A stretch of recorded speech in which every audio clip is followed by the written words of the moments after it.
Did you know that you can watch the Senate live on YouTube? Visit the channel by browsing to youtube.com/@Senate of Virginia. That's youtube.com/@Senate of Virginia.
Senate Chamber.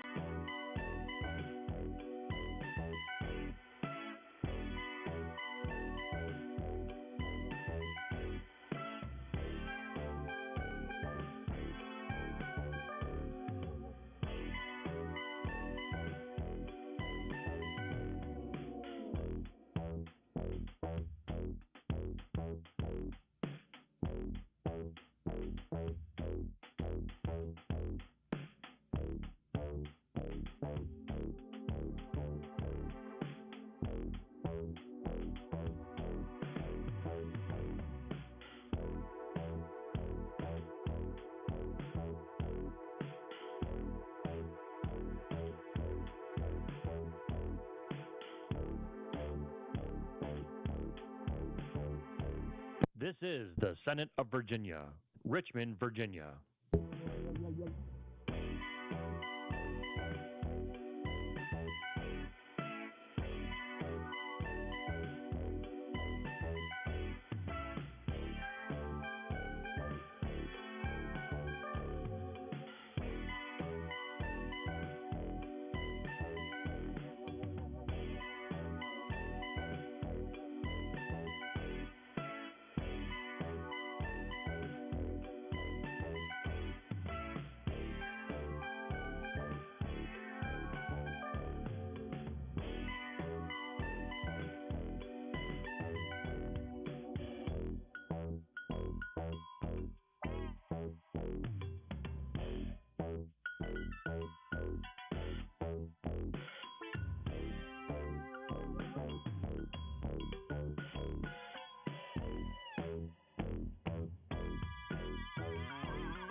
This is the Senate of Virginia, Richmond, Virginia.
Senate Chamber.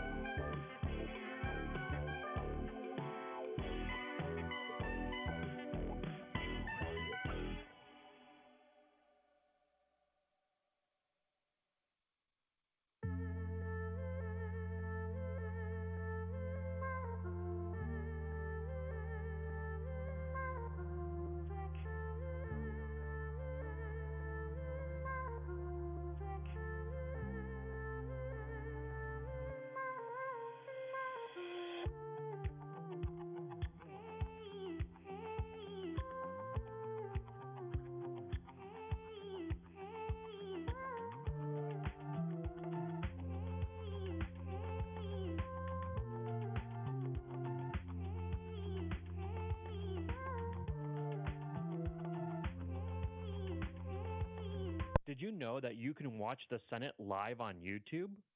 Visit the channel by browsing to youtube.com/@Senate of Virginia. That's youtube.com/@Senate of Virginia.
Senate Chamber.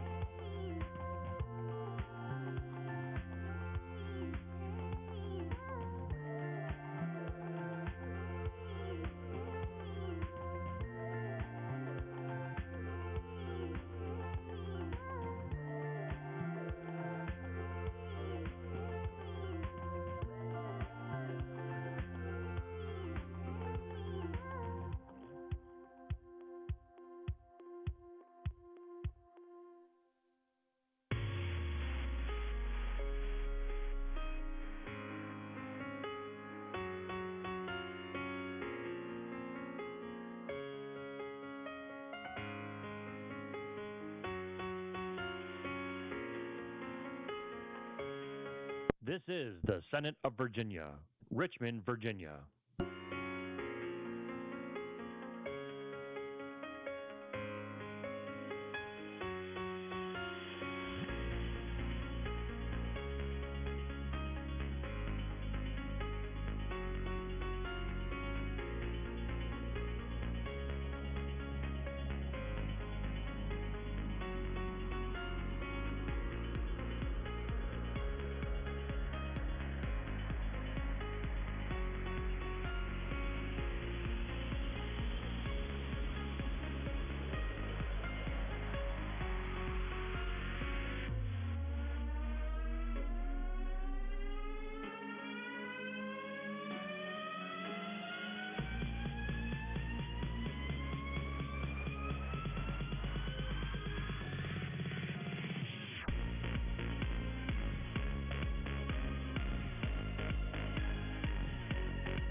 This is the Senate of Virginia, Richmond, Virginia.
Senate Chamber.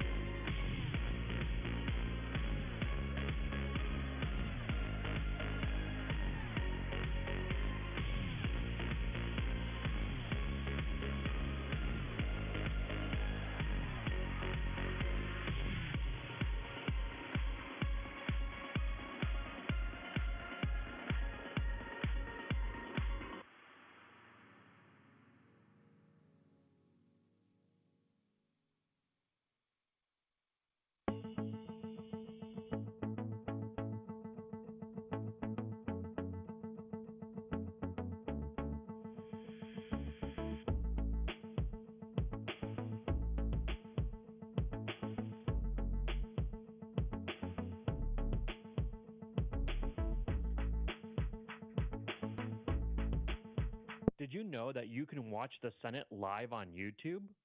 Visit the channel by browsing to youtube.com/@Senate of Virginia.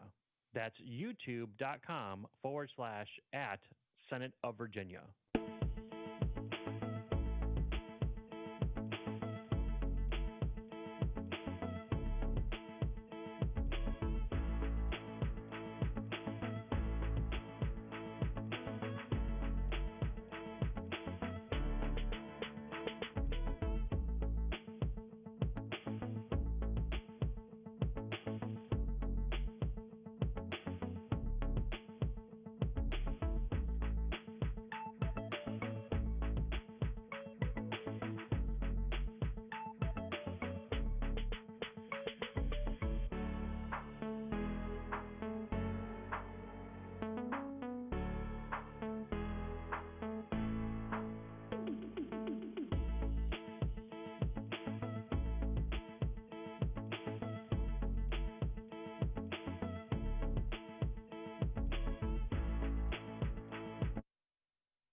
This is the Senate of Virginia, Richmond, Virginia.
This is the Senate of Virginia, Richmond, Virginia.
Senate Chamber.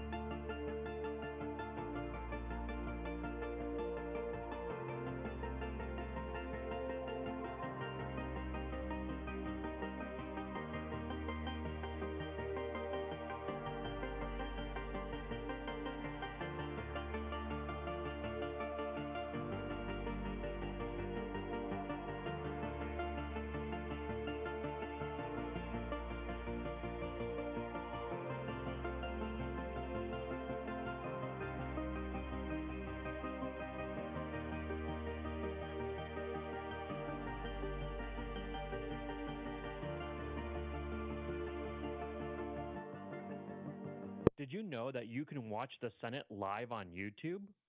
Visit the channel by browsing to youtube.com/@Senate of Virginia. That's youtube.com/@Senate of Virginia.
Senate Chamber.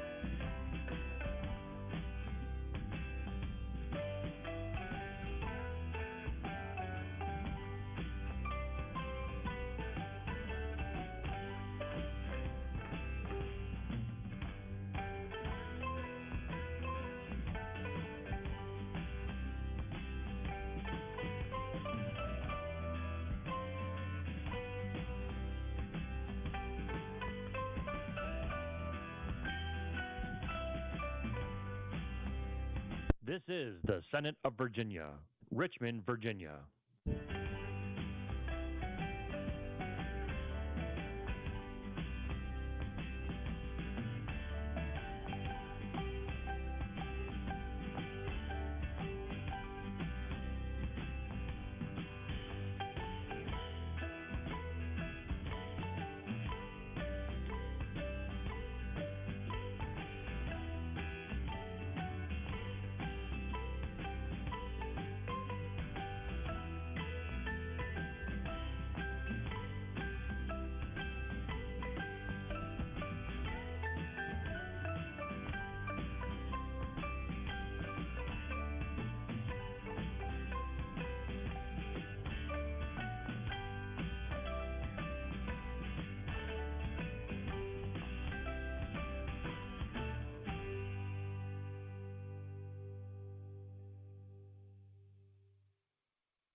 This is the Senate of Virginia, Richmond, Virginia.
Senate Chamber.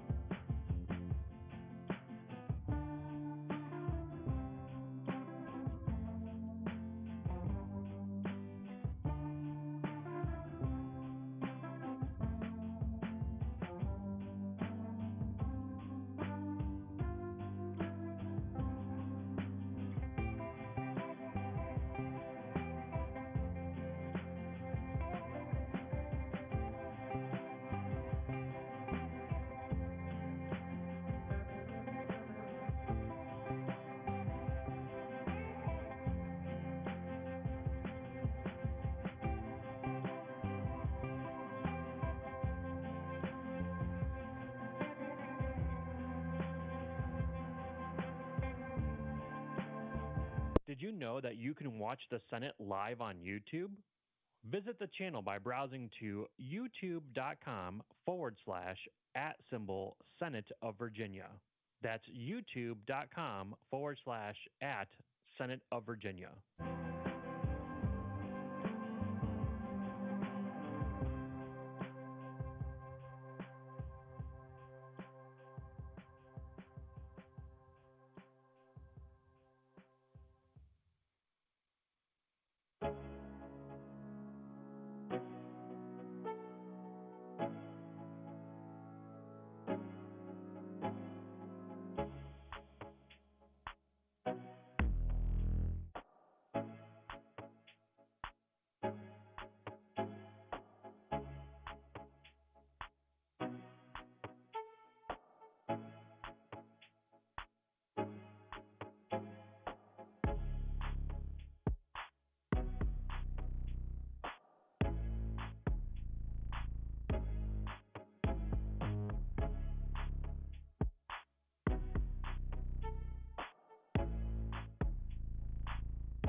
Senate Chamber.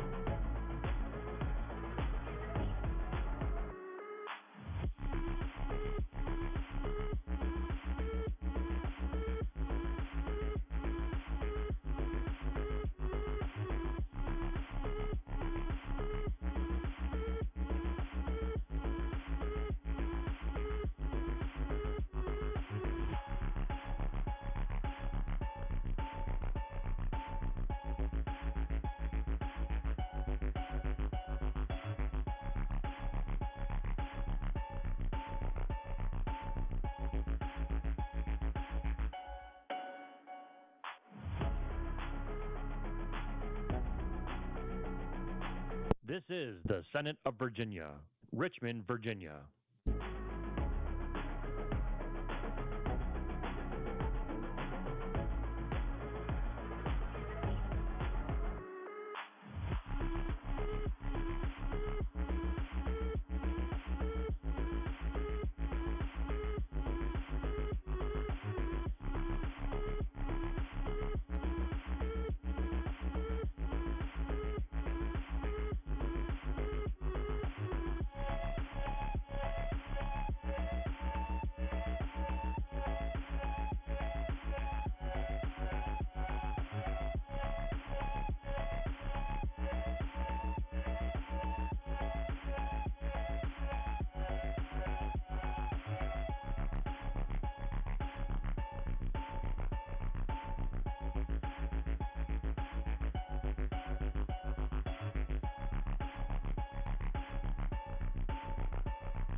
This is the Senate of Virginia, Richmond, Virginia.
Senate Chamber.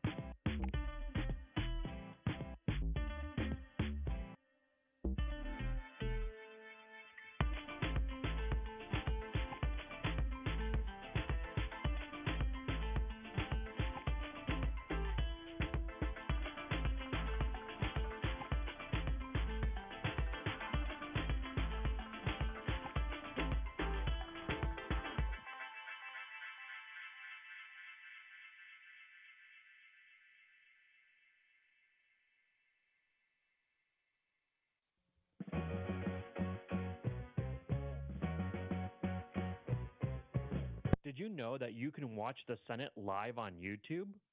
Visit the channel by browsing to youtube.com/@Senate of Virginia. That's youtube.com/@Senate of Virginia.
Senate Chamber.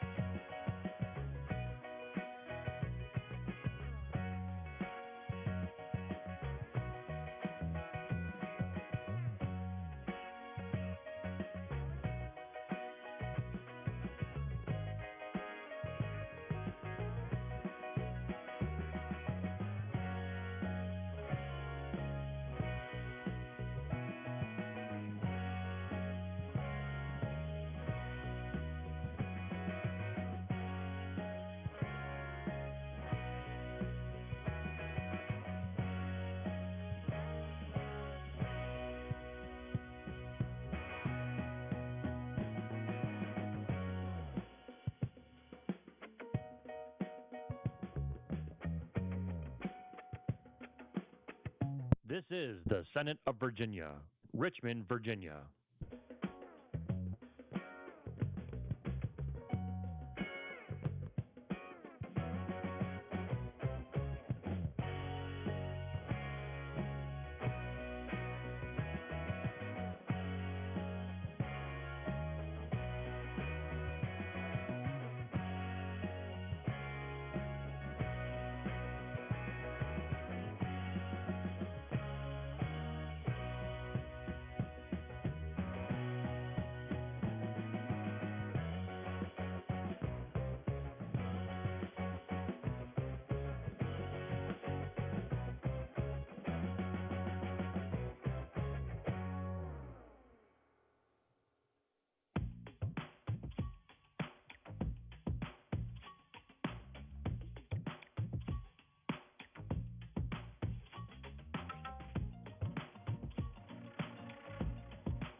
This is the Senate of Virginia, Richmond, Virginia.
Senate Chamber.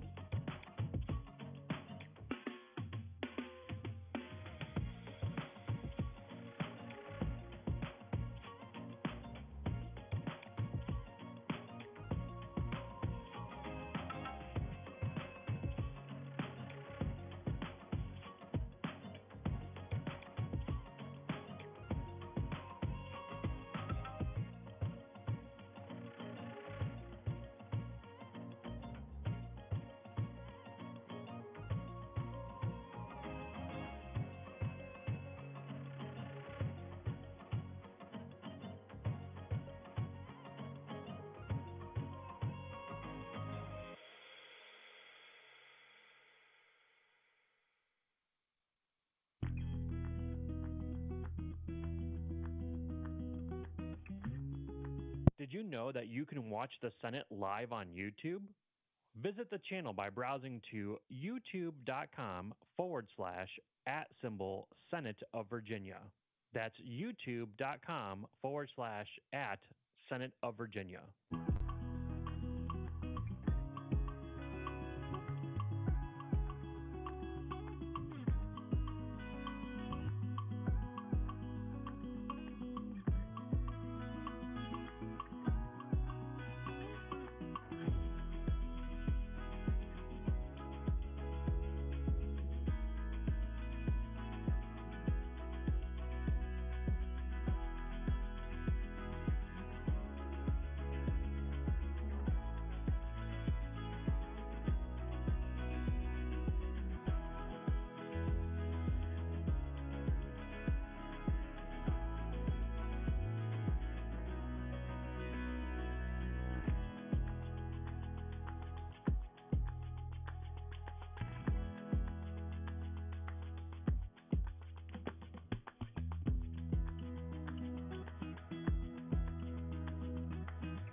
Senate Chamber.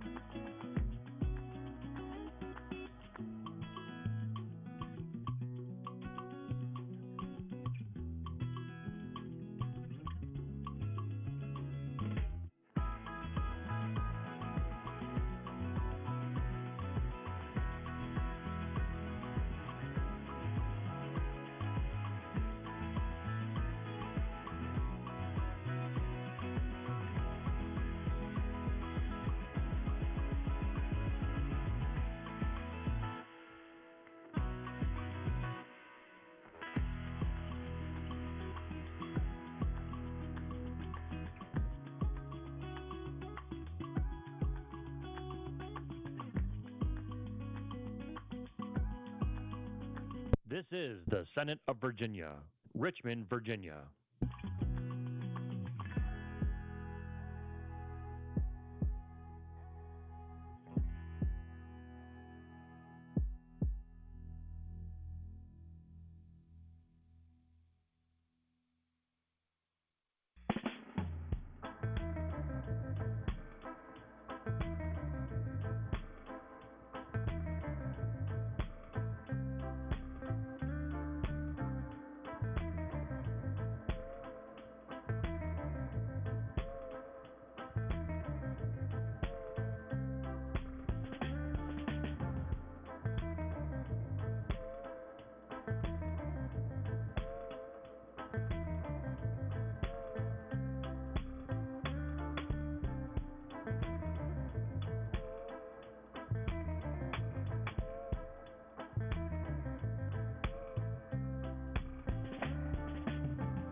This is the Senate of Virginia, Richmond, Virginia.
Senate Chamber.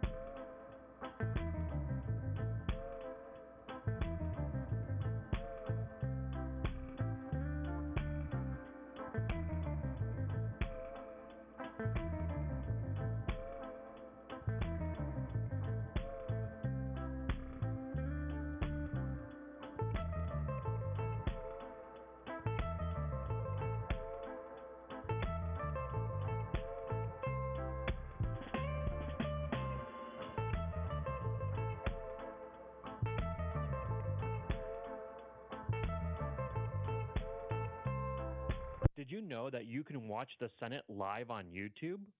Visit the channel by browsing to youtube.com/@Senate of Virginia. That's youtube.com/@Senate of Virginia.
Senate Chamber.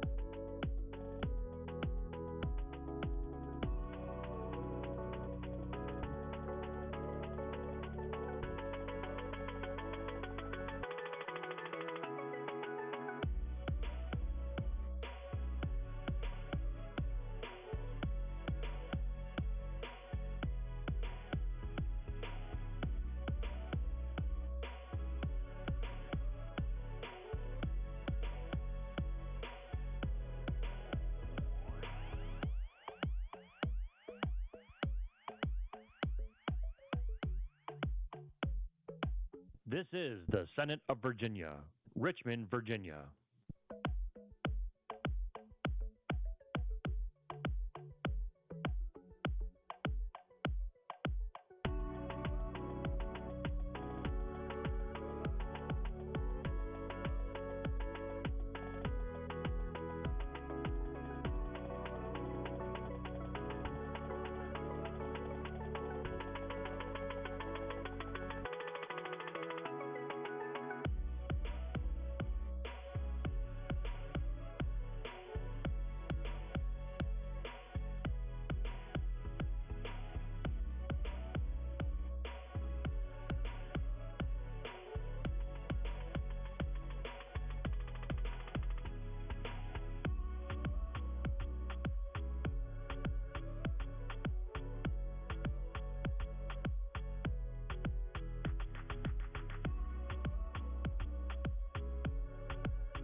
This is the Senate of Virginia, Richmond, Virginia.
Senate Chamber.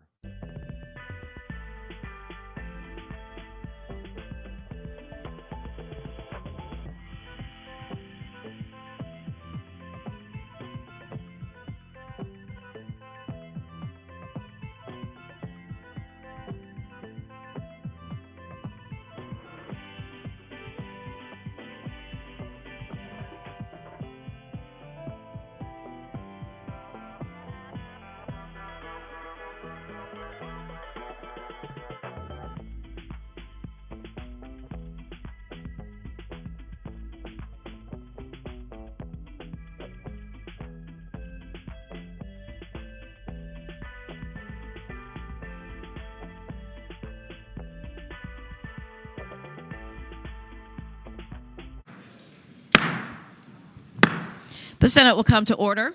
The senators will take their seats. Those persons not entitled to the privileges of the floor will retire to the gallery. Good morning, senators.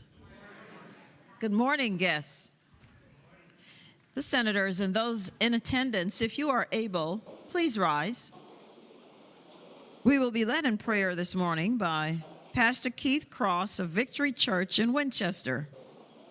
Following the prayer, if everyone will please remain standing, and we will be then led in the Pledge of Allegiance to the flag of the United States of America by our Senate page, Thomas Sigler of Lynchburg. Heavenly Father and eternal God, thank you that we do not pray to a distant, nameless, unknowable, or generic God, but to you, the living, the true, the perfect, the only wise God, who is real and present here and in this moment, victorious even over death. We are awed by that reality. We thank you that you listen and respond when righteous people seek your face and turn from our sin and repent, because we know that in hearing you and you alone, you will heal our land. Thank you for the gift of freedom, not only found in our great nation and state, but through faith in you. And thank you for the sacrifice and service of each member of this state house. Now we pray that you would guard them from evil and corruption, forgive them of sin, and that you would be manifestly present among them today. Grant them wisdom to know and decide distinctly between a right and wrong, anchored in the unchanging truth of your sacred word, and give them the courage to do what is right. Grant them the humility to be more preoccupied with pleasing you than pleasing any constituents, even those of this wonderful and generous state. Grant them protection and peace, guarding them from the vices and dangers of leadership, covering their families and loved ones from potential ills that may come from leading from the front rather than following the crowd. We unite in praying for this, our great state of Virginia, her counties, cities, and each community spread out along her countryside. Guard her from evil and those with evil intentions. Protect her from abuse, violence, terror, prejudice, and division. We truly believe that you are for us and not against us. Heavenly Father, you are for the people of Virginia, and you love them. You value each life as precious and uniquely designed in your image. And may your favor and blessing rest upon this great state and her citizens. May your peace bring peace to our land, so that as she prospers, each citizen may also prosper, even those who feel marginalized, defeated, or unnoticed. We gather with our spirits bowed in humility before you, and we ask that your presence and power would rest upon us and bless each individual here today. May you be glorified in each word spoken and decision made by our senators in this state. In the sovereign, powerful, and wonderful name of Jesus, we pray for this blessing and grace. Amen. Amen. Amen.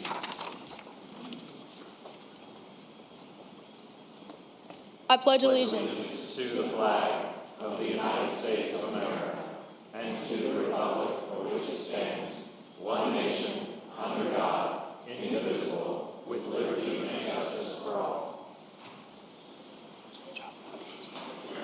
Would you let Mary?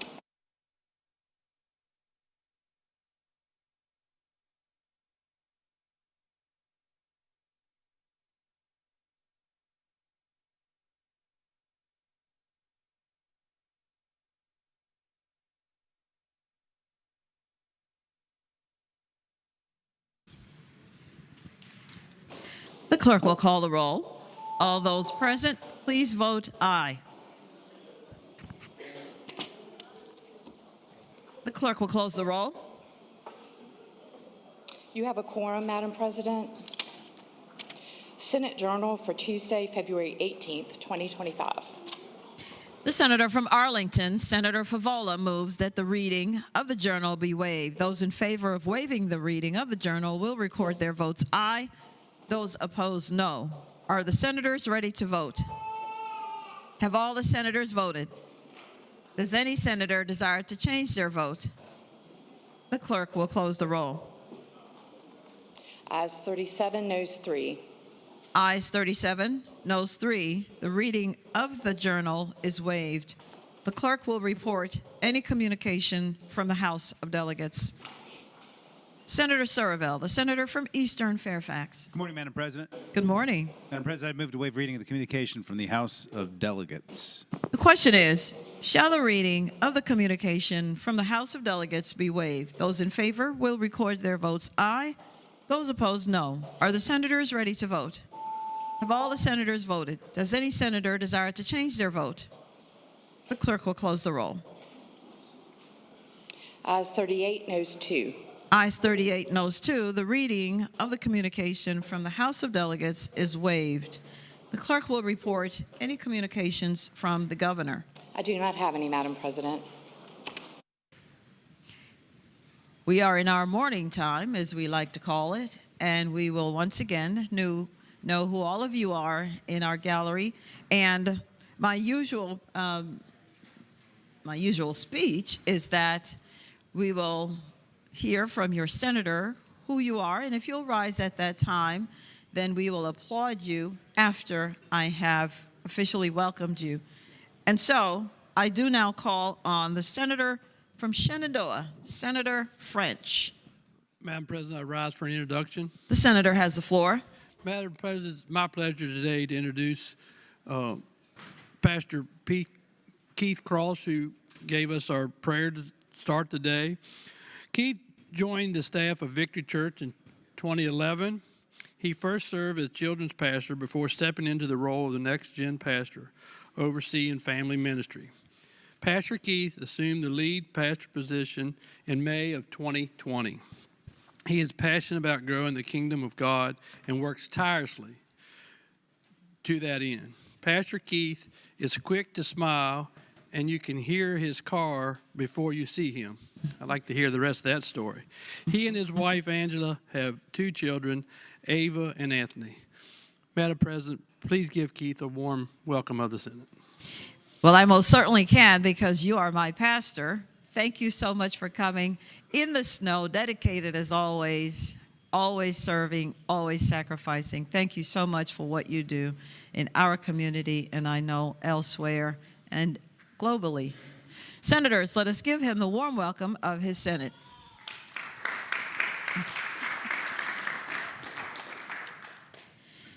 Senator Carol Foy, the senator from Eastern Prince William. Thank you, Madam President. Madam President, I rise for an introduction. The senator has the floor. Thank you, Madam President. Today in the gallery, we have members of the Rotary Club of Lake Ridge. The collective goal of this organization is to help those less fortunate by partnering with local and international groups to leverage the skills and business acumen of these Lake Ridge residents that have joined together in a mission of service. The Rotary Club of Lake Ridge has served the greater Prince William area by supporting projects that serve our community and to better our world. These projects include Action in Community Through Service, ACTS, Court-Appointed Special Advocates for Children, CASA, Woodbridge Senior High School's Junior ROTC Program, and Interact Club, youth leadership programs, as well as a collection of groups that donate food, clothing, holiday presents, and school supplies. For these reasons and more, I ask that we give them a warm Senate welcome. We're so glad to see you, and you've braved the snow to come. I can't imagine what else I could add to all the wonderful things that we've already heard that your organization does. And here you are, still serving, representing your club. Thank you so very much for all that you do as you give of your time. Senators, let us give them the warm welcome of their Senate.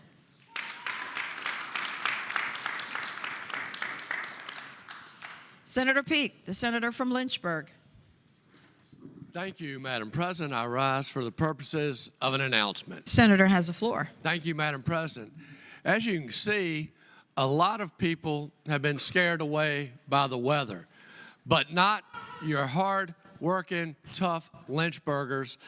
Austin and Sydney Amos are not afraid of a little snow and have traveled here from Lynchburg with their beautiful daughter, 1-year-old daughter, Ellie, to see their state legislature in action. They both graduated from Liberty University. They met while Austin was on the wrestling team. Sydney was the manager. Sydney now is a nurse at a cardiothoracic ICU at Lynchburg General. And Austin is an accountant with Banker Steel.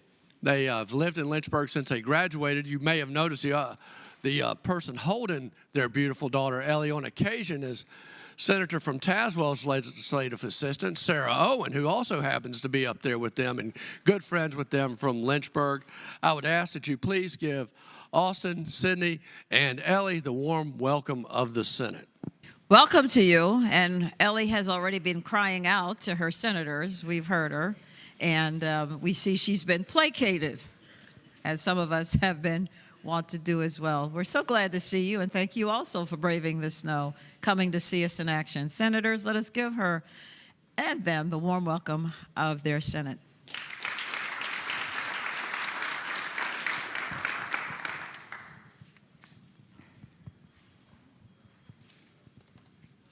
Is there any other business to come for the morning hour? Hearing none, the clerk will call the calendar.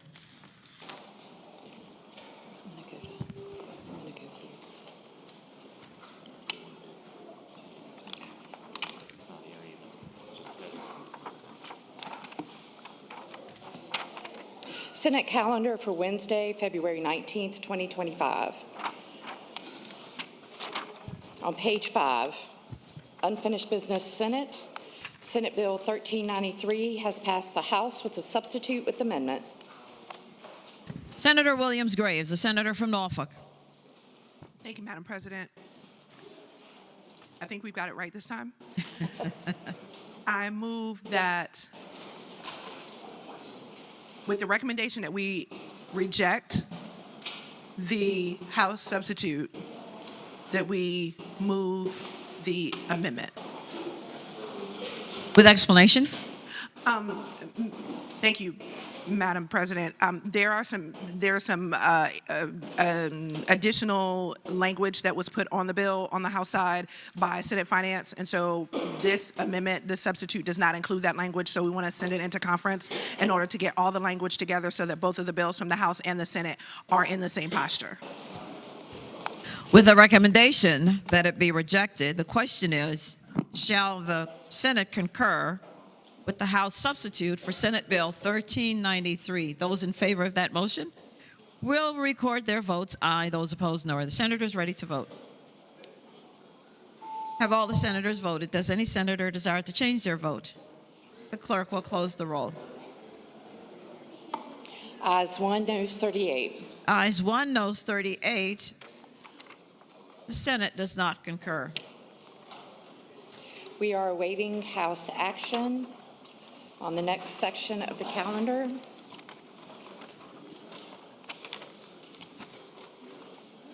Page 16, uncontested calendar, House bills on third reading. Senator Surreville, the senator from Eastern Fairfax.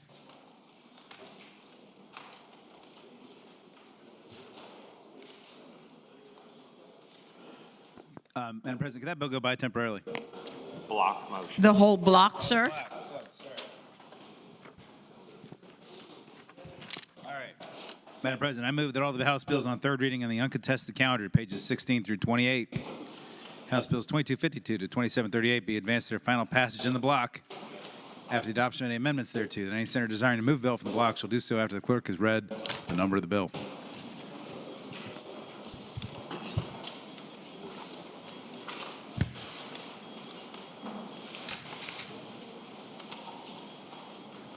The question is,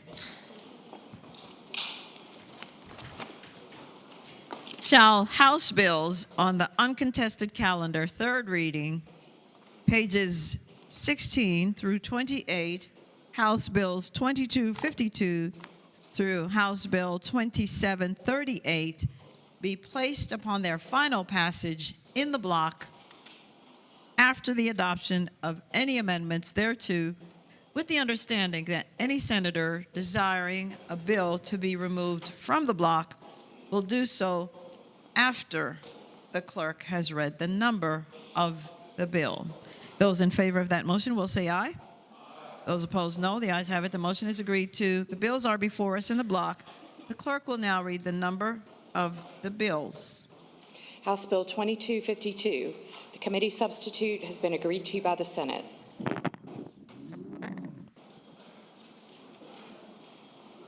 House Bill 1915, reported from the Committee on Education and Health with a substitute. Senator Cyphers, the senator from Prince Edward. Madam President, can HB 1915 come out of the block? Without objection, House Bill 1915 is out of the block. House Bill 2046, reported from the Committee on General Laws and Technology with a substitute, and from the Committee on Finance and Appropriations. Senator Ayer, the senator from Eastern Fairfax, Eastern Henrico. Madam Chair. President, can this bill come out of the block and buy for the day? Without objection, House Bill 2046 is out of the block and by for the day. House Bill 2103, the floor amendment has been adopted by the Senate. Madam President. The senator from Richmond, Senator Hashmi. Thank you, Madam President. Can that bill come out of the block and go by temporarily? Without objection, House Bill 2103 is out of the block and by temporarily. House Bill 1629, reported from the Committee for Courts of Justice. House Bill 1639, reported from the Committee on Commerce and Labor. House Bill 1643, reported from the Committee for Courts of Justice. House Bill 1690, reported from the Committee for Courts of Justice. House Bill 1822, reported from the Committee on Commerce and Labor. House Bill 1889, reported from the Committee for Courts of Justice. House Bill 1942, reported from the Committee on Commerce and Labor with a substitute. Senator from Charlottesville, Senator Deeds. That the committee substitute be agreed to. The question is, shall the substitute be agreed to? Those in favor will say aye. Those opposed, no. The substitute is agreed to. Senator Sudeline. House Bill 2063, reported from the Committee for Courts of Justice. House Bill 2083, reported from the Committee on Commerce and Labor. House Bill 2117, reported from the Committee for Courts of Justice with an amendment.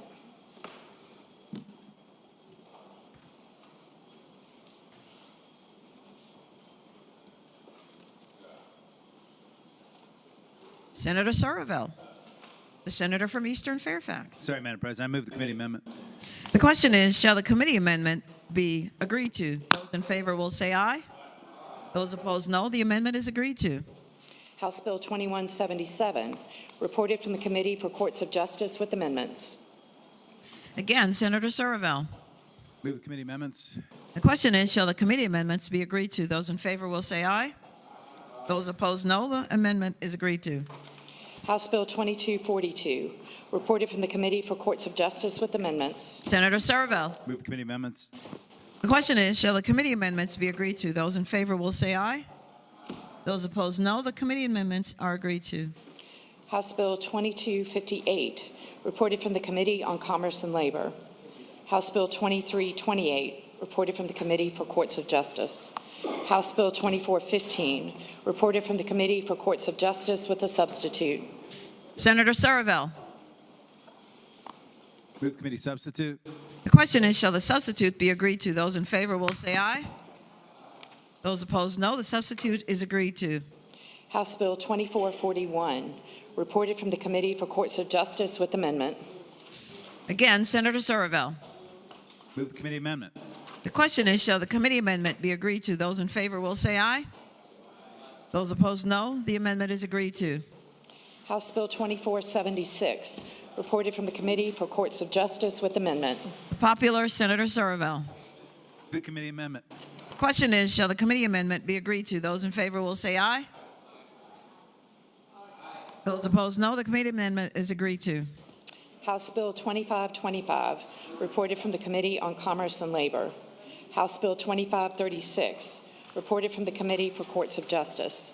House Bill 2546, reported from the Committee for Courts of Justice with amendments. Senator Surville, the senator from Eastern Fairfax. Move the committee amendment.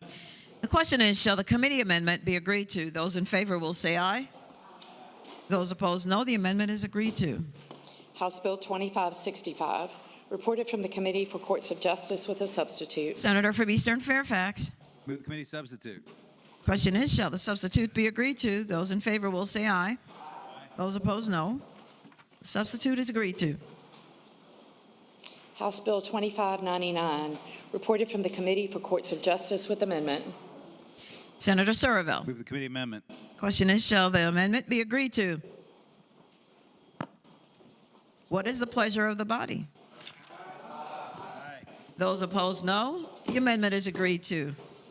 House Bill 2621, reported from the Committee on Commerce and Labor with a substitute. Senator Deeds. Madam Chair, I move that the committee substitute be agreed to. The question is, shall the substitute be agreed to? Those in favor will say aye. Those opposed, no. The substitute is agreed to. House Bill 2636, reported from the Committee for Courts of Justice, and we have 3 floor amendments. Senator Surville, the senator from Eastern Fairfax. Madam President, I move the waive reading of the floor amendments. The question is, shall the reading of the Surville floor amendments be waived? Those in favor will say aye. Those opposed, no. The reading of the amendments is waived. Senator Surville. Thank you, Madam President. I move the floor amendment. Speaking of the motion. The senator has the floor. Thank you, Madam President. This is a weird little bill that Delegate Weber brought to us that has to do with the assignment of causes of action relating to damages to personal property and real property, not personal injury. We had some questions in committee about it that some other folks had a chance to ruminate over, and they came back and said that the bill needs to be clear by striking litigation claims out of the bill, so that it's that's all. Basically, the best way I can explain it, to get litigation claims out of the bill that the patron was really trying to deal with, settling things in trust that had nothing to do with litigation. So that's all the bill does. It just clarifies it and makes it clear what we're trying to do. The question is, shall the Surville floor amendments be agreed to? Those in favor will say aye. Those opposed, no. The amendments are agreed to. House Bill 2644, reported from the Committee on Commerce and Labor. House Bill 2671, reported from the Committee on Commerce and Labor. House Bill 2708, reported from the Committee for Courts of Justice. House Bill 2711, reported from the Committee on Commerce and Labor with amendments. Senator Deeds, the senator from Charlottesville.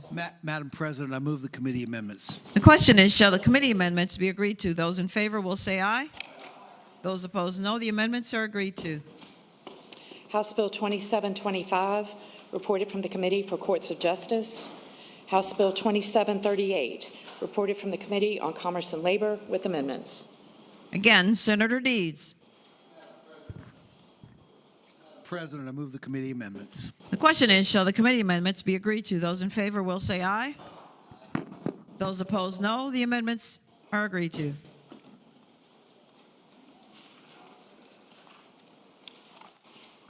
Madam President, The senator from Orange, Senator Reeves. can we pull HB 2252 out of the block? It's on page 16, 2252, please.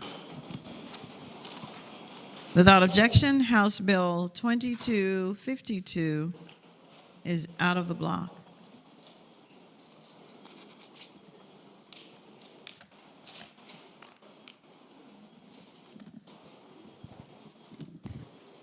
The question is, shall the House bills in the block pass? That is, all bills except for House Bill 1915 on page 16, which is out of the block. House Bill 2046 on page 17, which is out of the block and by for the day.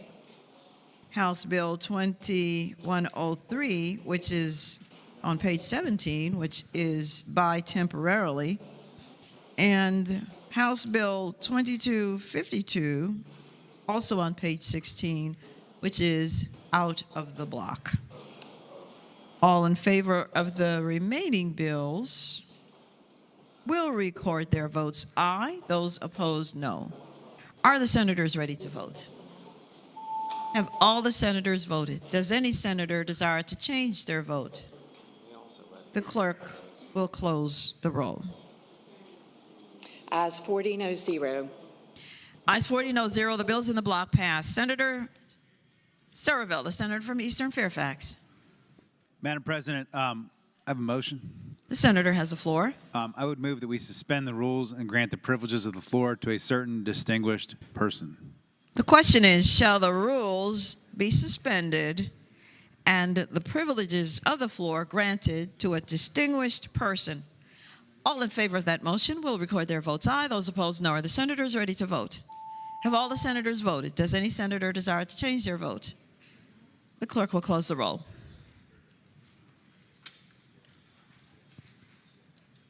Ayes 40, no 0. Ayes 40, no 0. The rules are suspended. The privileges of the floor are granted. The senator from King George, Senator Stewart, Chair recognizes for the purpose of presenting the distinguished guest. Thank you, Madam President, members of the body. Madam President, it's a privilege to be able to welcome my friend Rob Whitman, who is one of our representatives in the Congress of the United States. Rob and I have known each other for a very long time because he lived in the little town of Montrose for a very long time, and Rob could tell you a lot of stories about me, but I can tell you equally as many stories about Rob. We really are, though, very fortunate to have him. I tell people all the time he's the hardest working guy in Congress, and you'll never outwork him, and we're very fortunate to have him represent the 1st District. And very nice to see him here today, and ask that you all give him the warm welcome of the Senate. Welcome, Congressman. Welcome to the esteemed Virginia Senate. Senators, let us give him the warm welcome of his Senate.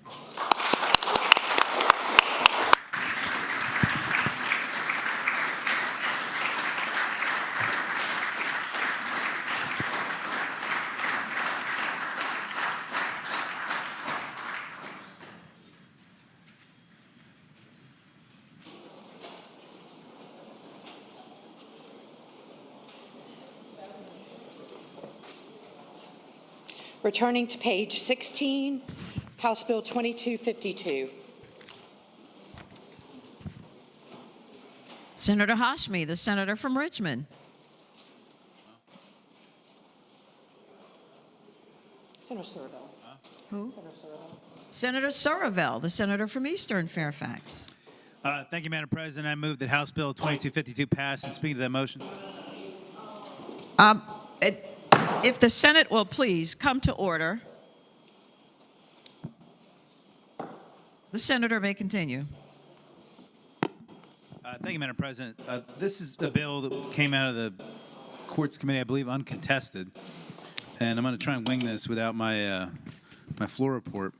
But Madam President, what the bill seems to do is to create a system by which probationers can reduce the amount of supervised probation they have by engaging in certain activities like taking classes, educational activities, maintaining health insurance coverage, completing their mental health plans, etc. Basically, it's a way to give structure and predictability to people who are in probation to reduce their supervised probation.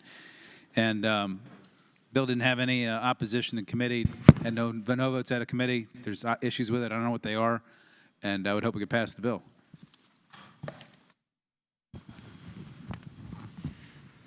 The question is, shall the bill pass? Those in favor will record their votes aye. Those opposed, no. Are the senators ready to vote? Have all the senators voted? Does any senator desire to change their vote? The clerk will close the roll. Ayes 35, noes 4. Ayes 35, noes 4. The bill passes. House Bill 1915, reported from the Committee on Education and Health with a substitute. Senator Hashmi, the senator from Richmond. Thank you, Madam President. I believe we adopted the substitute No, ma'am, we did not. yesterday. Am I correct? No, ma'am, we have not done so. Thank you, Madam President. I move that we adopt the committee substitute. The question is, shall the substitute be adopted? Those in favor will say aye. Those opposed, no. The substitute is adopted. Senator Hashmi. Thank you, Madam President. I move that HB 1915 pass, and just speaking very briefly to that bill. The senator has the floor.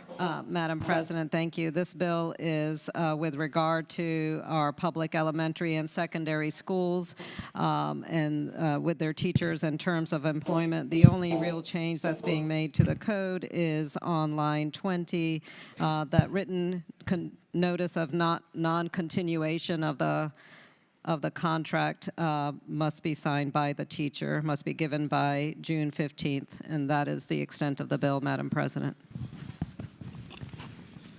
Senator Cyphers, the senator from Prince Edward.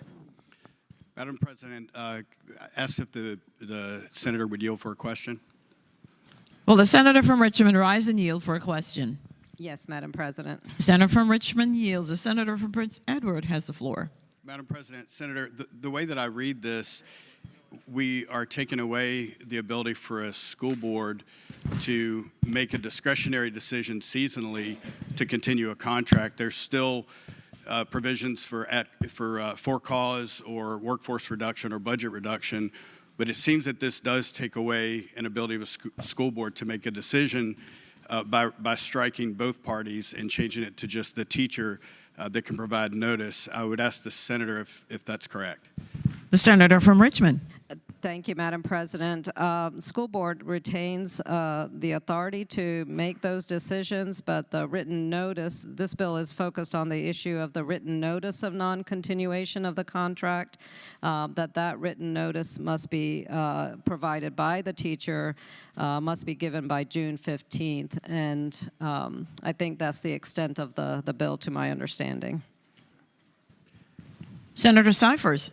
Madam President, speaking to the bill. The senator may continue. The next sentence in there says that if written notice is not given, then the contract automatically continues for another year. And I would suggest that eliminating the school's ability to provide written notice means that the contract now would go in perpetuity forever until either there's for cause or a budget reduction or something of that nature. And in an environment where our schools are increasingly challenged to produce good academic results, I would suggest that taking any ability from the school board's ability to make decisions is probably detrimental to our children. I will be voting no, and I would encourage others to do the same. Senator Pekarsky, the senator from Western Fairfax. Thank you, Madam President. Rise to speak to the bill. The senator has the floor. Thank you, Madam President. So what this bill actually does is allow some due process on the part of teachers when a dismissal has been put forth. So currently what happens in school systems is that you have teachers who have been there for years, are most experienced, most effective educators, and every single year, up until June 15th, they are on pins and needles as to whether or not they will have a job and benefits in about a month. Because as we know, many, even less in some school systems, we know now we start in July and August. And currently, if we do not allow this due process to happen for these teachers, probationary teachers are still allowed a due process of dismissal that we are not giving to our most effective educators. And what we have seen is that in the last few years, Virginia has been losing our best, our brightest, and our most effective teachers at record speeds. I think we're number one, number two in the nation of our most experienced teachers leaving the Commonwealth. That is a huge problem for me. And I think, allowing our best teachers the respect to go through some due process on their dismissal is the least we can do, and we need to do that for our students to help retain our best teachers and to show them that we respect them enough to give them a heads up when we are about to dismiss them. And there's nothing in this bill that takes away or prohibits a school board board's ability to be the last word in dismissal procedures. So I would ask the body that we stand up for our educators. They have been through a lot the last few years, and give them the respect of due process and dismissals. And let's keep our best here in the Commonwealth, because at the end of the day, it is our teachers who have the greatest impact on our students. Thank you.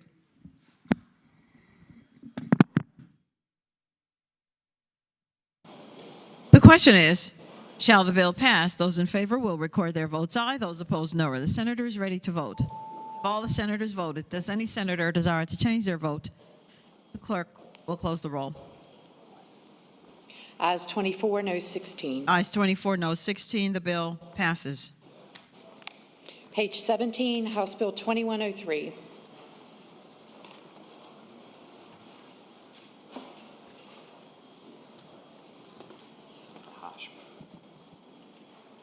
The senator from Richmond, Senator Hashmi. Thank you, Madam President. Having voted on the prevailing side by which we adopted the floor amendment yesterday, the Stewart amendment, I move the floor amendment with the recommendation that we reject that adoption. Yeah. Reconsider. Madam President. I move that we reconsider. The senator from Roanoke, Senator Sudeline.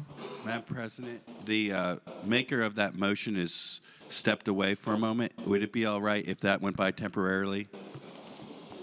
Without objection, House Bill 2103 goes by temporarily.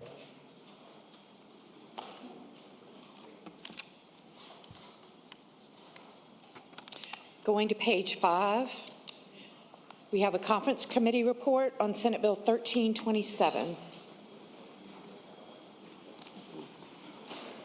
Senator Surville, the senator from Eastern Fairfax. Thank you, Madam President. I move the conference committee report and speak to that motion. The senator may continue. Thank you, Madam President. Ladies and gentlemen, Senate, we're expediting this right now because we cannot do the judicial election until we adopt this report. But this report basically adopts the Senate position, which is that we're creating 3 new judgeships for the next judicial election. And just so everybody has an understanding where things are on the weighted caseload study and judicial spots, the resolution to look at how we allocate future judgeships and sending that to JLARC, that's been adopted now by this body, and in the House it's come out of committee, but I believe it's on there for third read today. That process will take about 2 years. In the meantime, Chairman Hope and I have talked to the Supreme Court, and what they're going to do is any circuit that wants to seek more judgeships in their circuit over the next 2 years is going to need to apply. You need to tell your circuits this. If they want more spots, they need to apply with the Supreme Court in the spring. The Supreme Court will send a team of people into their district to verify and confirm their data and their need. And then there'll be a presentation to the Judicial Council and the District Court Council. And if the Judicial Council or the Judicial Council or the District Court Committee certifies the spots, then we will put on legislation to expand in the next General Assembly session. So that'll be the process for the next 2 years until we get this weighted caseload thing straightened out. In the meantime, we got to do this so we can have a judicial election this afternoon. So I'd hope we could adopt this resolution. I'm sorry, this bill. The question is, shall the Senate adopt the conference committee report on Senate Bill 1327? Those in favor of that motion will record their votes aye. Those opposed, no. Are the senators ready to vote? Have all the senators voted? Does any senator desire to change their vote? The clerk will close the roll. Ayes 40, no 0. Ayes 40, no 0. The Senate adopts the conference committee report. Regular calendar. House bills on third reading. House Bill 1727, a bill relating to establishment of parent and child relationship, persons who committed sexual assault, reported from the Committee for Courts of Justice, and we have a floor substitute. Senator Deeds, the senator from Charlottesville. Inquiry, clerk, did we adopt that floor substitute yesterday? No, sir, Yes, we sir. did not. Okay. Well, I move that the reading of the floor substitute be waived. The question is, shall the reading of the floor substitute be waived? Those in favor will record their votes aye. Those opposed. Oh, I'm sorry. This is a voice vote.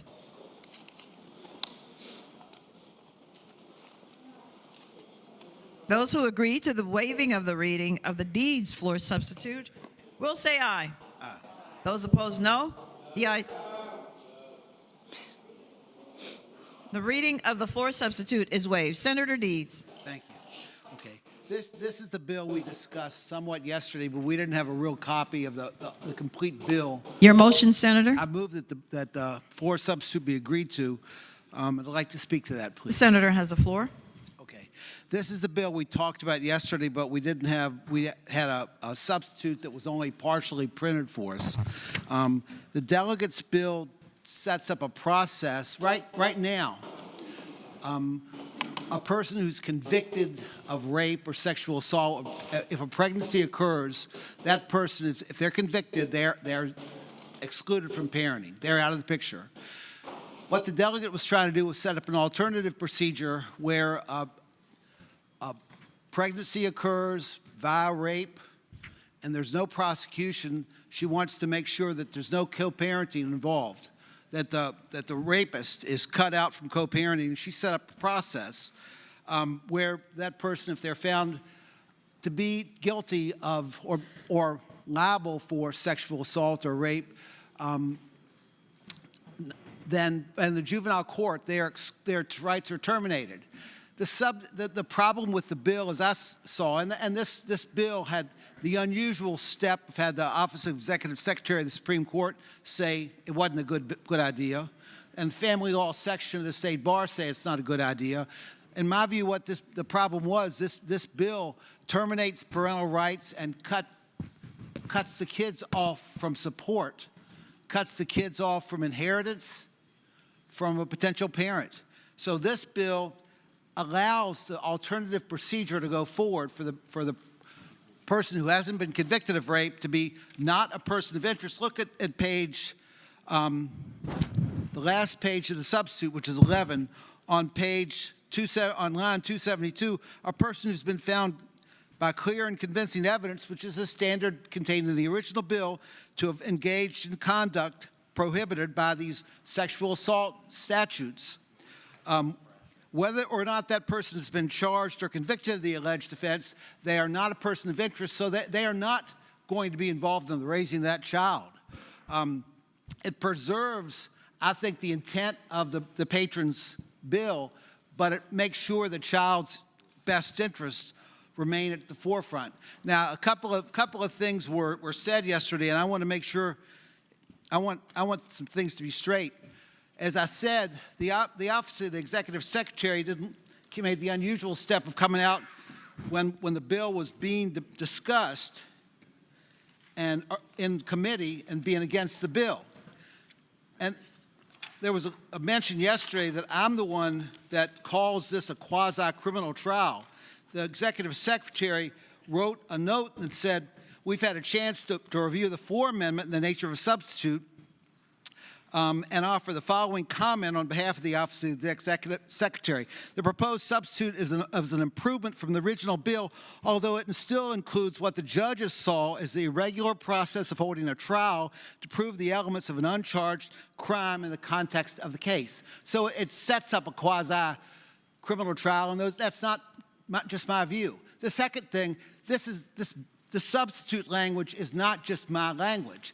It was a set of ideas that was presented to me by the Poverty Law Center, who wants to make sure that the children's interests remain at the forefront. And the third thing I'd point out is that once the bill is introduced, it's not the personal property of the patron.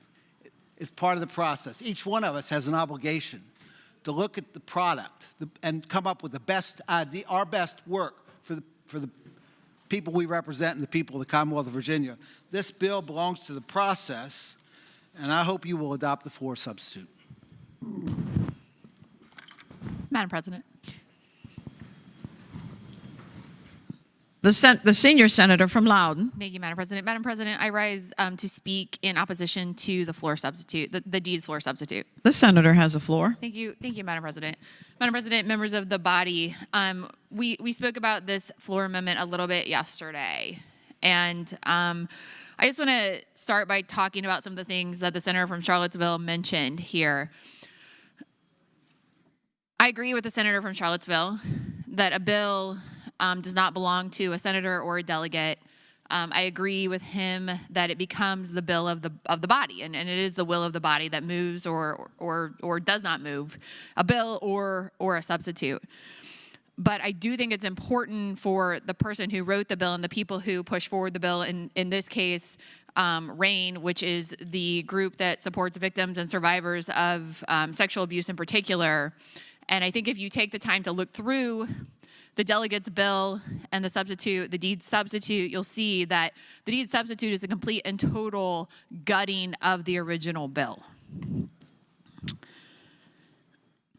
The bill as it is before you, the bill as it is before you, the whole entire point of the bill is to say that when you rape someone, when you forcibly inseminate someone against their will, you do not then get to come in and claim you're the parent and control that other parent and control that child. That's the fundamental question we have right here before us today. The deeds bill says, yes, you do. Yes, you do get that right. Yes, you do have that right. And this is not a new process. This is not a new thing. Virginia is behind the 8 ball on this issue. 48 states have adopted a process similar to the process that the delegate has put forward in her bill. 21 states have adopted a process very similar to the clear and convincing evidence standard, which is, again, the highest standard in the civil law that we have, the very highest standard, the most that can be required. Process just like the one in the delegate's bill. I think that it is incredibly patriarchal to say, well, what about the child support? What about the money? A woman who is raped has the ability to say, I don't want the money. I don't need the money. She may be far more wealthy than her rapist, and we're saying, oh, we don't care.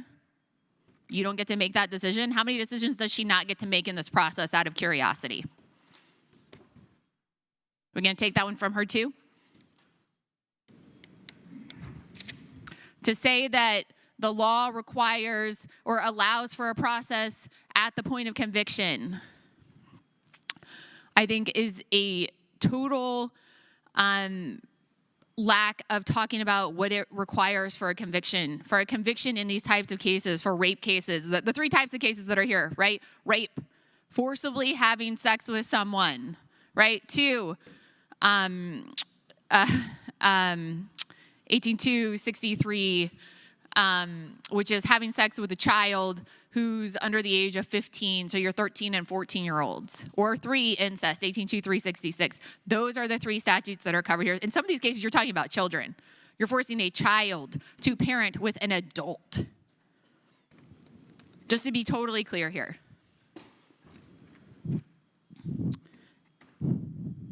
Those cases to have a conviction, right? You have to have someone who comes forward and says, hey, this rape occurred, who has the fortitude, the wherewithal to be able to do that. And as we all know, in the criminal justice system, it is unlikely that if you come forward and you have, that if you come forward, which we know less than 50% of the people who are sexually assaulted, the studies say they don't come forward. They don't come forward. And we know that there's a lot of reasons why people don't come forward.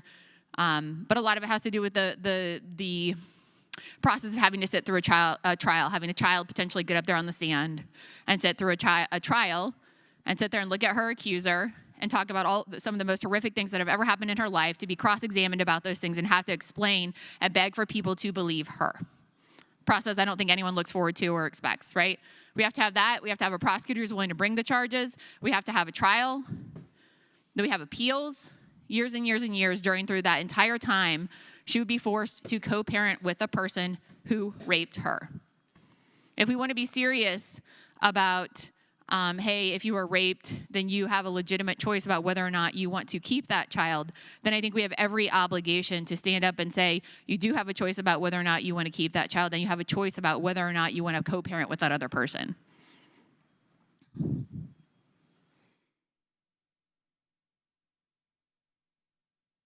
In terms of the best interest of the child, The person in the best situation to make that decision is not the rapist. It is the mother of that child, the person who decided to keep the child. If she decides she would prefer not to have the money, that's her decision. And I can't imagine a circumstance where a woman says, I don't want to co-parent with you, and it is in her best interest, in her mental health's best interest for the state to say, well, you're gonna. I don't think that serves the best interest of the child. Madam President, with all due respect to the senator from Charlottesville, I would ask that this body reject the floor substitute from the deeds floor substitute. Senator Mulcahy, the senator from Mecklenburg.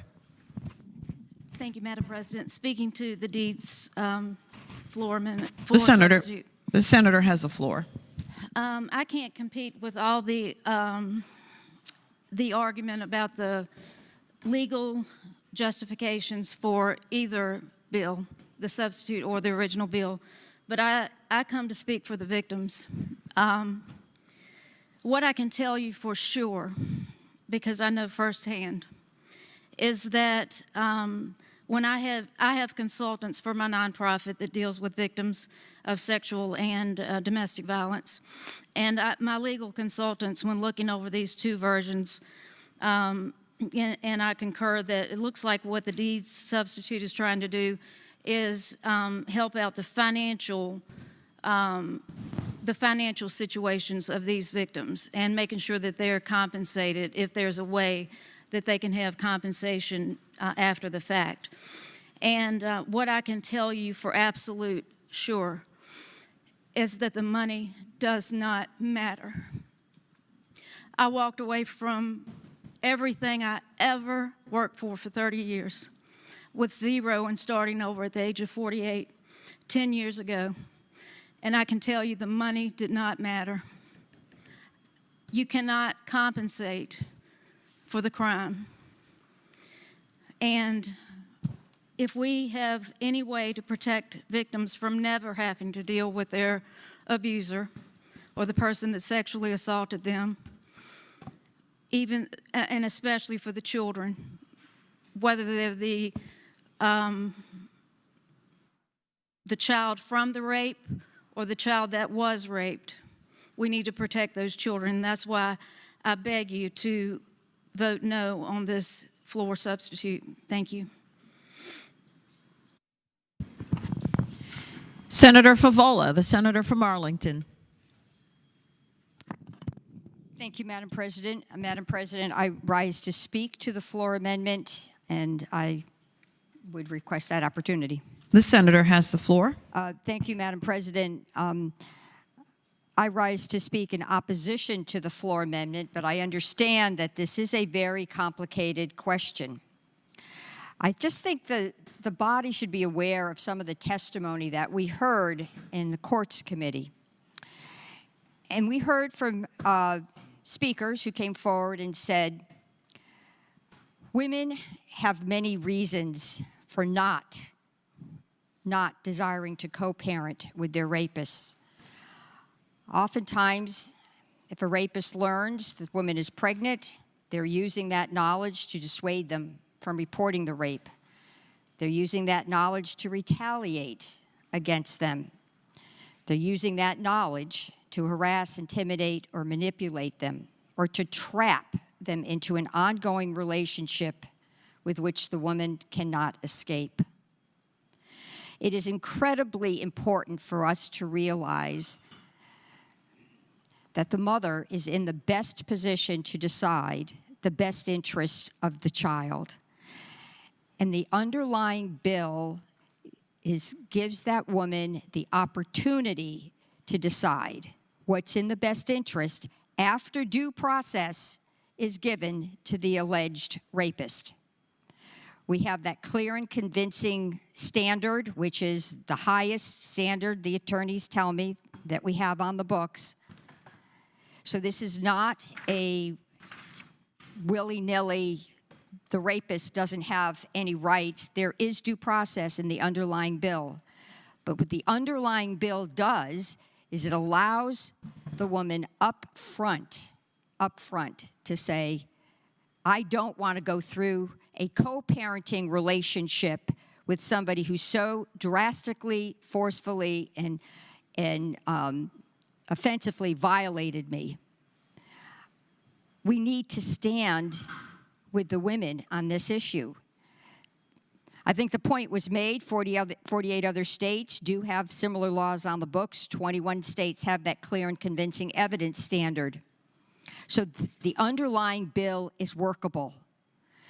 But I do want to note, the best interest of the child in this debate has been discussed around financial support. And I think the body should be aware that there are many programs that can support the child where there does not have to be a relationship between the father and the child. So to believe that there has to be this relationship to get all kinds of support is not accurate. So with that, Madam President, I do hope it is the will of the body to reject the floor amendment. Senator Stewart, the senator from King George. Rise to speak to the amendment. The senator has the floor. Thank you, Madam President. I listened to the arguments on both sides, and I was in the Courts Committee, and we discussed this a lot. But to me, it's a fundamental question. And I really didn't know that this occurred. But in this day and age, if a woman is raped and she decides to keep that child, that rapist can force a parental relationship. I had no idea that that happened under the law. And so what the original bill does is it says we're going to stop that. And what the amendment would do, I think, and I've read everything and I've tried to read it very thoroughly, is it would allow that parental relationship to continue. And I don't know why we would do that. And so in my view, with all due respect to my friend, the senator from Charlottesville, that amendment seems to protect the rapist. And I don't think anybody would ever intend to do that, but if you read it, that's what happens. And so we're protecting that rapist's ability to have a parental relationship with that child, even though it was committed through a criminal act. And I think that mother should have the chance to terminate that relationship and raise that child as she sees fit, and not have to go through. I can't imagine what that would be like to go through, but it's unconscionable to me to tell women that if you're raped, you've got to raise that child with the rapist. And so I hope we will oppose this amendment. Senator Boysko, the senator from Northern Fairfax. Thank you, Madam President. I speak to the bill. The senator has the floor. Thank you to the amendment. I want to thank my colleague, especially from the senior senator from Loudoun County, who so clearly described what the challenge is here with this floor amendment. As someone who has been a victim myself, I can tell you that you never, ever get over the trauma. And the idea that if you make the decision to have the child, that you would then be forced to undergo another process and be possibly forced to co-parent with the person who violated you is unconscionable to me. Just a few weeks ago, we passed the constitutional amendment that enshrines the right to reproductive bodily autonomy. And I would argue that this fits right in with that amendment that allows an individual to make the most personal decisions for themselves. And I urge the body to vote no on the floor amendment. Thank you. Senator Sorovel, the senator from Eastern Fairfax. Speaking to the floor amendment. The senator has the floor. Thank you, Madam President. Ladies and gentlemen of the Senate, I would encourage you to support the floor amendment. Child custody litigation is probably, depending on the year, about between 20 and 40% of what I have to do when I'm not sitting in this chamber.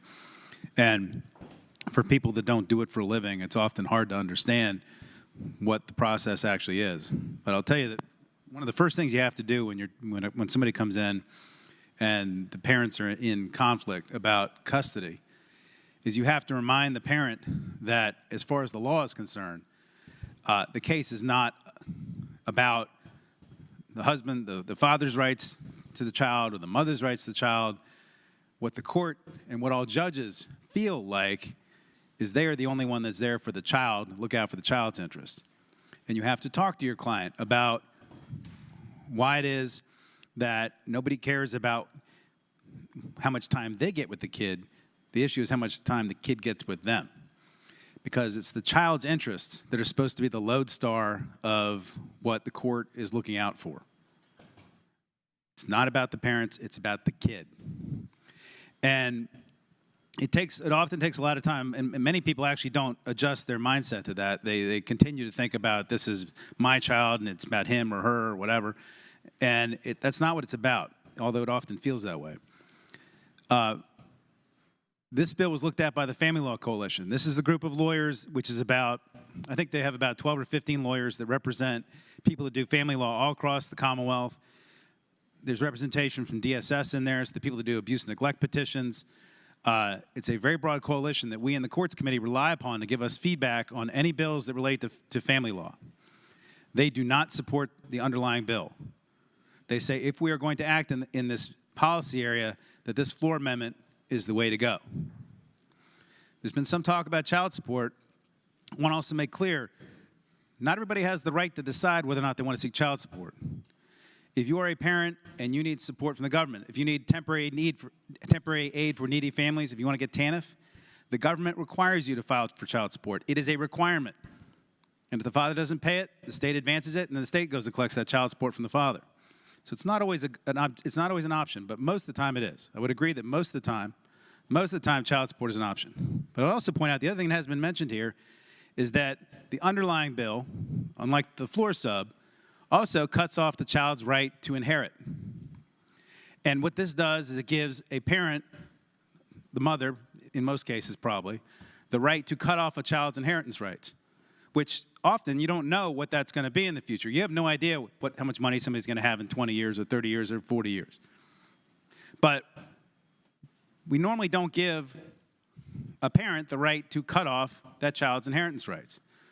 The floor sub preserves that. And the last thing I just want to point out is, under Section 20-124.3, which is the statute that we rely upon when a judge has to allocate child custody or visitation time or parenting time, whatever you want to call it. Fathers like to call it parenting time. The father's rights guys like to call it that. Historically, it's been called visitation. It's also been called custody. There are 9 factors the court has to look at when trying to assess where a child should live or how much contact a parent should have, what to do in these very difficult cases. And factor number 9, which has been on the books for a long time now, says the court can consider any history of family abuse, as that term is defined in 16.1228, number 2, sexual abuse, number 3, or child abuse.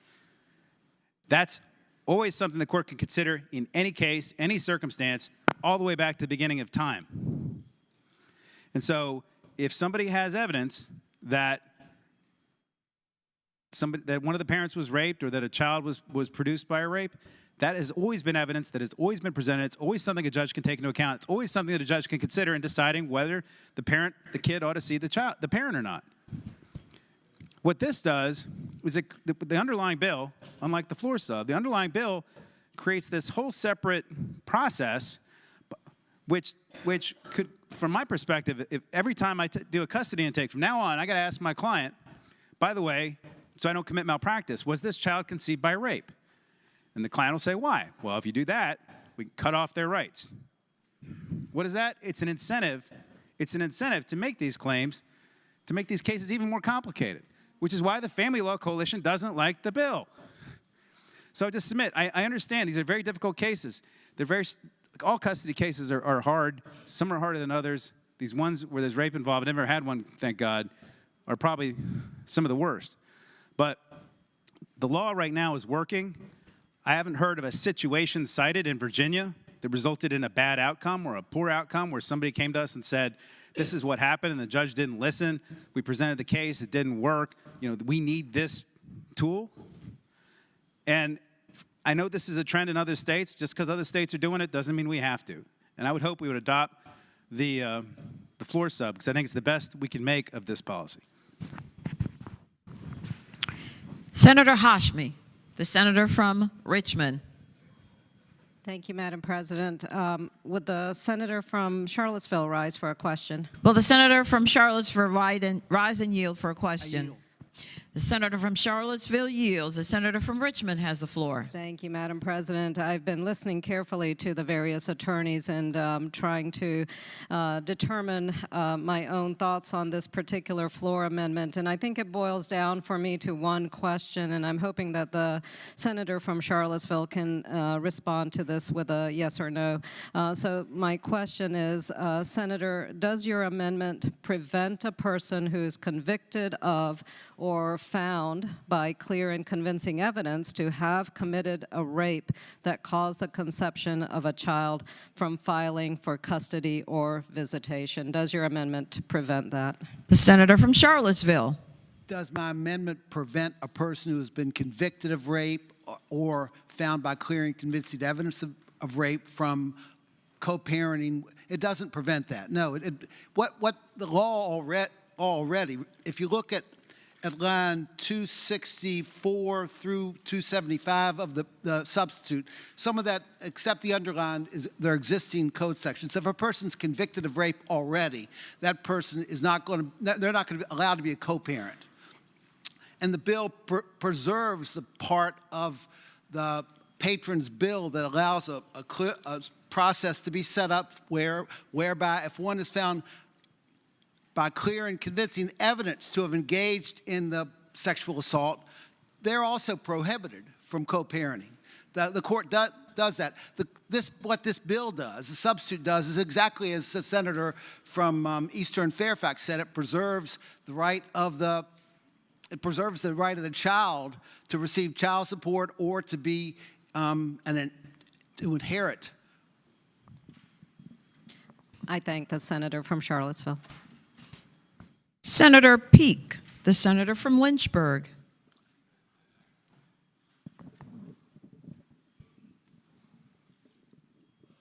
Again, Senator Deeds, the senator from Charlottesville. Ma'am, Madam President, I just had a couple of points to close things out. I wanted to just, I understand this is an emotional subject and there are differences of opinions, but as I was just pointing out, and as the senator from Eastern Fairfax said, this substitute does not gut the bill. It preserves the right of a person who has been sexually assaulted to go to court and prove by clear and convincing evidence that a person is guilty of the offense. And if they are, they're not going to be allowed to co-parent. A person who's been convicted of rape is already not allowed to co-parent. So this substitute does not gut the bill. The second point I'd make is that there are other states that have adopted a process somewhat similar to this, but you know what? Those states have also set up a process for the person who's alleged to have convicted the offense to have a court-appointed lawyer. We don't have that process in this bill. We don't set up that process for a due process to be allowed here. The third point I'd make is that it's not necessarily the woman's money. It's the child's money. As the senator from Eastern Fairfax pointed out, child support becomes an obligation of the state if the father does not pay. It's not anybody's money, but the child's. This substitute preserves the notion that the child's best interest has to be paramount. And I'd ask you to adopt it. The question is, shall the floor substitute be agreed to? Those in favor will say aye. Those opposed, no. The floor substitute is not adopted. Senator Surville, the underlying bill. The senator from Loudoun, the senior senator, Senator Perry. Thank you, Madam President. Madam President, I move passage of the bill and speaking to that motion. The question has the senator has the floor. Madam President, I know we've talked relatively extensively at this point about this bill, and so I just have a few comments to make about the bill before I ask the members of the body to pass it. An estimated 2.4% of United States women, that's about 82,000 Virginians, have become pregnant as a result of rape. Of these women, 1/3 of them decide to keep the child. If a woman makes that choice in Virginia, however, state law currently leaves her vulnerable to a disturbing reality. At any time, her rapist can claim parental rights over her child, attempt to gain custody or visitation rights, or otherwise be involved in parental decisions. Unfortunately, in Virginia, a court can only terminate a parent's rights, even a rapist, through the state, placing that child potentially in foster care or providing some other legal process that involves the state. A survivor is left with the opportunity, as was previously mentioned, to try to pursue criminal proceedings, but as we know, often that doesn't happen or can't happen for a variety of reasons. Even if there were criminal proceedings pursued, during that time, the parent could be required to parent with their rapist. This bill, House Bill 765, creates the avenue to terminate parental rights. It was worked out with many stakeholders. It would bring Virginia in line with 48 other states to provide some process to remove a rapist from his survivor's life. This bill explicitly acknowledges what all states agree: you don't get to claim to be a parent if you raped the other parent. In fact, Virginia already recognizes that rapists cannot be parents. Courts, including the United States Supreme Court, have long recognized that biological parents who conceived a child through a sexual criminal offense do not obtain parental rights simply by the biological connection. That alone is not enough. Therefore, Virginia law should allow, as this bill provides, for parental rights for a biological parent who conceived a child, should not allow for parental rights for a biological parent who conceived a child through a sexual offense.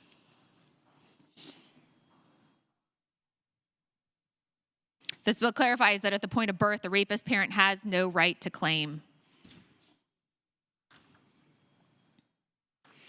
I would ask the members of this body to give survivors an option. Don't force them to rely on the criminal justice system. It's time, past time, Virginia opens a pathways for survivors of sexual violence to ensure they have a choice not to co-parent with the individual who raped them.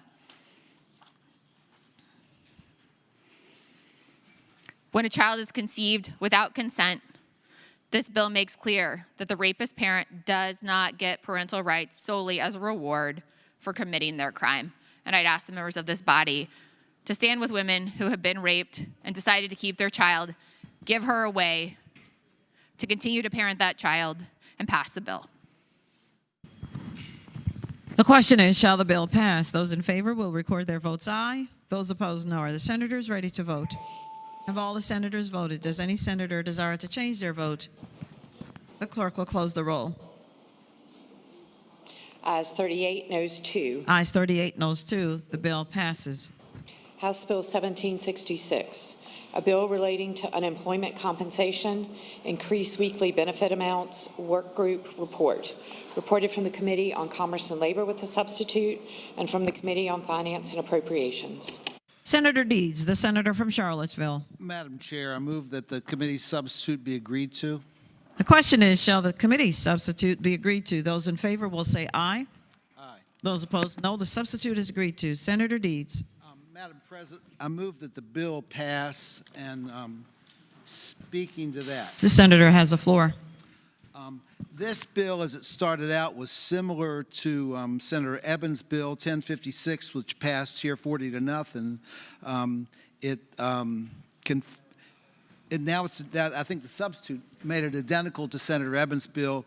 Essentially, it's a recommendation of the Commission on Unemployment Compensation. It allows the weekly benefit $100 higher than the current weekly benefit. The bill directs the Commission on Unemployment Compensation in consultation with the VEC to convene a work group to study making annual adjustments to individual weekly benefits based on the average weekly wage. Again, I reiterate my motion that it pass. The question is, shall the bill pass? Those in favor will record their votes aye. Those opposed, no. Are the senators ready to vote? Have all the senators voted? Does any senator desire to change their vote? The clerk will close the roll. Ayes 23, noes 16. Ayes 23, no 16. The bill passes. House Bill 1767, a bill relating to unemployment benefits, duration. Reported from the Committee on Finance and Appropriations with amendment. Senator Deeds. Madam President, I move that the amendment from the Committee on Finance and Appropriations be agreed to. The question is, shall the committee amendments be agreed to? Those in favor will say aye. Those opposed, no. The committee amendments are agreed to. Senator Deeds. Madam President, I move that the bill pass, and speaking to that. The senator has the floor. This bill provides that beginning on July 1, the claims effective on or after July 1 on eligible individuals' weekly unemployment compensation shall be paid for a maximum duration of 26 weeks. The amendment adds 2 enactment clauses, the first of which temporarily extends unemployment insurance benefits for unemployed individuals who have worked as federal contractor for the federal government within the last 12 months and who would otherwise meet certain eligibility requirements. That provision would expire on January 1, 2026. The second enactment says that the bill has an emergency clause, which would make it effective on its passage or on signing. Senator Surville, the senator from Eastern Fairfax County. Thank you, Madam President. Speaking to the bill. The senator has the floor. Thank you, Madam President. Just want to make sure everybody understands what this is about. Not only does this extend unemployment, but it makes it clear that if there are any federal contractors that were fired, RIFed, by the current administration across the river, that they get unemployment benefits.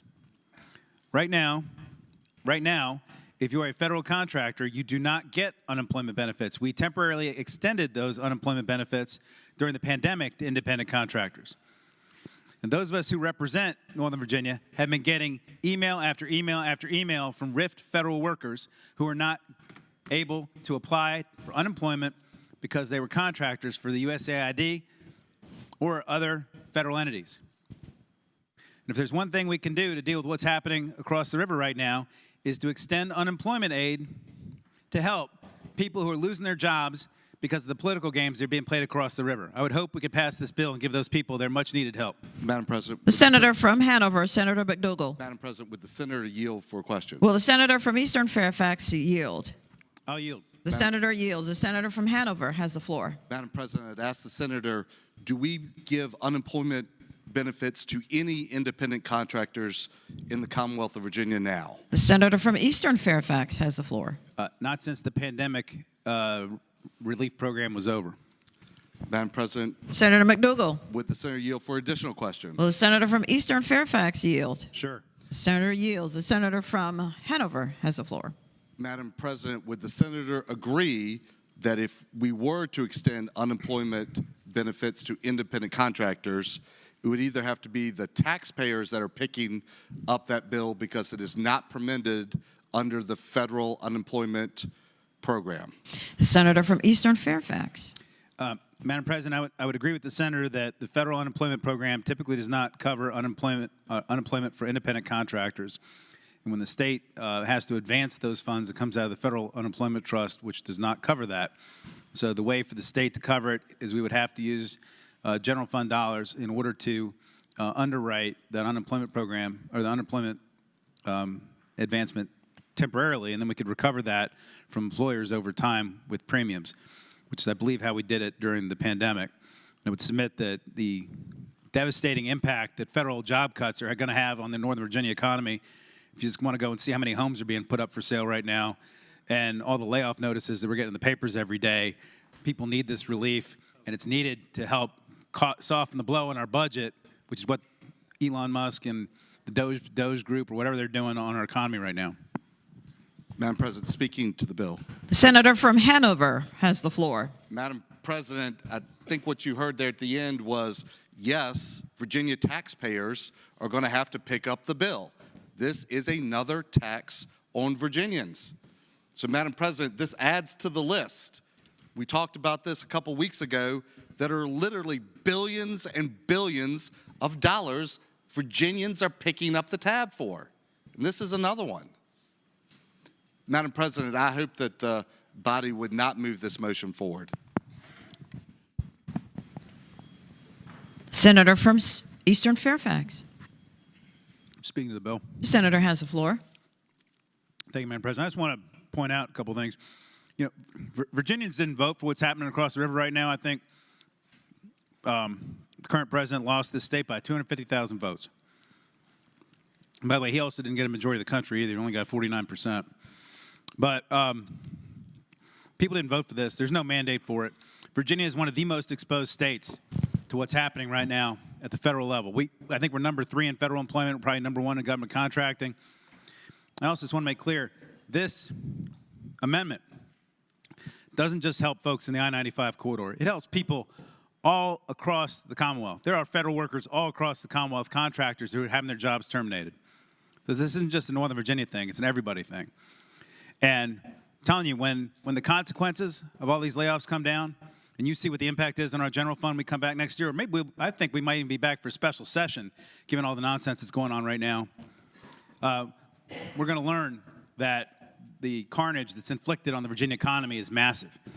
And this is just a very small measure that we can take to spread that pain across a longer period of time so these families don't end up losing their homes, losing their apartments, unable to make ends meet because the president chose to put some, I don't even know what to call him, some lunatic in charge of this Doge thing, which is wreaking havoc on our Northern Virginia federal employees who have done nothing wrong themselves. I would hope we could pass the amendment. Senator Obenshain, the senator from Rockingham. Madam President, I'll rise to speak. The senator has the floor. You know, we've had, I don't know how many instances this year in which folks from blue areas of the state are looking to impose the cost of their initiatives, their views, and their politics on people downstate and in rural areas across the Commonwealth of Virginia. And this is just one more example of that. It's okay for people with six-figure income, $250,000, $300,000, $400,000 incomes in the richest counties in America to look to people in Southside and Southwest Virginia to pick up the tab for their excesses. We're talking about doing it for solar farms in areas across Virginia because there are people in blue areas of the state who feel like we've got to save the earth here in Virginia, notwithstanding what the heck is going on in China and India. We're going to cram these utility scale solar projects down on rural Virginia. Now we're going to say it's okay that employers across Virginia and taxpayers across Virginia are going to pick up the cost for this expanded state benefit that isn't required. You know, the people of America, and yes, notwithstanding the denial that we seem to be in, they're sick and tired of federal government waste, corruption, fraud, and the tide is turning. It turned nationally. It's going to turn in Virginia.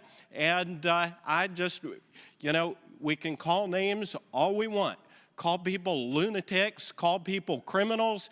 It doesn't do any good. The people, there is a huge disconnect between the supporters of this past administration and the sentiments of normal, everyday, hardworking Virginians, even in areas that have traditionally been blue areas in Virginia. And this is just another bad idea that I hope the time has come to put it to bed. Senator Rome, the senator from Western Prince William. Thank you, Madam President. Madam President, I rise to speak to the bill. The senator has the floor. Madam President, I would tell my colleagues across the aisle here to read a column from Dwayne Yancey in Cardinal News from February 13th, 2025. Headline: Federal workforce cuts could create unemployment levels in Northern Virginia not seen in living memory. That's a potential problem for rural Virginia. Subhead: Rural school systems get most of their money from the state, and the biggest single source of state funding is income tax revenue from Northern Virginia. And as my colleague here points out, about 28,628 federal workers are estimated to live in Virginia's 5th, 6th, and 9th congressional districts combined. Now, Madam President, what does that mean? This is the bill. When your constituents ask you, what are you doing to help? when something came up and you had an option to take care of people who need our support, and they say, we know this is about federal workers, we know this is about federal contractors, we know this is about issues in DC, what are you doing in Richmond to help your constituents? This is it, this bill. A yes vote to this, what we're about to have, is to help them. A no vote does not help them. Choose accordingly. Senator Stanley, the senator from Franklin County.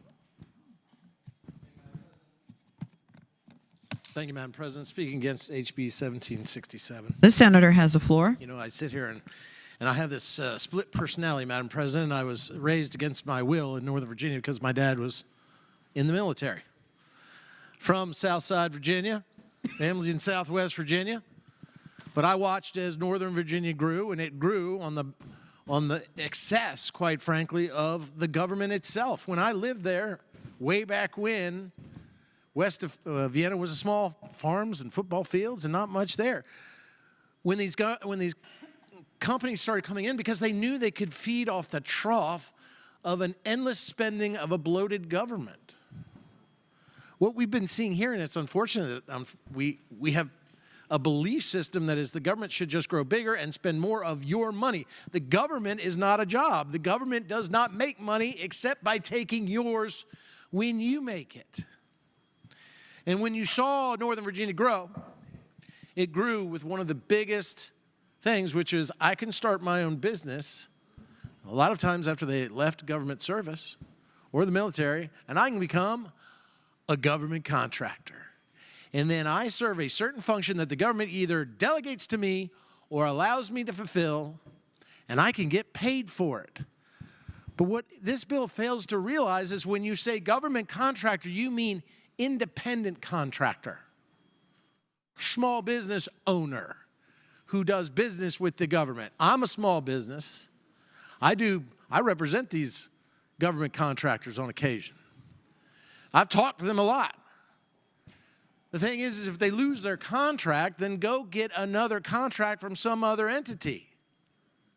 A lot of these people are in IT and other things that the government likes to contract out.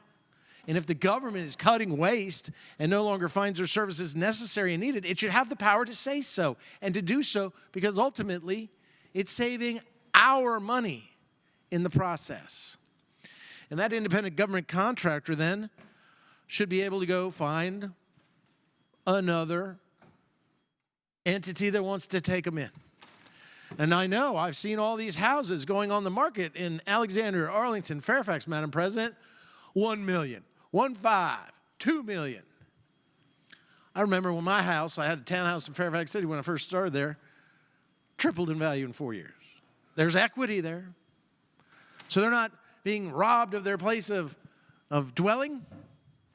Probably going to make a nifty profit. And hopefully they'll find another way to use their talents except attaching yourself like a carbuncle to the government function. And it amazes me, Madam President, because this we should not be paying for in my area when somebody is basically a small business owner and they lose a contract. If I lost clients, I don't get to go get unemployment because I own my business. But to complain here today, whether it's Doge or Elon or whoever you want to say, Madam President, who may have saved $55 billion of our money, to sit there and complain about this spending cuts and about going in and trying to make government more efficient and lighter weight. It's like you're complaining about a bank auditor who comes in, examines your accounts and says, hey, guess what? You're getting ripped off by the bank. And you're now not mad at the bank, you're mad at the bank auditor for finding it and saving you money. Madam President, we should not be paying for government contractors. We should not pay them unemployment when they're independent and small business owners and can do their best to find other employment or other contracts to engage in their wares in business. And I ask you not to support HB 1767. Thank you, Madam President. Senator McPike, the senior senator from Prince William. Thank you, Madam President. Rise to speak to the bill. The senator has the floor. Thank you, Madam President. Madam President, I hope all Virginians here how flippant the other side is in terms of the job loss to our hardworking Virginians.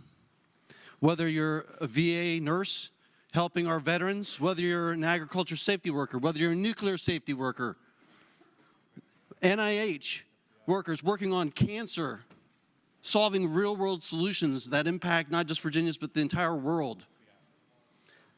The FBI, headquartered in my district, and so many others.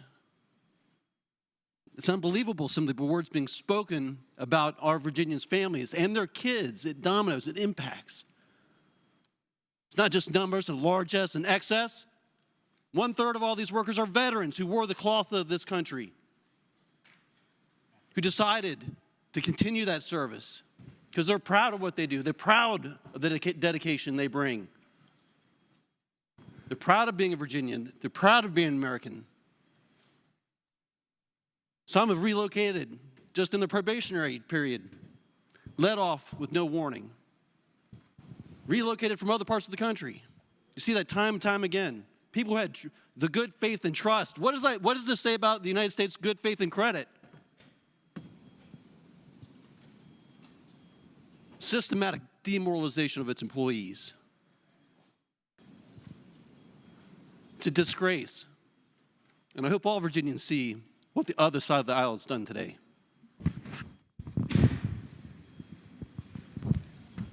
The senator from Richmond, Senator Hashmi. Thank you, Madam President. I rise to speak in support of the bill. The senator has the floor. Thank you, Madam President. You know, I've been sitting here listening to rather reductionist arguments from the other side about why we don't need to support our federal workers, our essential federal workers. These are our neighbors, colleagues, they're constituents of ours in Northern Virginia, here in Richmond, and all throughout Virginia, frankly. So it's appalling to hear some of these arguments. But I would urge our members on the other side of the aisle to also consider the ways in which their own rural districts are being impacted. And in fact, we have in our midst one of our senators who also owns a dairy farm. And I would hope that he would speak up about the impacts that our farming communities, our agricultural communities are about to feel, the impacts, the serious impacts they're about to feel as our federal workforce, our federal agencies are dismantled. You know, the USAID, which has borne a considerable brunt of this new administration, is one of the primary pillars that supports our farming communities. USAID actually spends $2 billion annually in U.S. agricultural products per year. And right now, because of the dismantling of USAID, those agricultural products, those food items are sitting and rotting and going to waste. Now, as USAID ceases to purchase these products, our Virginia farmers, our small farmers, our farming communities are going to begin to feel the impact. It is absolutely critical that each of us here in Virginia stand up and speak out against the kind of assault that we are seeing in the collapse and the dismantling of the federal government. We are protecting our constituents up and down all around Virginia. And if we are not going to speak up for Virginians, then who is? I urge this body to support this legislation.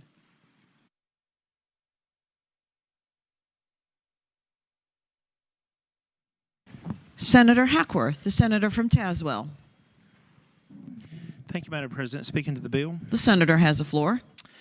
Thank you, Madam President. I wasn't planning on speaking about this, but after hearing all of the testimony on the floor, I think what we're talking about here is independent contractors. These are independent contractors that was contracted to do a specific thing. And I remember years ago when the other administration and other administrations that have placed very restrictive measures on the coal industry in Southwest Virginia. I was an independent contractor. There were several independent contractors in Southwest Virginia that lost their jobs. We didn't ask that they be paid because they was independent contractors. They knew what they was doing. Even today, this year, we had contracts that was because the strenuous permitting processes through the last administration, the permits were held up. They were just forever trying to get approved, that they had to lay off these independent contractors that do this work. We didn't ask for them to be covered by taxpayers' expense. That was their job. They knew what they were doing.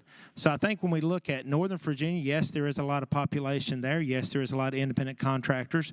But we have been going through this in Southwest Virginia for decades. When the Clean Economy Act was passed here in Virginia, that impacted Southwest Virginia. And there was contractors, independent contractors, that lost their jobs with that. And we didn't ask taxpayers to pick up the tab on that, so I don't think we should in this instance either. Thank you, Madam President. The senator from Roanoke, Senator Suderline. Thank you, Madam President. Speaking to the bill. The senator has the floor. Madam President, it's interesting to look at this and hear these speeches, and it's perplexing to me why a bill that passed the House with 52 votes came to the Senate that has a 21-19 partisan division, and it was decided to add an emergency clause, taking it to a 4/5 requirement. It almost seems that it's not actually intended to pass today. And that's, I wouldn't understand that. And I can hear lots of other folks behind me that can't come up on the microphones now, but it's just interesting to me that when we have this much work to do, we'd have this many speeches for a bill that it seems is designed not to pass.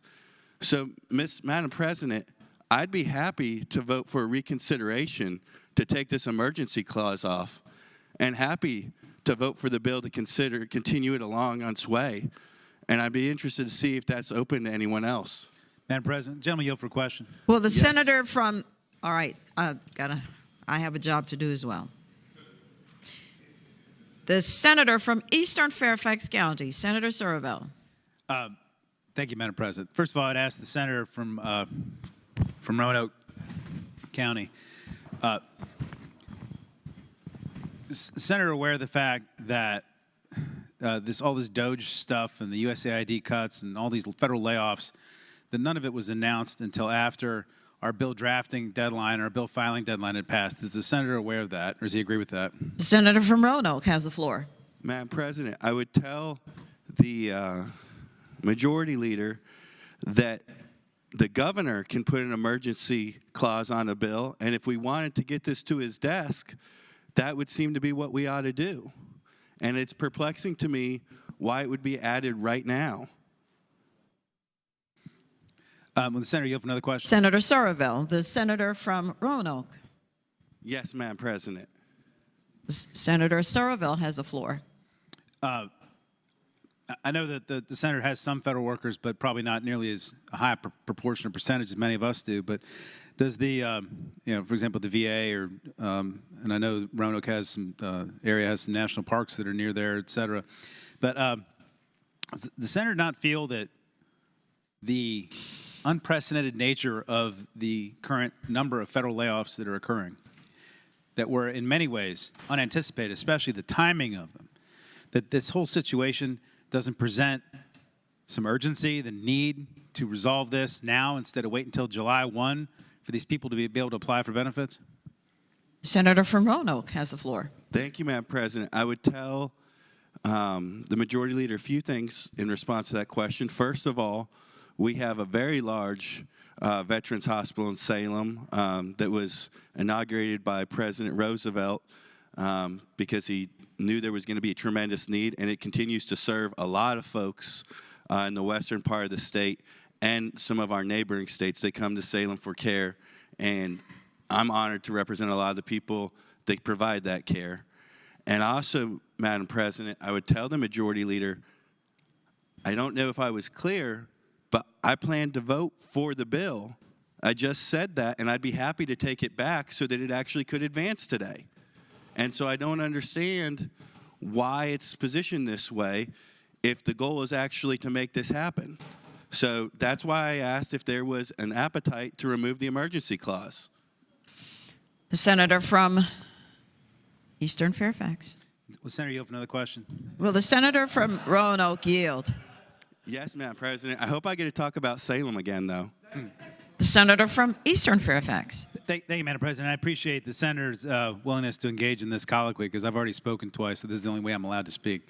But I would just say to the senator, does the senator have any appreciation for the fact that those of us who represent people where we've had dozens and dozens and dozens of people emailing us about the effects it's had on them over just the last 3 weeks, the effects it's having on their daily life, why we might feel a sense of urgency on behalf of our constituents to do something about this right now, and why our constituents might feel we need to do something about this right now, this minute, this second, yesterday, last week, when it was first announced 3 weeks ago, instead of waiting around till July 1.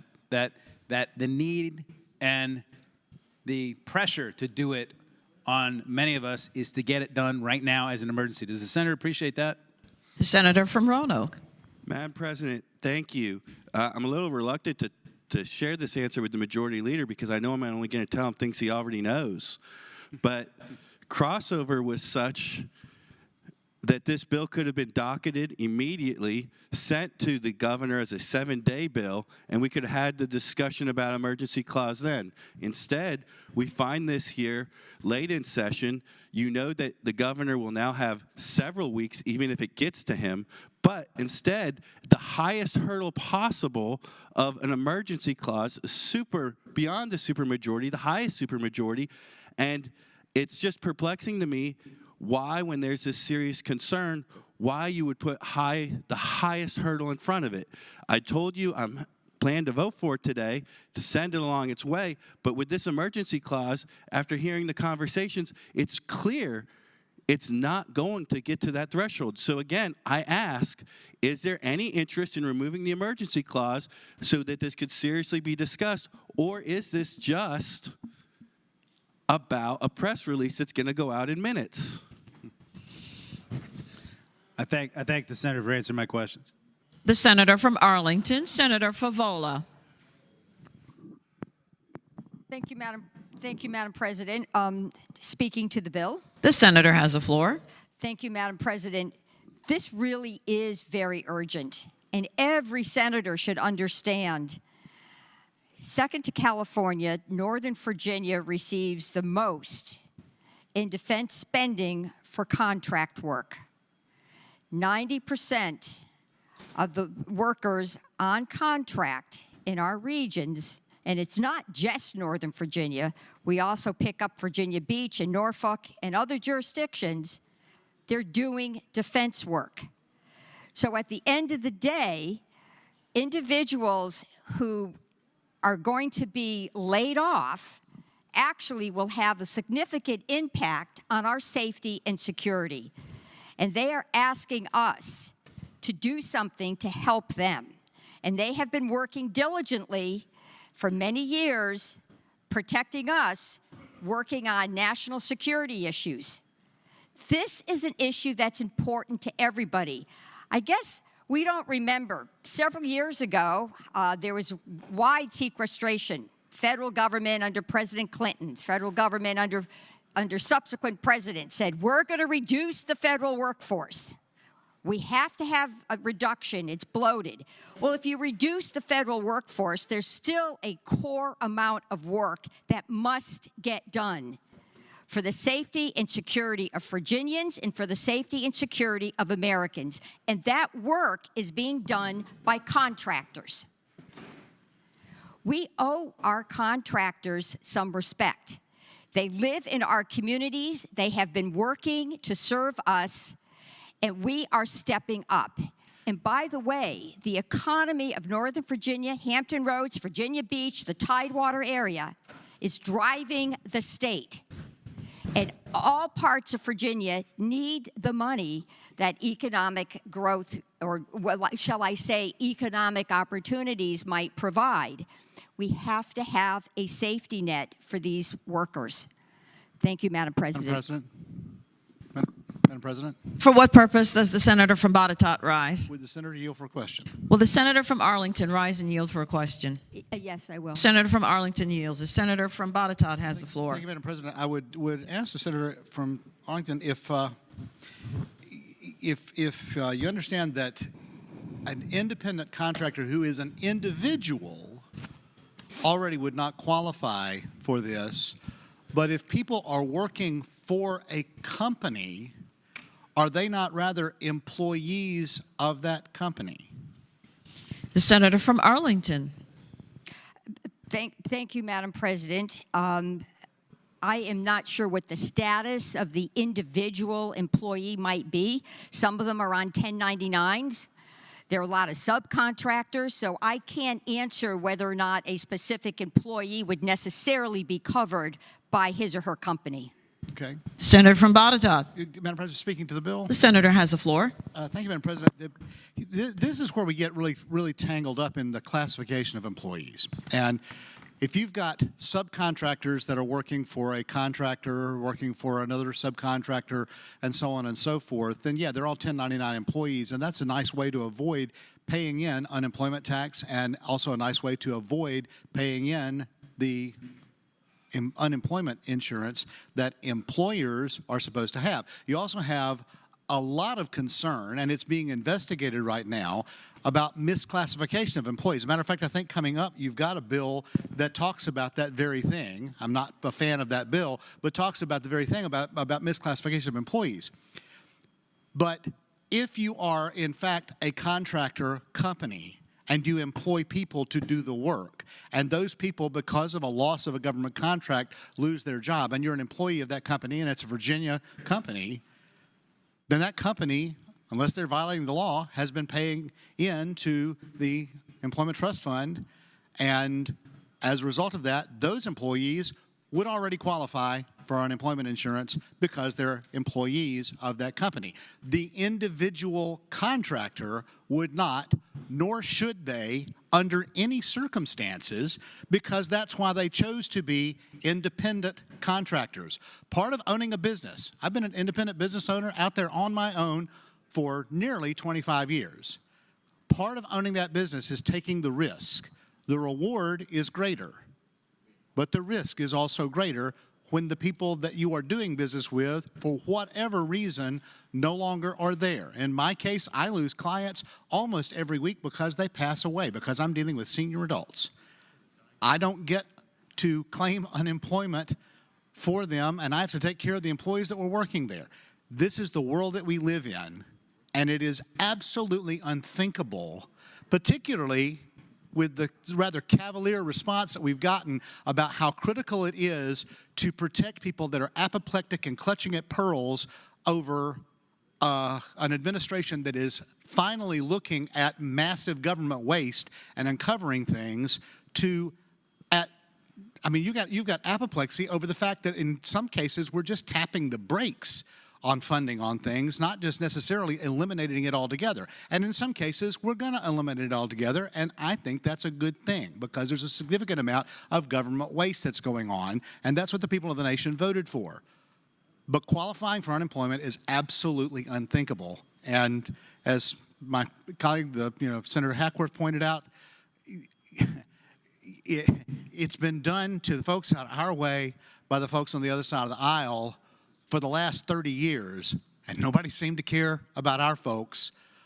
And, this is just the way life is sometimes, and I'm sorry, but it's the way life is. Thank you.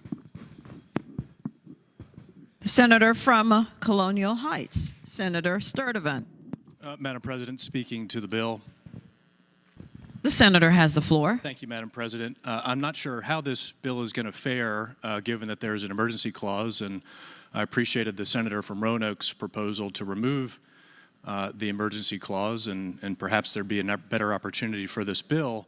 But I think regardless of what happens to this particular piece of legislation, I'd note that it's got a fairly significant fiscal impact. And so regardless of what happens to the bill, for this to proceed, it's going to have to be in the budget that this body is going to consider on Saturday. And so if this bill doesn't pass, I don't know if it will today, there's an ample opportunity for the folks who made very passionate speeches on this issue today to either vote no on the budget on Saturday if this is not included, or to introduce a floor amendment to try to attach this fairly sizable economic impact piece of legislation into the bill. So even if it doesn't pass today, Madam President, there is still an opportunity for my friends on the other side of the aisle to advance this measure. Thank you. Senator Van Valkenburg, the senator from Western Henrico. Thank you, Madam President. Madam President, speaking to the bill. The senator has the floor. Thank you, Madam President. Madam President, members of the body, I hear a lot of process talk. We're trying to get bogged down in process so that we actually don't talk about the value statement here, right? And the value statement here is that we are a state, because of our proximity to D.C., because of our military imprint. We are a state that is one of the states that is most dependent on how the federal government works. We could have a conversation about whether Congress should make federal government smaller. Republicans have been complaining about it for years, yet they've done nothing. But now what we have is an arsonist who's come into government, and we actually have a Republican Party in our state that is more right-wing on this stuff than the national Republicans. I'm looking at a headline from Axios right now. Trump faces growing Doge revolt from GOP lawmakers. The lawmakers in Congress on the Republican side of the aisle are more concerned about our workers than the Virginia Republicans are. And so we can sit here and talk about the budget. We can sit here and talk about emergency clauses. We can sit here and talk about independent contractor versus this versus that. But at the end of the day, we're talking about people. And we're talking about people being hurt. And I think when we put a vote up on the board, I think we're going to see some folks on the other side of the aisle vote with us. And I think we're going to see some other people on the other side of the aisle not vote at all, because they know how toxic this no vote is. And so I would hope that we would vote for this measure. I would hope we would stand up for our people, because at the end of the day, it's not about ideology. It's not about being left-wing or right-wing. It's about helping people. And I would hope we would remember that. Thank you, Madam President. The junior senator from Loudoun, Senator Srinivasan. Thank you, Madam President. Speaking to the bill. The senator has the floor. Thank you, Madam President. I may be a junior senator here, and I've been keenly watching this back and forth conversation. What is very disappointing to me, Madam President, is this has somehow become a Northern Virginia versus rest of Virginia. It's not Northern Virginia versus rest of Virginia. It's all Virginia. There may be independent contractors, maybe more in Northern Virginia, but there are independent contractors in every part of Virginia. This is about Virginia. I always said this during my campaign. I think about it every day. Loudoun is my home, Virginia is my district. Every piece of Virginia is our district. This is not a Nova versus rest of Virginia issue. The other side needs to think people are getting hurt. I'm an accountant. I love efficiency. I love saving cost. But mindless cutting doesn't help anyone. When people are hurt, it's our job to take care of them. We may differ on how to take care of them, but we should agree that every part of Virginia is our district. Thank you, Madam President. Senator Rouse, the junior senator from Virginia Beach. Thank you, Madam President. I rise to speak to the bill. The senator has the floor. Thank you, Madam President. I have a similar bill, the furlough federal bill that we're going to hear on the supplemental calendar. And this is along the same lines. And so I'm just listening to the discussions. And I think, we have to make the point, as the senator from Western Henrico stated, the independent contractors that work tirelessly for our federal government, supporting critical programs, critical systems, keep them running. And yet when the government shuts down, those workers are left without pay. I think that's unacceptable. I think federal employees who receive back pay after a shutdown, which one is looming in March, but independent contractors, many of whom perform the same essential work, will be left behind. This bill is making sure that those independent contractors are not left behind. And there's a failure to recognize that we do not recognize the value of their labor. So this bill is calling for a change. It's a system that ensures that independent contractors are compensated fairly, that they aren't left behind, that the value of work in all of our federal employees, whether they contract or not, that are valued here in Virginia. It's not your people, as it was stated from a senator from across the aisle. It's our people. This is Virginia. This is our Commonwealth. And it's coming from a senator who has a high percentage of independent contractors and federal workers in Hampton Roads. We have to ensure that we aren't leaving them behind, that we're making sure that Virginia continues to be the #1 place in the nation for business. That's in part because of what our federal workers and our independent contractors bring to the table. So I hope we support this piece of legislation with the emergency clause, because it's a pressing, emergent issue that we have the opportunity to solve right now. Thank you. Senator Peake, the senator from Lynchburg. To speak to the bill. The senator has the floor. And the senator from Western, Henrico, said this is a value statement. And I agree. If the people who are proposing this bill wanted this bill to pass, they could make this bill pass. And so their values are not to actually pass this bill to do what they say they want to do. Their values are to make a political statement so they can go out there and release some statement knowing full well that in the Finance Committee, they put the emergency clause on this bill that requires 4/5 vote. But you just heard the senator from Roanoke say he plans to vote for this bill. That's 22 votes to pass this bill. But the Senate Finance Committee put the 4/5 clause on this bill and did not put the $40 million fiscal impact in the budget. And you consistently saw the senator from Fairfax refuse to answer the question, can we remove the emergency clause from this bill so that it can pass? And they have not. So everybody in the Commonwealth, remember that. When you get their release from the Democratic media machine that says Republicans voted against giving unemployment insurance to federal contractors, remember, they put the 4/5 clause on this bill. They had the opportunity today to remove that clause. They were asked to remove that clause. They would not even respond to the inquiry. And the money is not in the budget. So don't be fooled. Ladies and gentlemen, employees in Northern Virginia, they had no intention of this ever going through and paying you. Do not be fooled. The senior senator from Loudoun, Senator Perry. Thank you, Madam President. Speaking to the bill, Madam President. The senator may continue. Thank you, Madam President. Madam President, first and foremost, I take a little bit of umbrage at the idea that Northern Virginia, which is the part of Virginia that I'm from, that we run on the backs of those in other parts of the states and we don't care about them or pay attention to them. I myself specifically killed a bill this year that would have allowed for expansion of solar. And I've gotten call after call after call. In fact, I had a phone call earlier today with a reporter from down in Southwest Virginia thanking me and saying if I came down to Southwest Virginia, plenty of people would throw a parade for me. So I don't think it's fair to say, y'all don't listen, y'all don't pay attention, you don't care. Madam President. For what purpose does the senator from Rockingham rise? I'd ask the senator from Loudoun if she would yield for a question. Will the senator from Loudoun yield? Of course I yield. The senator yields. The senator from Rockingham has the floor.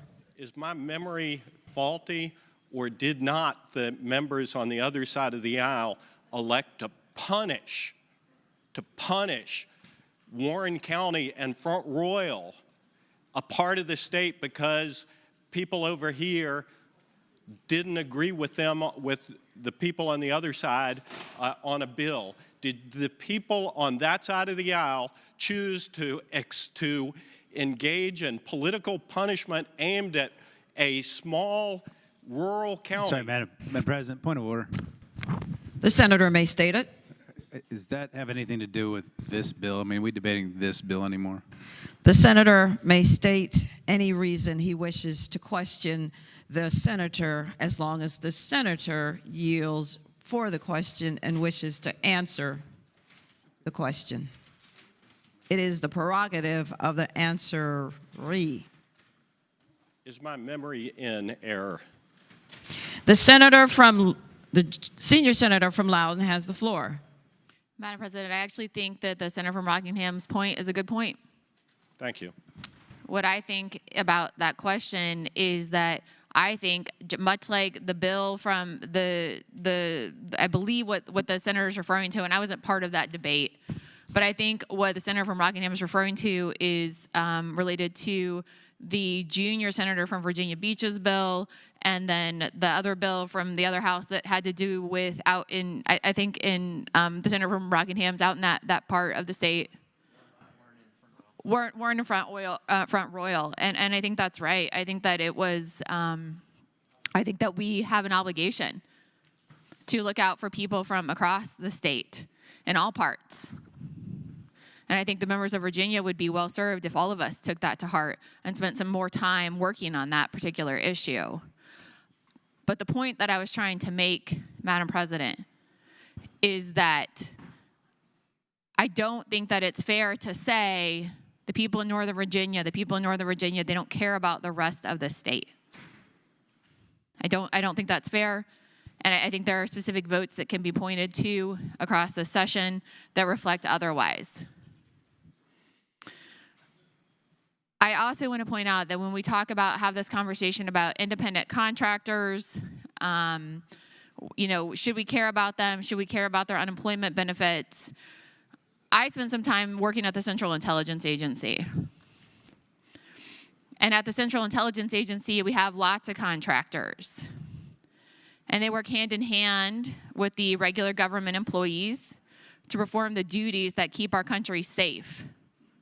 They do it in quiet, in the dark. Many people don't know who they are. They're not acknowledged. But much like folks in the military, they have one mission only. It's not a political mission. It's a mission to protect this country.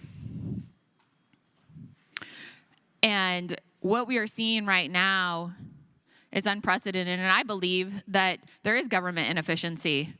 And I believe that it's something that needs to be addressed and looked at and addressed. And I think the members of the United States of America believe that. The people in Virginia believe that. And I think we have an obligation to do that too, to save money where we can save money. I think in 1993, President Clinton worked on that. He cleared out about 377,000 people from the government because he believed that it wasn't effective, but he did it in a thoughtful and a methodical way. And what we're seeing right now is not thoughtful or methodical. It's reckless and it's dangerous, and it's not just people's lives and people's families. And I do think this will become a bipartisan issue. I really do. Because I think that it will impact people and their families, and I think it will impact our security. And I know a lot of people in the federal government because I work there. And I get calls from people who reside on both sides of the aisle who are terrified about what is happening right now. And scared. They're scared, not just for their families, but for our security. At the FBI, at the FAA, at the CIA. And so, Madam President, I believe, yes, there's an emergency clause on here. My friends on the other side of the aisle say, why do you have it on here? Why do you have it on here? Why do you have it on here? And I think it's on there because we think it's an emergency. And I expect as this year goes on, we'll see more and more and more and more and more and more and more emergency as this continues to unfold, as things continue to go off the rails. And they say, well, we don't have the votes to pass. We don't have the votes. No, we hope that we do have the votes to pass. And I hope that my friends on the other side of the aisle, we're just not that cynical over here to believe that we don't. And I think that if the members on the other side of the aisle wanted this bill to pass, then certainly they have the option of having it pass. Thank you, Madam President. Madam President. Senator Stewart, the senator from King George. Madam President, I would ask that this go by temporarily so we can have a little bit of a discussion on it. Without objection, House Bill 1767 goes by temporarily. Madam President. The senator from Lynchburg, Senator Peake. Yes, ma'am. Having voted on the prevailing side by which we passed House Bill 1766 on page 29, could we reconsider that bill so some folks may correct their vote? Thank you. If the senator will allow me leave, we have a message from the House. Sergeant at Arms. Madam President, the delegate from Prince William, Delegate Maldonado. Thank you, Madam President. I've been directed by the Speaker of the House of Delegates to inform the Senate that the House has agreed to HJR 760 relating to judicial elections and certain elective officers and requests the concurrence of the Senate. Thank you, Delegate.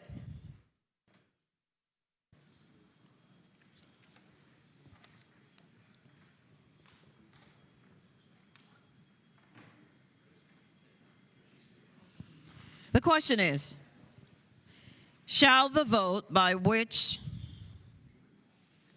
House Bill 1766 passed be reconsidered? Those in favor of that motion will record their votes aye. Those opposed, no. Are the senators ready to vote? Have all the senators voted? Does any senator desire to change their vote? The clerk will close the roll. Ayes 40, no 0. Ayes 40, no 0. The vote is reconsidered. Senator Deeds, the senator from Charlottesville. Madam President, I move that the bill pass, having already explained it. The question is, shall the bill pass? Those in favor will record their votes aye. Those opposed, no. Are the senators ready to vote?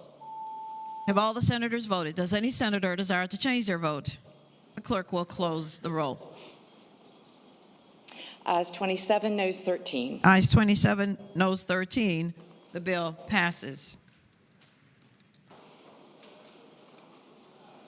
House Bill 1769, a bill to exclude excused student absences of a certain length from the calculation of chronic absenteeism for the purpose of the readiness indicator in the Board of Education School Performance and Support Framework.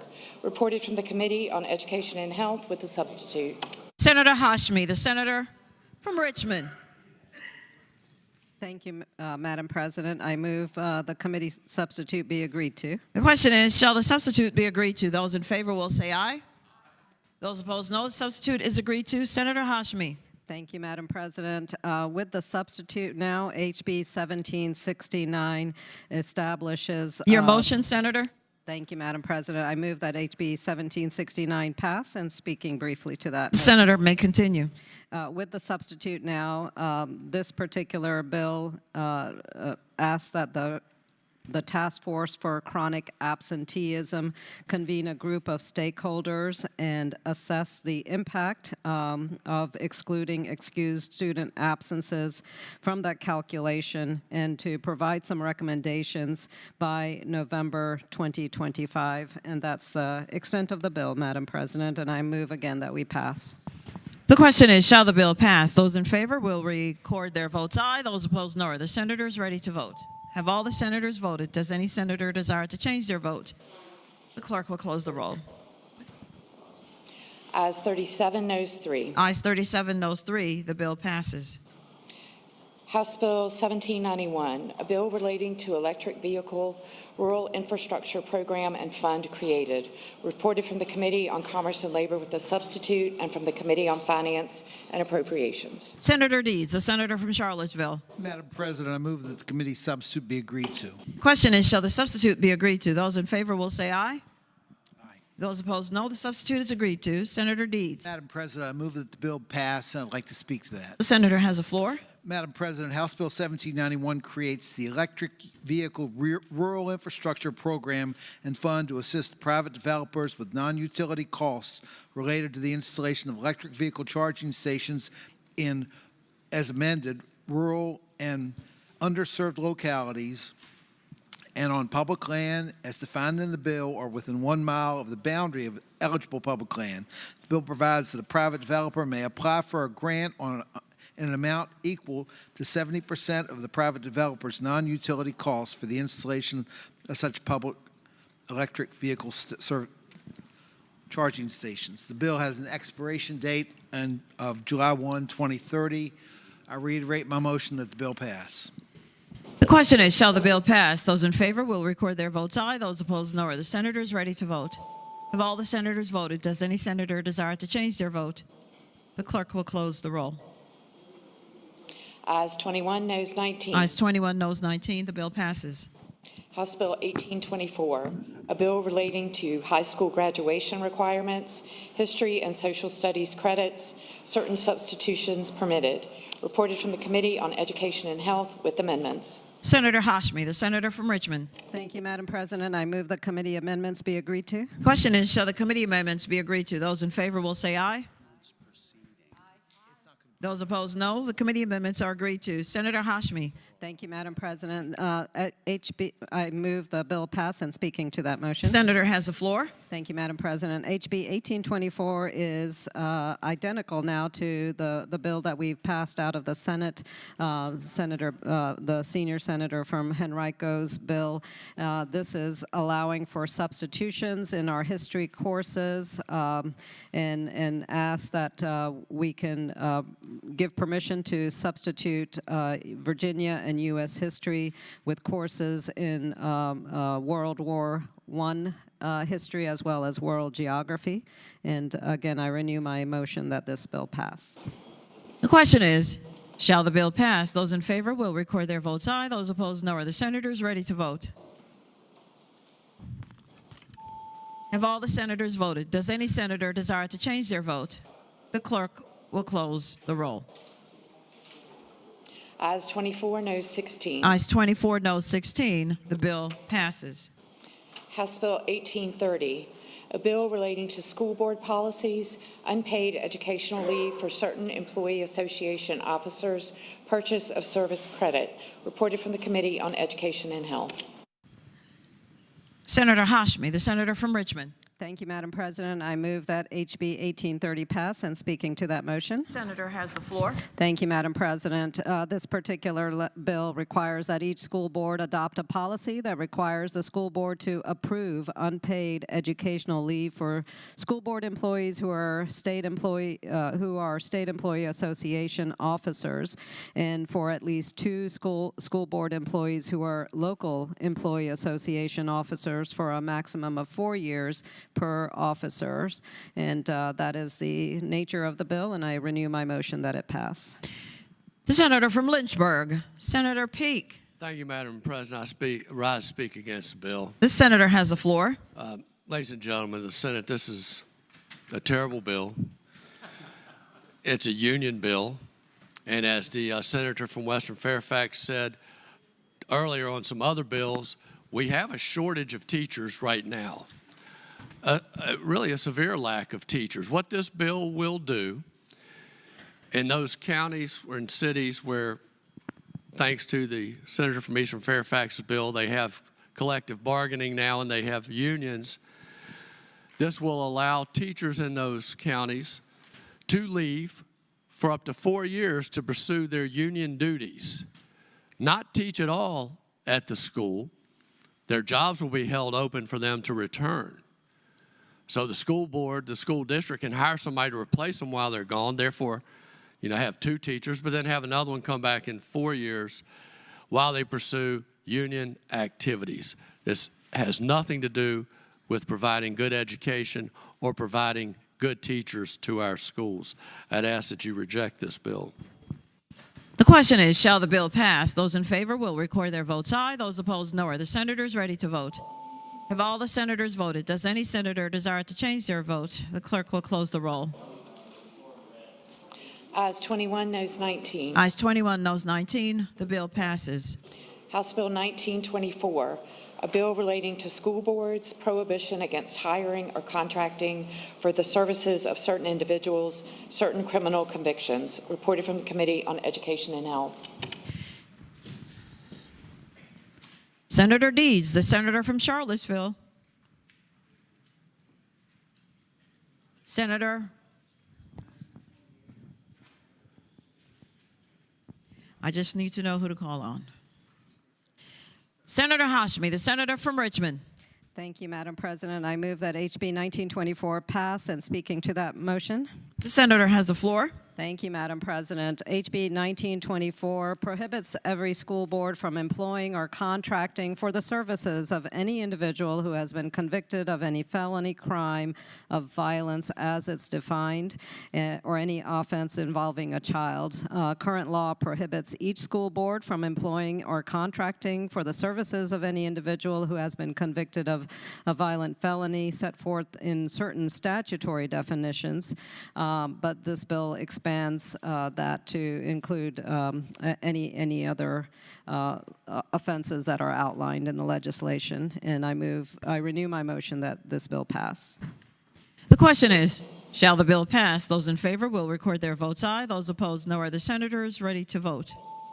Have all the senators voted? Does any senator desire to change their vote? The clerk will close the roll. Ayes 25, noes 15. Ayes 25, noes 15. The bill passes.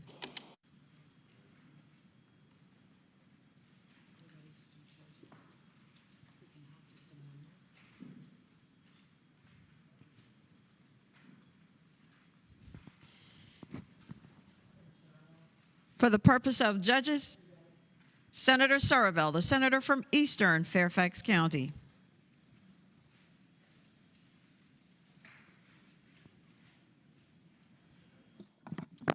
Madam President, I move that the reading of the resolution be waived.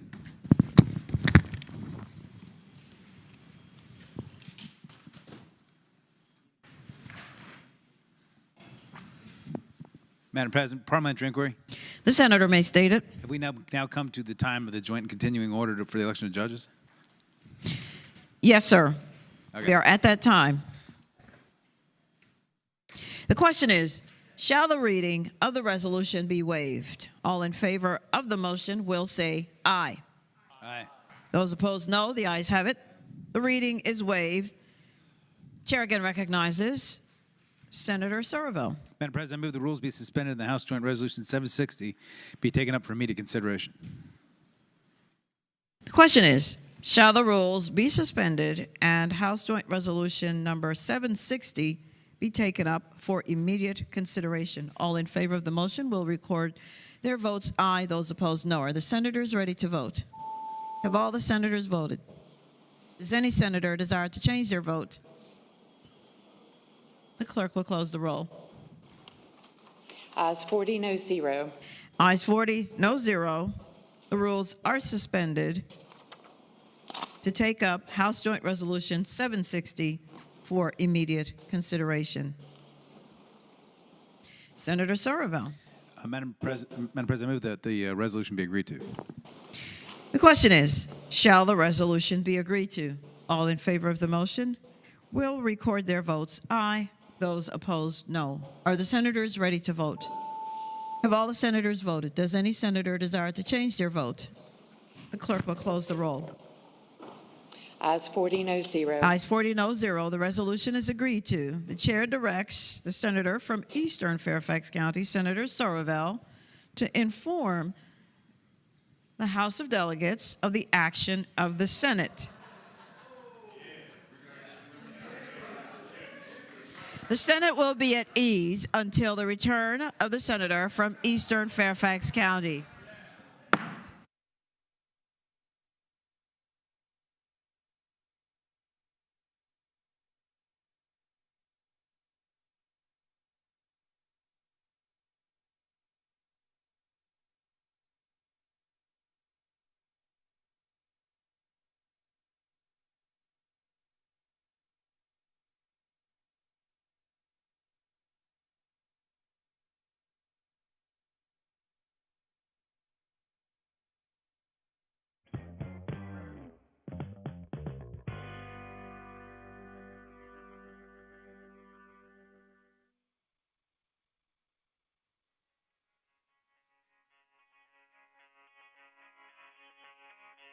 This is the Senate of Virginia, Richmond, Virginia.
Senate Chamber.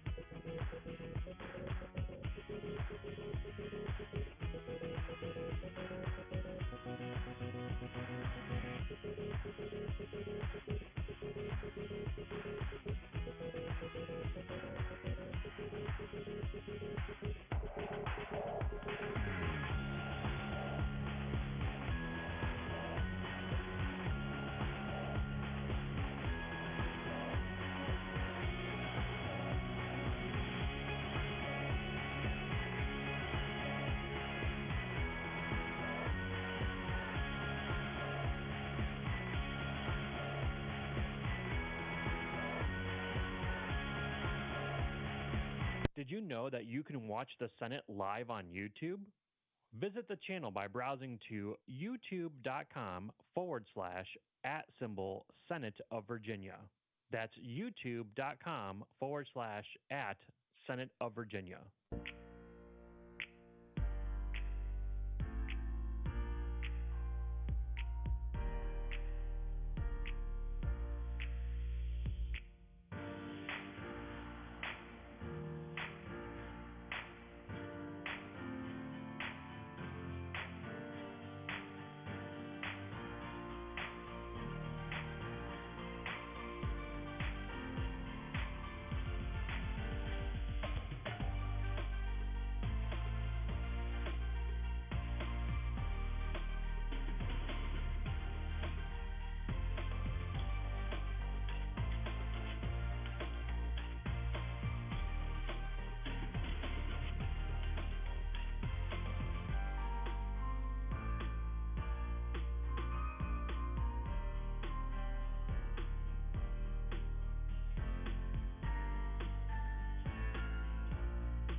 Senate Chamber.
The time for the joint order.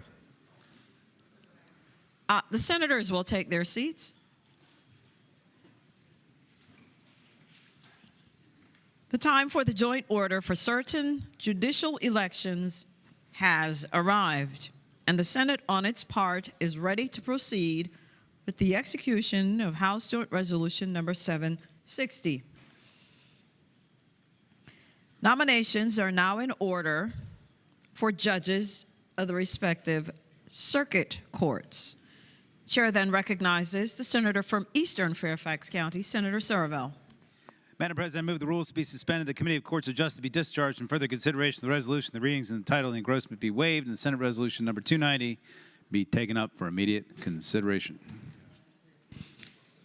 The question is, shall the rules be suspended, the Committee for Courts of Justice be discharged from further consideration of the resolution, the readings of the title and engrossment be waived, and Senate Resolution number 290 be taken up for immediate consideration? All in favor of the motion will record their votes aye. Those opposed, no. Are the senators ready to vote? Have all the senators voted? Does any senator desire to change their vote? The clerk will close the roll. Ayes 40, no 0. Ayes 40, no 0. The rules are suspended to take up the resolution for immediate consideration. Senator Surville. Move the resolution be agreed to. The question is, shall the resolution now be agreed to? All in favor of the motion will say aye. Those opposed, no. The motion is agreed to. The resolution is agreed to.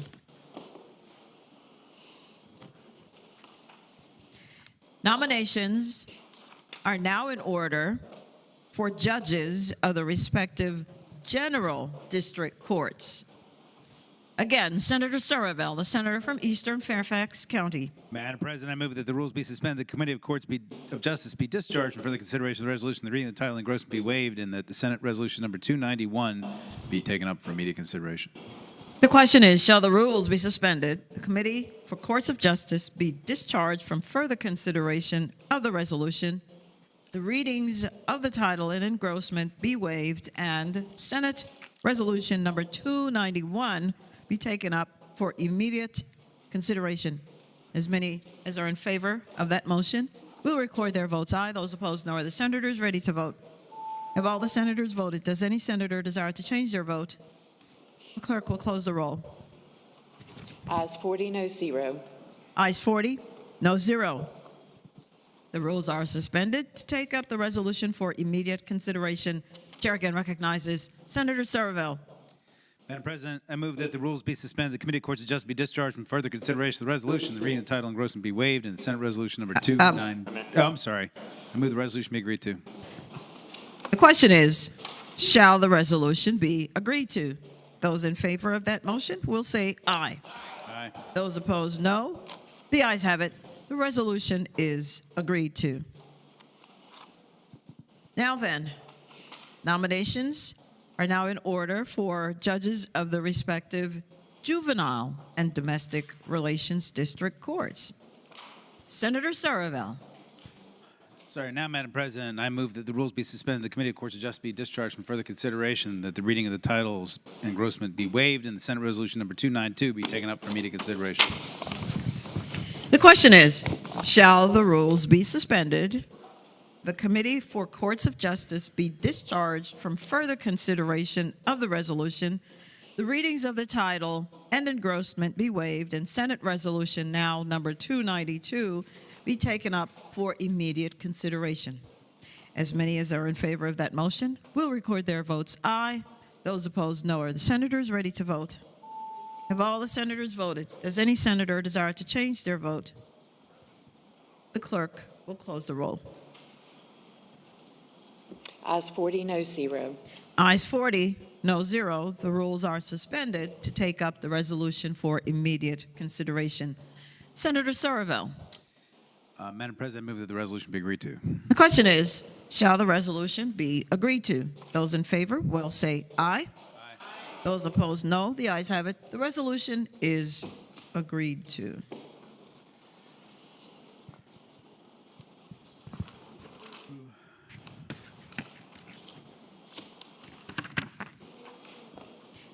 We are now at nominations being in order for a member of the Judicial Inquiry and Review Commission. Senator Surville. Madam President, I move the rules be suspended. The Committee of Courts of Justice be discharged from further consideration of the resolution. The reading of the title and engrossment be waived, and the Senate Resolution number 293 be taken up for immediate consideration.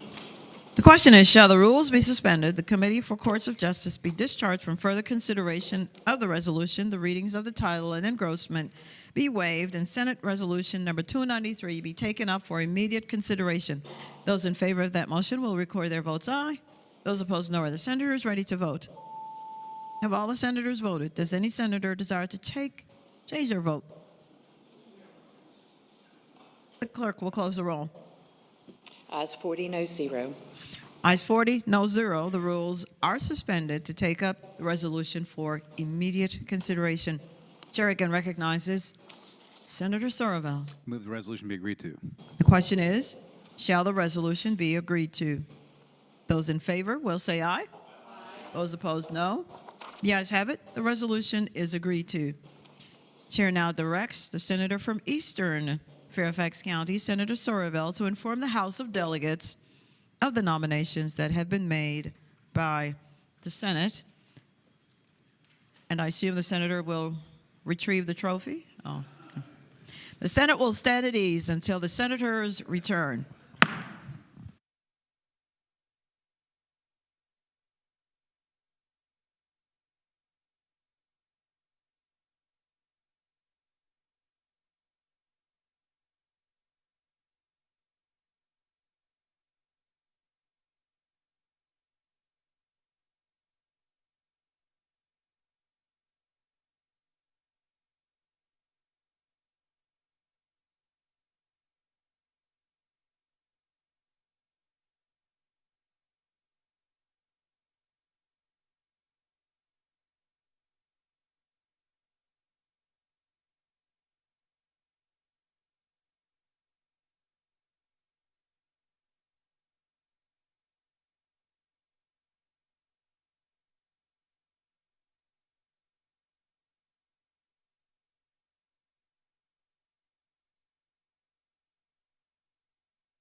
Senate will come to order.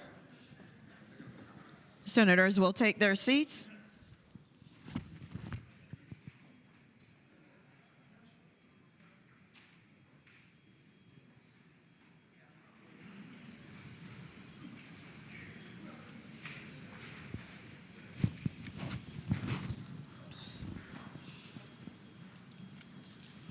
Pursuant to the joint order, it is now in order that the rolls be called.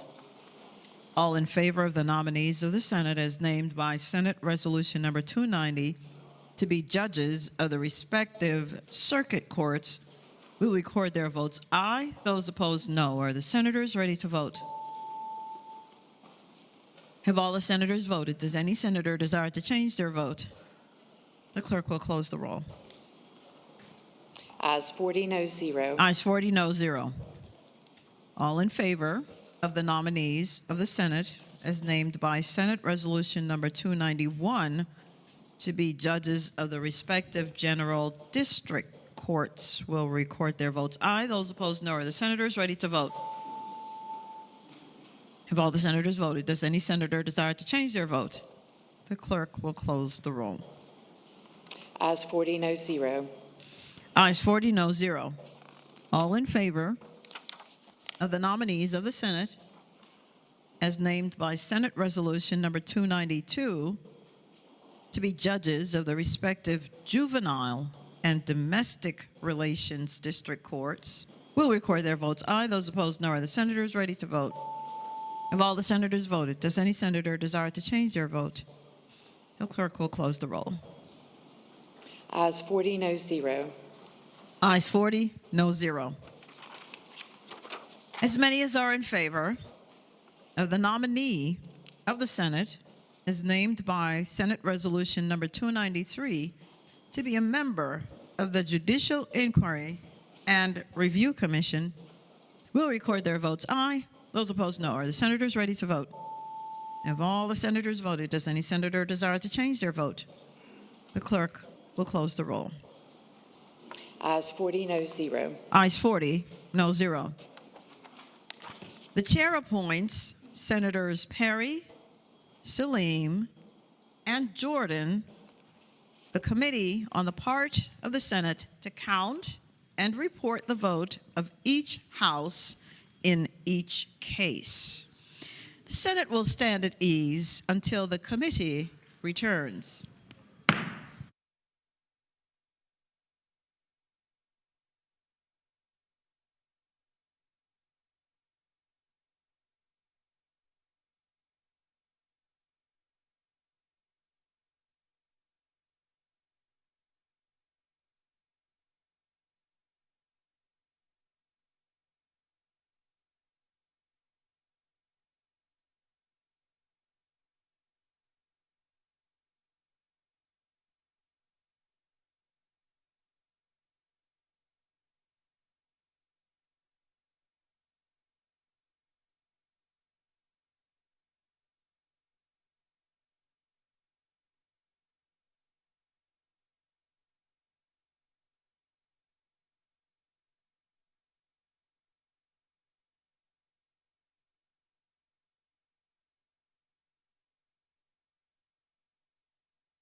The Senate will come to order.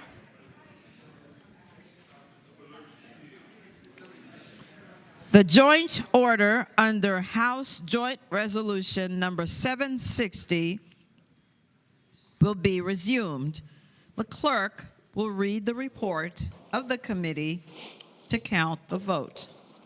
The committee has reported as follows: number of votes necessary to elect in the House of Delegates, 51, in the Senate, 21. The committee has reported as follows. Chair recognizes Senator Surville, the senator from Eastern Fairfax. Madam President, I move the reading of the report be waived. The question is, shall the reading of the report be waived? All in favor of waiving the reading will record their votes aye. Those opposed, no. Are the senators ready to vote? Have all the senators voted? Does any senator desire to change their vote? The clerk will close the roll. Ayes 38, noes 2. Ayes 38, noes 2. The reading of the report is waived. Those named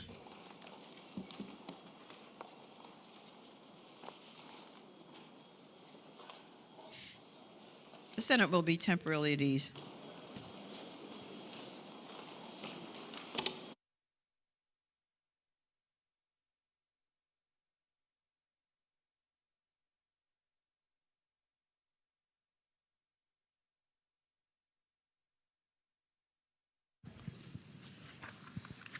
Those named in the report as having received the vote of a majority of the members elected to each house of the General Assembly are therefore duly elected as judges of the respective circuit courts, general district courts, and juvenile and domestic relations district courts, and as a member of the Judicial Inquiry and Review Commission for the terms that have been set forth. We now return to the calendar. Madam Clerk.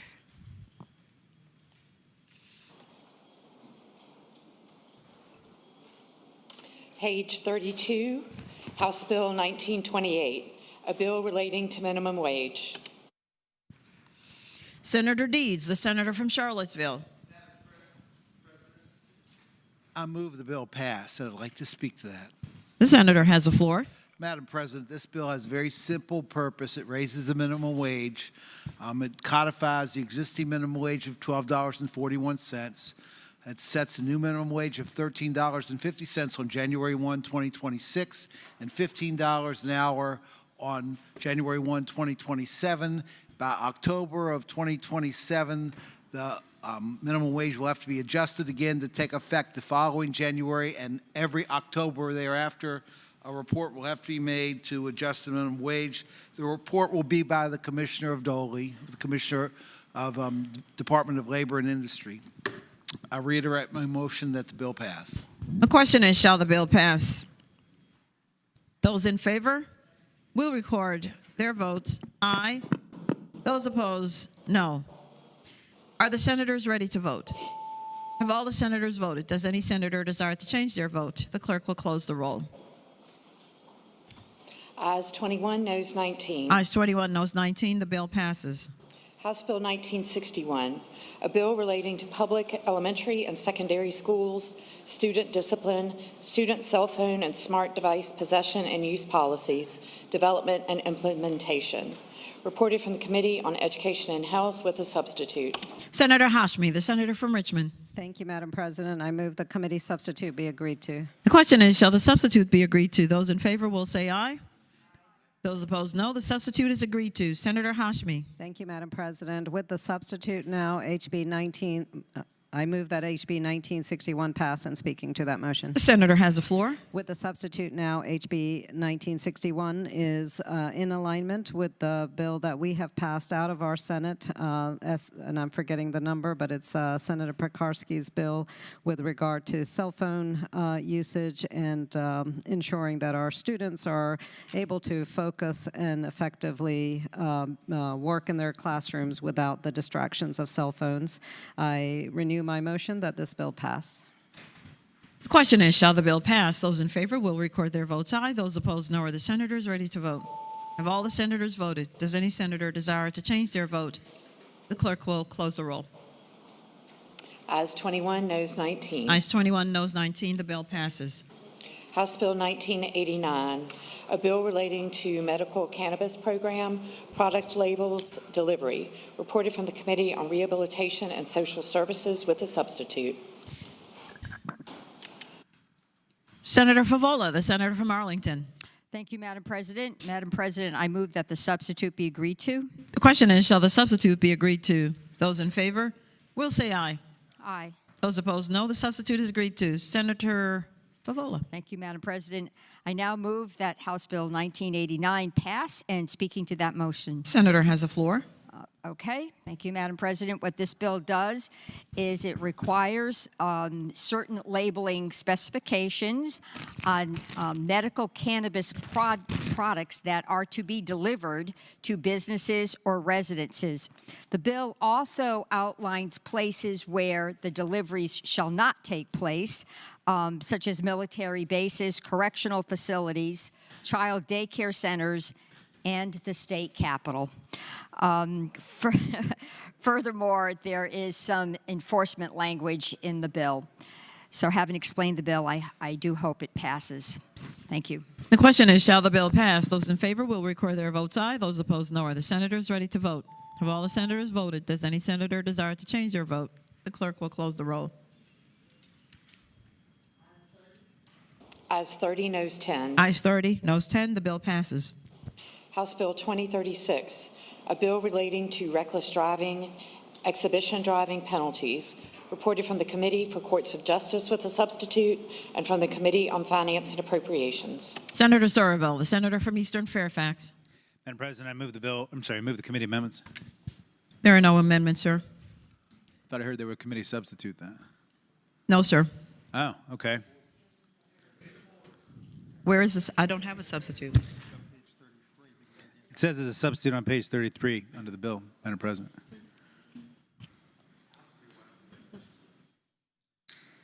Where is it? But it's not here. I wasn't interested. Okay. The senator is correct. Okay. There is a substitute. At your service. The question is, shall the substitute be agreed to? Those in favor will say aye. Aye. Those opposed, no. The substitute is agreed to. Senator Soroville. Madam President, I move the bill pass and speaking to the motion. Senator has the floor. Madam President, in the Senate, House Bill 2036 is a piece of legislation designed to sort of clarify and enhance some penalties for certain types of driving, which you might think could be reckless driving, but don't always constitute reckless driving, and also to deal with the problem of bystanders and also conduct occurring on private property. We've seen a growing phenomenon, at least in Northern Virginia, of people shutting down parking lots, going behind shopping centers, closing down and gathering hundreds of people to watch people engaging in some extraordinarily reckless, dangerous conduct driving a car. The bill basically creates this new category called exhibition driving, where you, for example, keep a car stationary and cause the wheels to peel out endlessly, spinning out, causing, let's just say, the car to drive in a zigzag. They call it a zigzag pattern inconsistent with normal operation while people were watching, or operating one or more vehicles to exhibit the speed or power of the vehicles from a designated starting point or ending point on a course, including a drag course, but not necessarily on a road. Could be on a road, but maybe in a parking lot, or transporting people on the hood of the car or the roof, but not the back. We're not talking people riding the back of a pickup truck. We're talking people on the hood or the roof. We're seeing more and more of this. The delegate from Fairfax had videos showing police officers trying to get in the middle of this stuff, where hundreds of people in the crowd would gather around the car and beat on the car and harass the officer. It's become extremely dangerous, and it also creates a lot of risk to the people watching it. And I would just note that if you go look at the reckless driving article, there's probably about 10 different subcategories of reckless driving where we define specific types of conduct as reckless driving, this is just yet another thing doing that, further clarifying that article, and I would hope we could adopt the bill. The question is, shall the bill be agreed to? Those in favor will record their votes. Aye. Those opposed, no. Are the senators ready to vote? Have all the senators voted? Does any senator desire to change their vote? The clerk will close the roll. Ayes 35, noes 5. Ayes 35, noes 5. The bill passes. House Bill 2053, a bill to require education preparation programs to complete a self-audit for compliance with certain statutory requirements relating to student literacy instruction and the identification of students at risk for learning disabilities report. Reported from the Committee on Education and Health, from the Committee on Finance and Appropriations, and we have a floor substitute. Senator Hashmi, the senator from Richmond. Thank you, Madam President. I move that we waive the reading of the floor substitute. The question is, shall the reading of the floor substitute be waived? Those in favor will say aye. Aye. Those opposed, no. The reading of the substitute is waived. Senator Hashmi. Thank you, Madam President. I move that we adopt the floor substitute, and speaking to that motion. The senator has the floor. Thank you, Madam President. This bill, HB 2053, is with regard to the Virginia Literacy Act, and it asks that all of our education preparation programs that are offered in our institutions of higher education that have not completed an audit do so more expeditiously. That is, that they complete a self-audit for their compliance with the requirements that have been established for the Virginia Literacy Act. The floor substitute simply amends the date, giving our institutions and our faculty at those institutions a little bit more time to complete the audit. It moves the date from September 1, 2025 to September 1, 2026, and asks that the report be prepared and submitted by November 1 of 2026. So it is asking for just a little bit more time for the completion of that audit. And with that, I renew my motion that we pass the substitute. The question is, shall the floor substitute be agreed to? Those in favor will say aye. Those opposed, no. The floor substitute is agreed to. Senator Hashmi. Thank you, Madam President. I now move that HB 2053 be passed, and having previously explained the bill, I renew that motion. The question is, shall the bill pass? Those in favor will record their votes aye. Those opposed, no. Are the senators ready to vote? Have all the senators voted? Does any senator desire to change their vote? The clerk will close the roll. Ayes 21, noes 19. Ayes 21, noes 19. The bill passes. House Bill 2094, a bill relating to high-risk artificial intelligence, development, deployment, and use, civil penalties, reported from the Committee on General Laws and Technology with a substitute, and from the Committee on Finance and Appropriations. Senator Eben, the senator from Alexandria. I first move we adopt the substitute from the Committee on General Laws and Technology. The question is, shall the substitute from General Laws and Technology be agreed to? Those in favor will say aye. Aye. Those opposed, no. The substitute is agreed to. Senator Eben. I now move that HB 2094 pass, and speaking to that motion. The senator has the floor. This bill was based on a bill that came last year from the delegate, and also based on a recommendation of the Joint Commission, recommendations of the Joint Commission on Technology and Science. It aims to prevent algorithmic discrimination by high-risk artificial intelligence systems that make consequential decisions.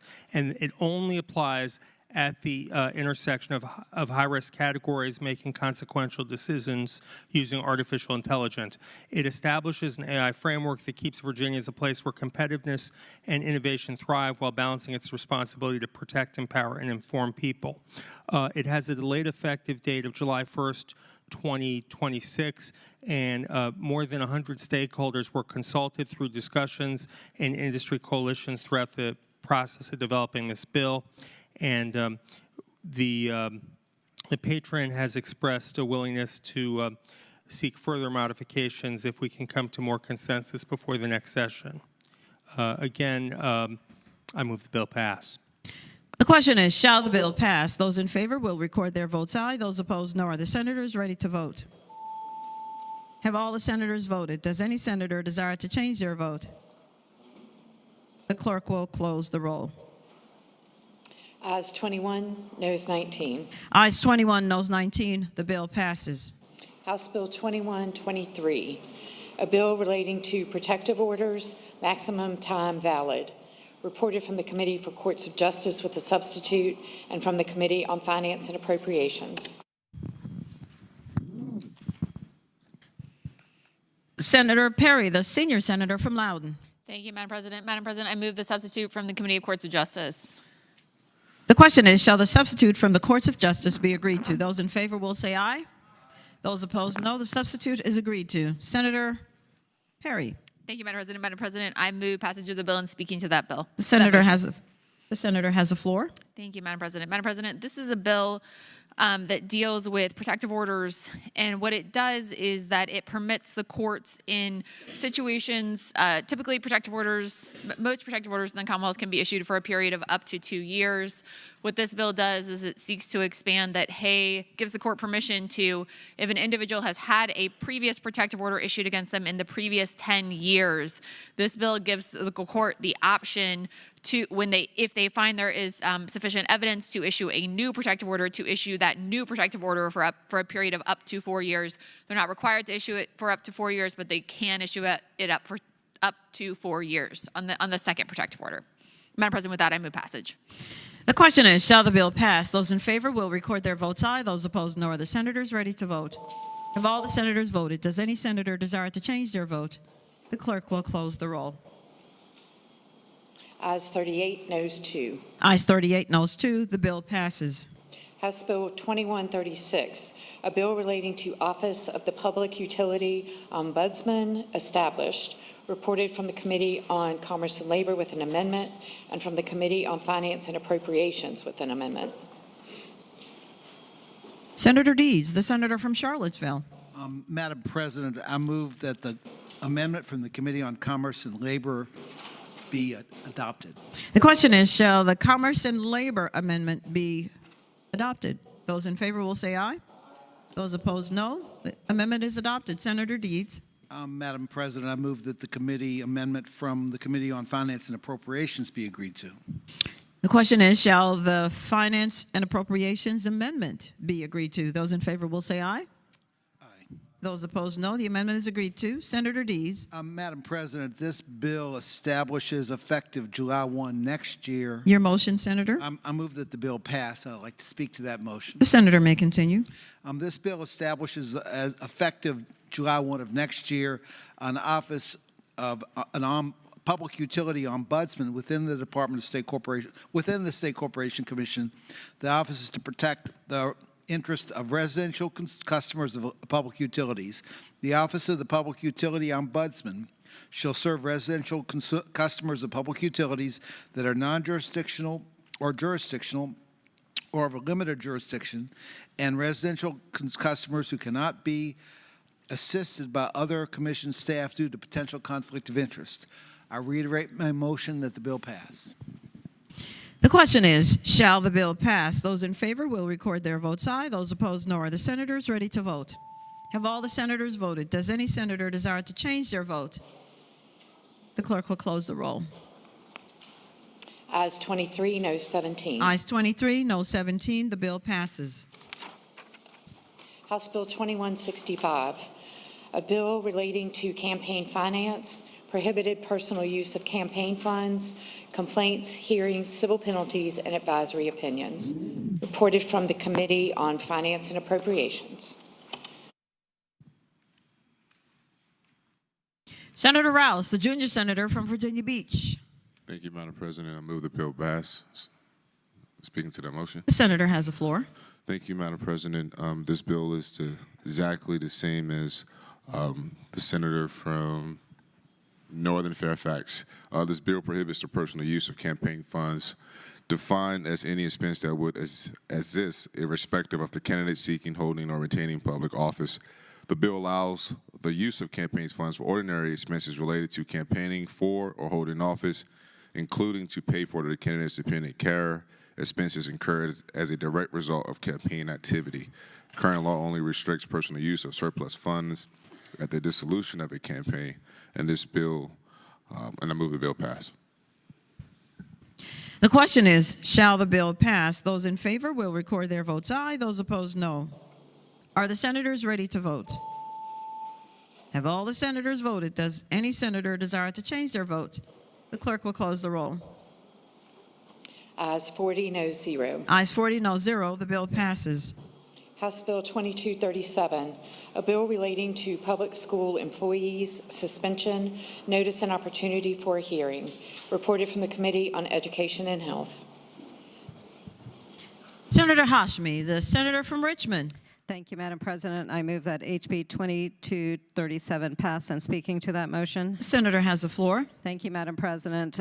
This legislation clarifies that a school board shall not suspend a teacher or a school employee for a period in excess of 5 days unless the teacher or employee is advised in writing of the reasons for the suspension and is afforded an opportunity for a hearing before the school board moves to make those changes. And any teacher or school employee that is suspended shall continue to receive their applicable salary unless and until the school board, after a hearing, determines otherwise.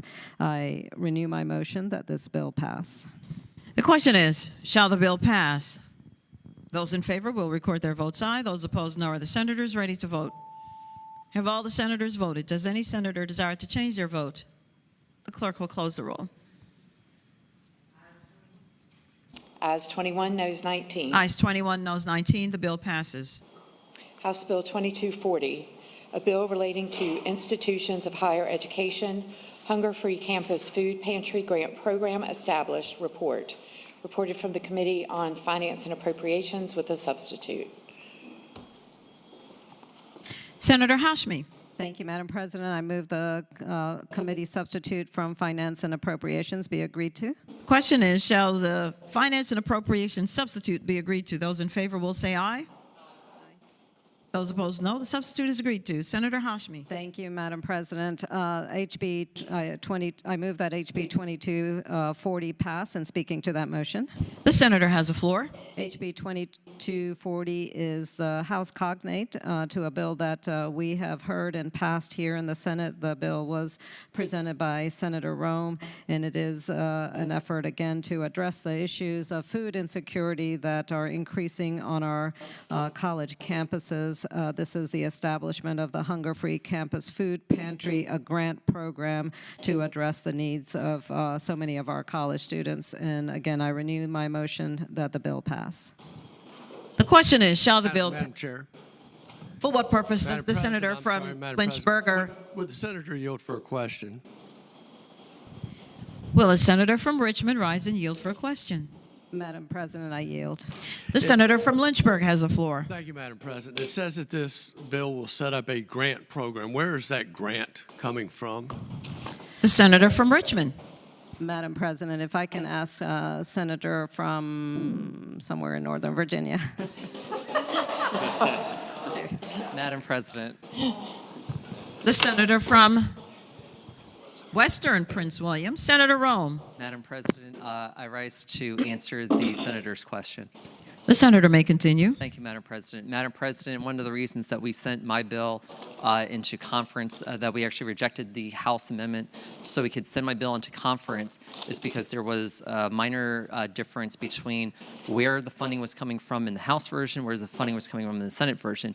I'll tell the senator that the Senate version includes $500,000 that is in the budget, that is included, that is meant to be the Kickstarter for this program that would allow colleges and universities, private and public, throughout Virginia to be able to establish and set up or otherwise fund their food pantries right now, including colleges in the city of Lynchburg. I thank the senator. Thank you. Madam President, to speak to the bill. The senator from Lynchburg has the floor. Thank you. I'm the only one that voted against the senator's bill, and I voted against these. I do not like people to starve or go hungry. But this $500,000 is coming out of the Virginia State budget. Thank you, Senator from Rocky Mount. It's coming out of our funds. It's taxpayer money. I walk home from here, and there is a woman sleeping on my sidewalk this whole session when it was 12 degrees, 15 degrees outside. And we're dropping off food and giving her money.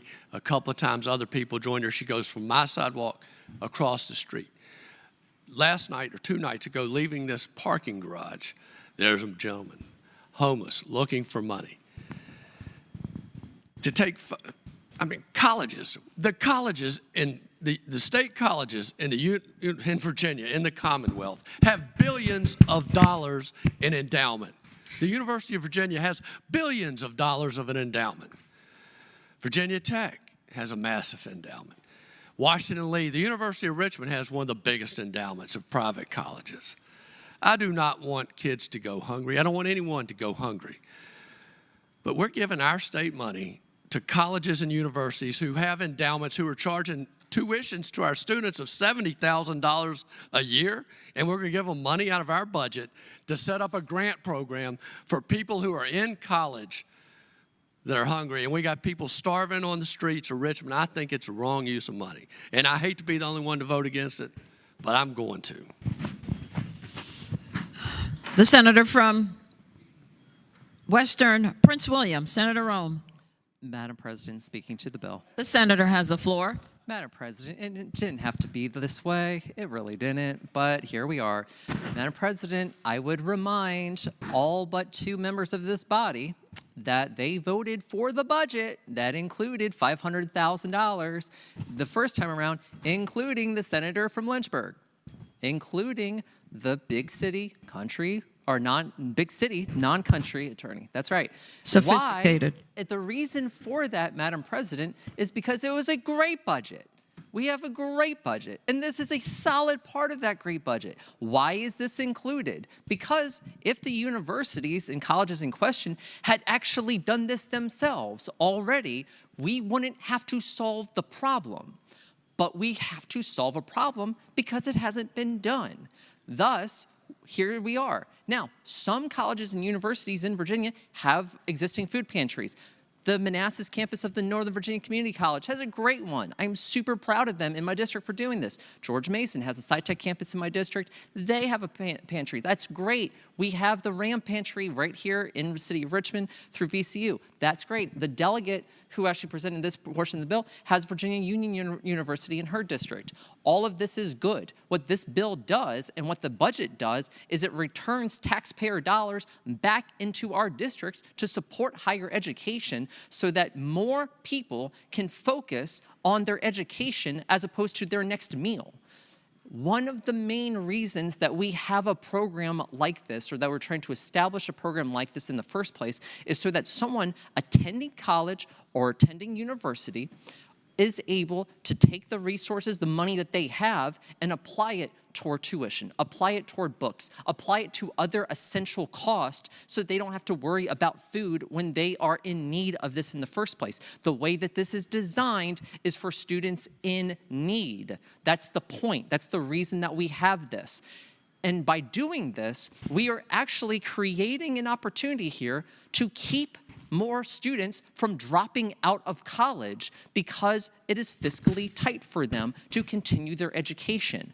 That's why we've pushed this forward. And I would also remind the body, Madam President, that previously to this, we had a more robust version of the Hunger Free Campus program that also included swipe donations, that also included about off-campus SNAP opportunities and everything else. And we pared it back to just this version, which received bipartisan support, unanimous bipartisan support when we went up into the Commission to End Hunger. And I would also like to thank the senator from the other side of the aisle who was a part of that group.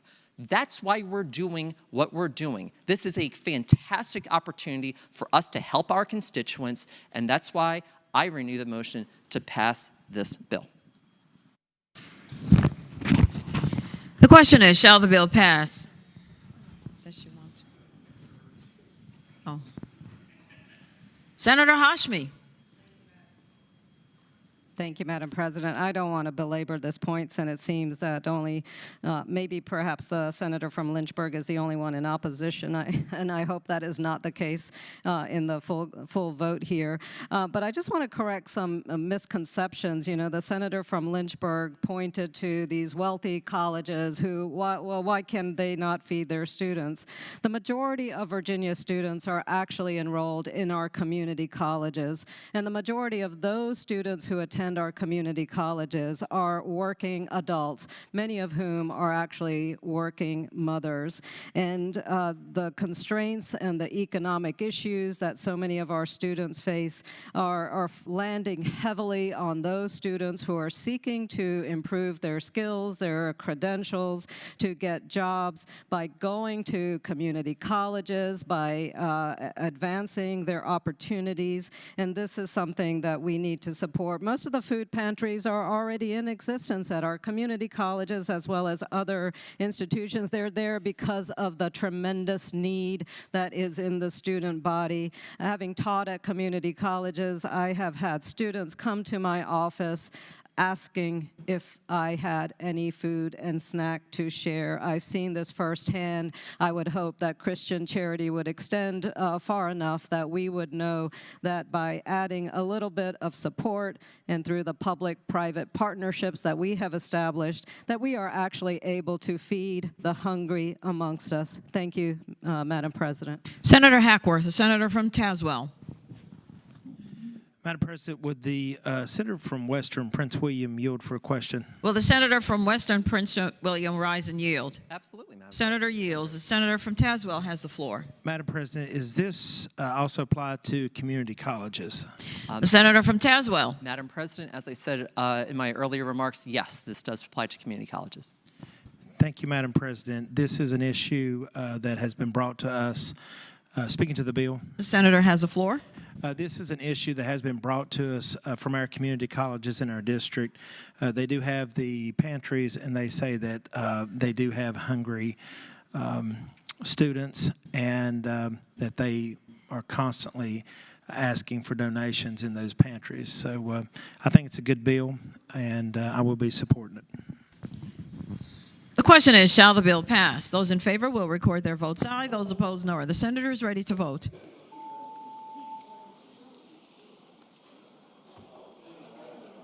Have all the senators voted? Does any senator desire to change their vote?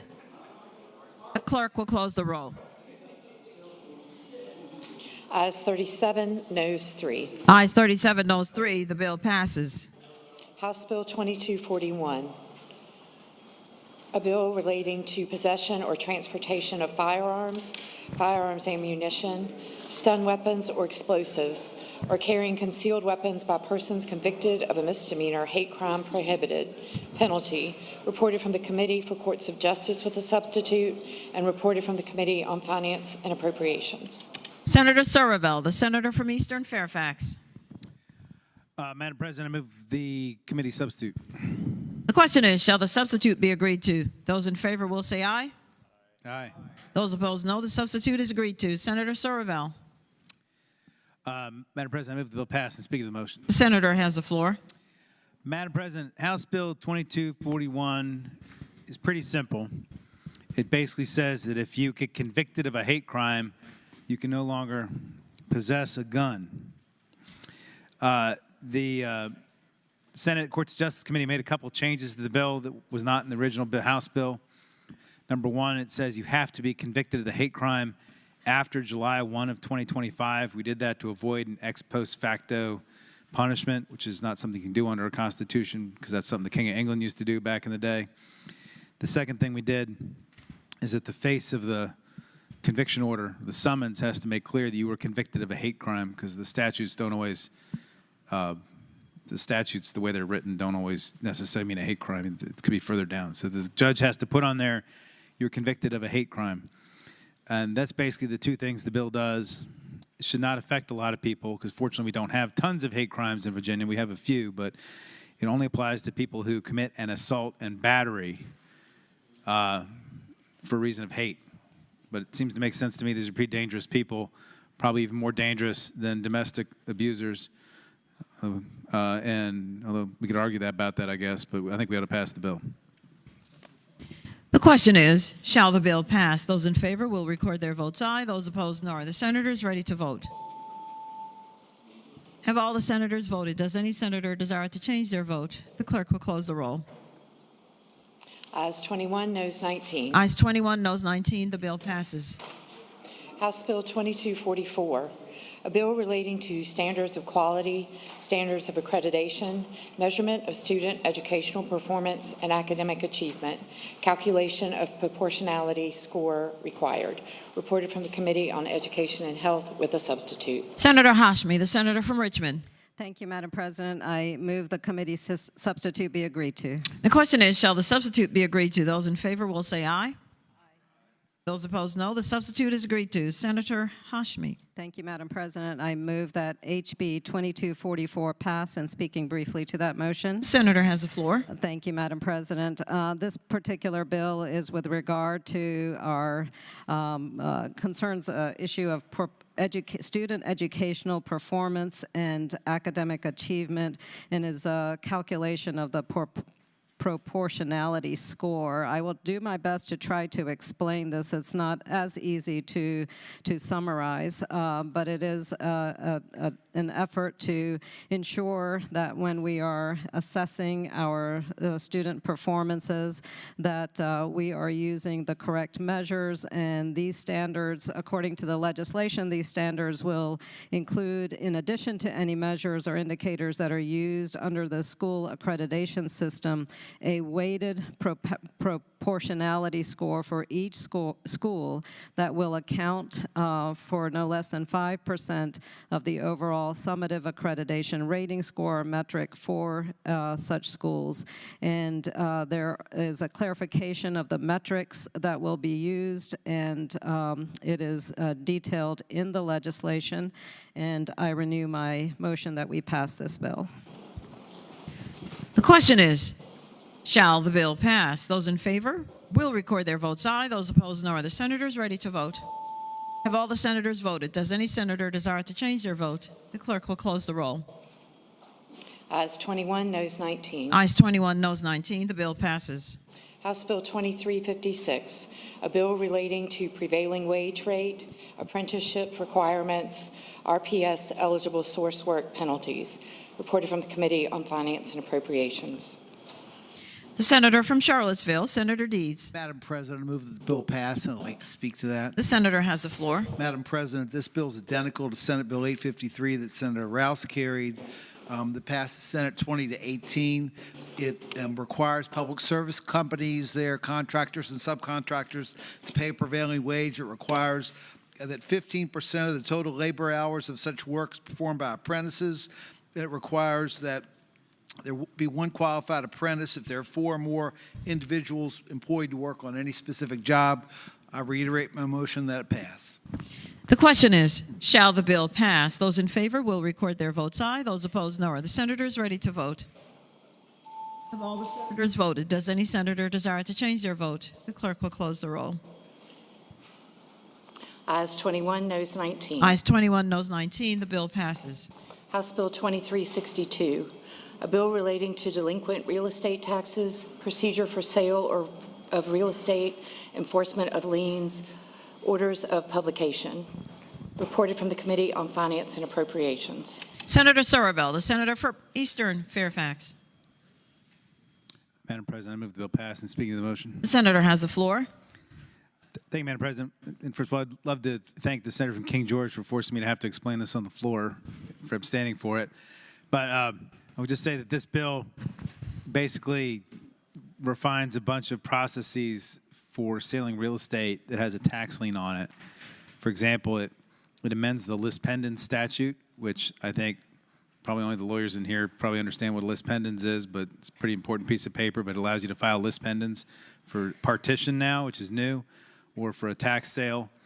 It changes the requirements for bill of review and orders of publication and lots of other really exciting stuff. Guardians ad litem, and if you all want to have a big old conversation about it, I'm happy to talk about it. But I'm pretty sure this bill is going to pass 40-0, so I'm going to sit down. question is, shall the bill pass? Those in favor will record their votes aye. Those opposed, no. Are the senators ready to vote? Have all the senators voted? Does any senator desire to change their vote? The clerk will close the roll. Ayes 37, noes 3. Ayes 37, noes 3. The bill passes. House Bill 2371, a bill relating to health insurance coverage for contraceptive drugs and devices, reported from the Committee on Finance and Appropriations with a substitute. Senator Deeds. Madam President, with a recommendation that be rejected, I move that we adopt the amendment from the Committee on Finance and Appropriations. And speaking to that motion. The substitute, sir? It's a substitute. I apologize. Yes, ma'am. The senator may continue. I want to retreat from that substitute because we've basically already passed the bill that has left the Committee on Commerce and Labor in the form of Senate Bill 780 from Senator Carol Foy earlier this session, and so the substitute's language basically contains a technical amendment that has no real legal effect, and so that's why I hope we'll reject the amendment. Substitute. The question is, shall the substitute, with the recommendation that it be rejected, shall the substitute be agreed to? Those in favor will say aye.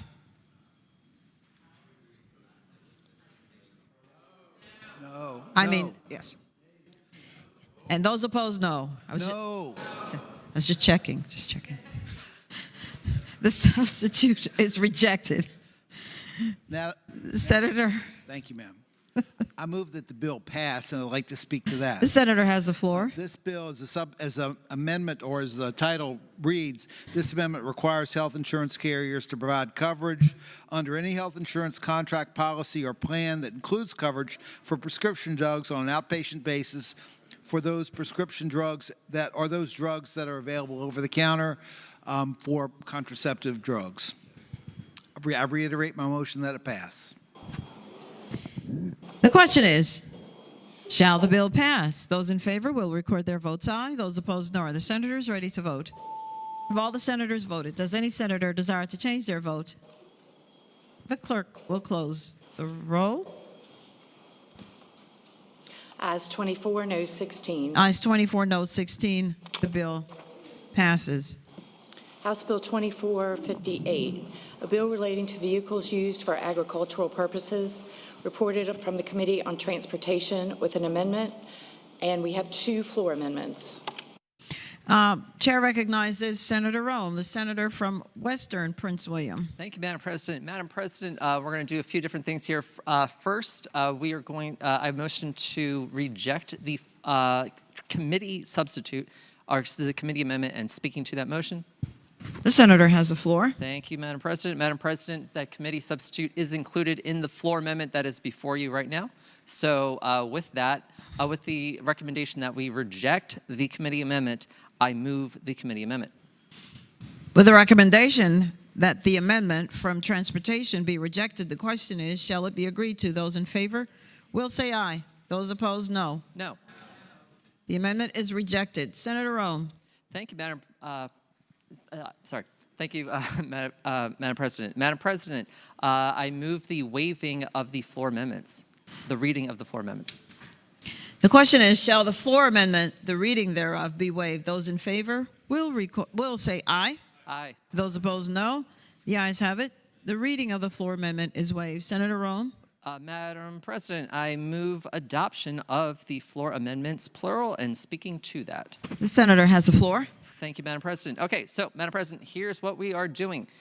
So when this bill came up in Transportation Committee, Major Maxey flagged some issues with it. I talked to him about it. I then brought the delegate into my office, and we had a conversation about it, and we have agreed to do the following. Number one, what the bill actually, what the original version of this bill did is it was designed to deal with allowing agricultural trailers to not have brake lights, but do require them to have reflectors in certain situations. The issue that the delegate was trying to deal with came out of Carroll County and basically trying to allow farmers there to be able to get some of their products over to a distributor who can then go outside of that. There are significant safety problems that come where you have a large trailer that does not have brake lights, especially on interstates. So this is what we agreed to. Number one, we were only going to limit this bill to planning districts 1, 2, 3, and 4, and to exclude interstate highways. This geographic area is south of Roanoke, and the affected interstates here are I-81 and I-77. Number two, what we then do is we say, after material, we insert such a trailer or semi-trailer operated without taillights or brake lights shall keep to the rightmost lane when operating on such a highway, except when turning at an intersection or avoiding any hazard. So if you're on a non-interstate highway, this would then apply. So they have to be in the right lane, which is kind of what we do with tractor trailers on interstates. This next part. However, any such trailer or semi-trailer operated without taillights or brake lights shall not be operated on the highways of the Commonwealth, A, during any time when, because of rain, smoke, fog, snow, sleet, insufficient light, or other unfavorable atmospheric conditions, visibility is reduced to a degree whereby persons or vehicles on the highway are not clearly discernible at a distance of 500 feet, or B, whenever windshield wipers are in use as a result of fog, rain, sleet, or snow. So, Madam President, in conclusion here, this would be a senator from Northern Virginia trying to help out some folks from Southwest Virginia in the rural part of the Commonwealth. And with that, Madam President, I'll be happy to yield for an impending question. The senator from Rockingham, Senator Obenshain. Madam President, I would ask the senator from Loudoun. Loudoun? Prince William. There you go. The counties in Planning District 6. Well, first of all, will the senator from Western Prince William yield for a question? I yield. The senator yields. The senator from Rockingham has the floor. Thank you.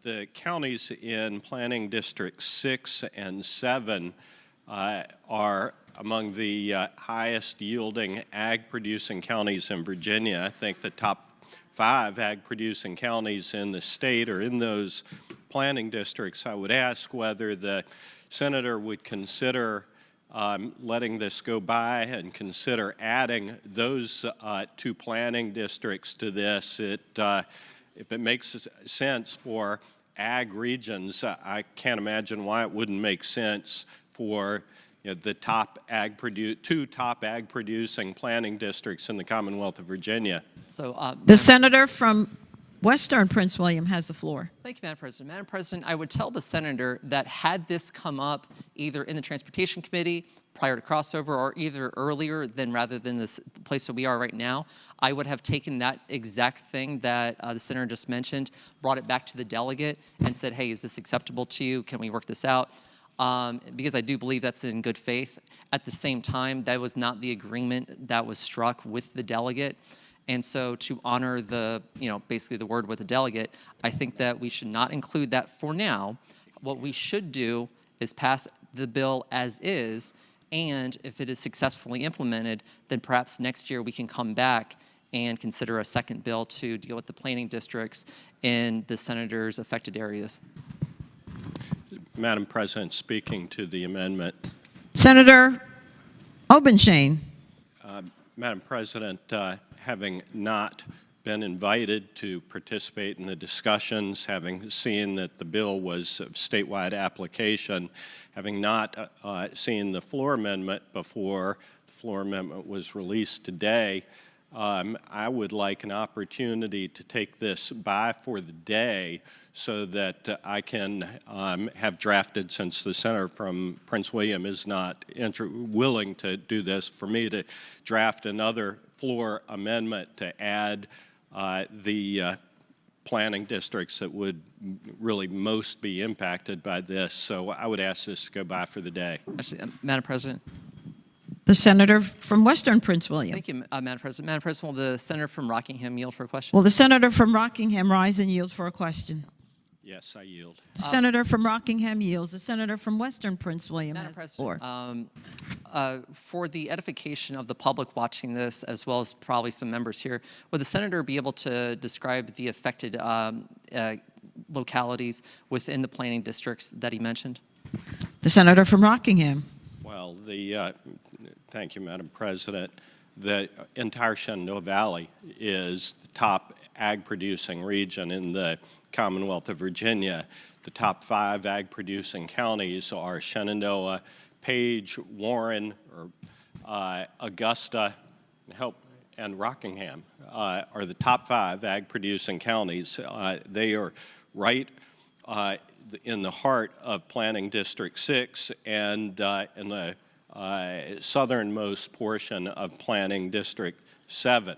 So those are the top 5 by volume ag-producing counties in Virginia. I don't know where the counties in Planning Districts 1, 2, 3, and 4 fall, but they are not insignificant in terms of their ag production. But if we're looking to address ag-producing counties and try to reduce the burden, the counties in Planning District 6 and 7 are among the most heavily burdened in the Commonwealth. Madam President? Further question? The Madam senator. President, speaking to the motion. The senator has the floor.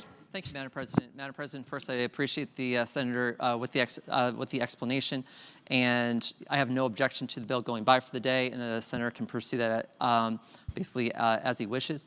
The point that we wanted to create here was this was a local issue that they were looking for a local response to, which is why we came up with the agreement that we did.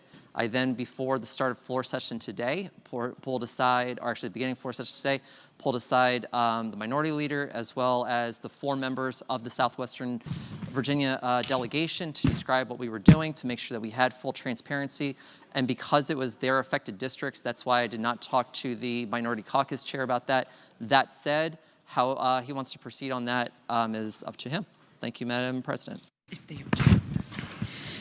Without objection, House Bill 2458 goes by for the day. House Bill 2475, a bill relating to use of safety belt systems, reported from the Committee on Transportation. The senior senator from Enrico, Senator Bagby. Thank you, Madam President. Madam President, I move the bill pass, and speaking to that.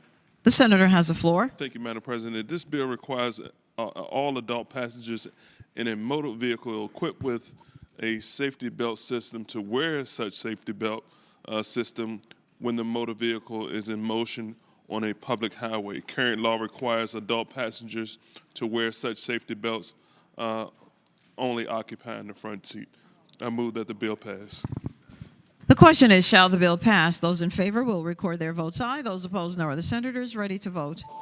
Have all the senators voted? Does any senator desire to change their vote? The clerk will close the roll. Ayes 22, no 17. Ayes 22, no 17. The bill passes.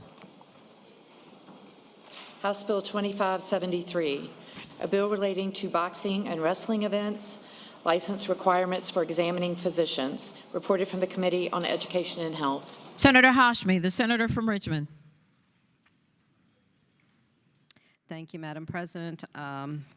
I move that HB 2573 pass, and speaking briefly to that motion. The senator has the floor. Thank you, Madam President. HB 2573 is requiring that a physician who examines a boxer, a martial artist, or a professional wrestler prior to any athlete entering the ring must have held a license to practice medicine for at least 3 years in any jurisdiction of the United States and be currently licensed to practice medicine in the Commonwealth.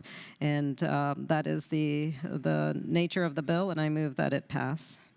The question is, shall the bill pass? Those in favor will record their votes aye. Those opposed, no. Are the senators ready to vote? Have all the senators voted? Does any senator desire to change their vote? The clerk will close the roll. Ayes 40, no 0. Ayes 40, no 0. The bill passes. House Bill 2618, a bill relating to public school buildings, indoor air quality inspection and evaluation, reported from the Committee on Education and Health with a substitute. Senator Hashmi. Thank you, Madam President. I move the committee substitute be agreed to. The question is, shall the substitute be agreed to? Those in favor will say aye.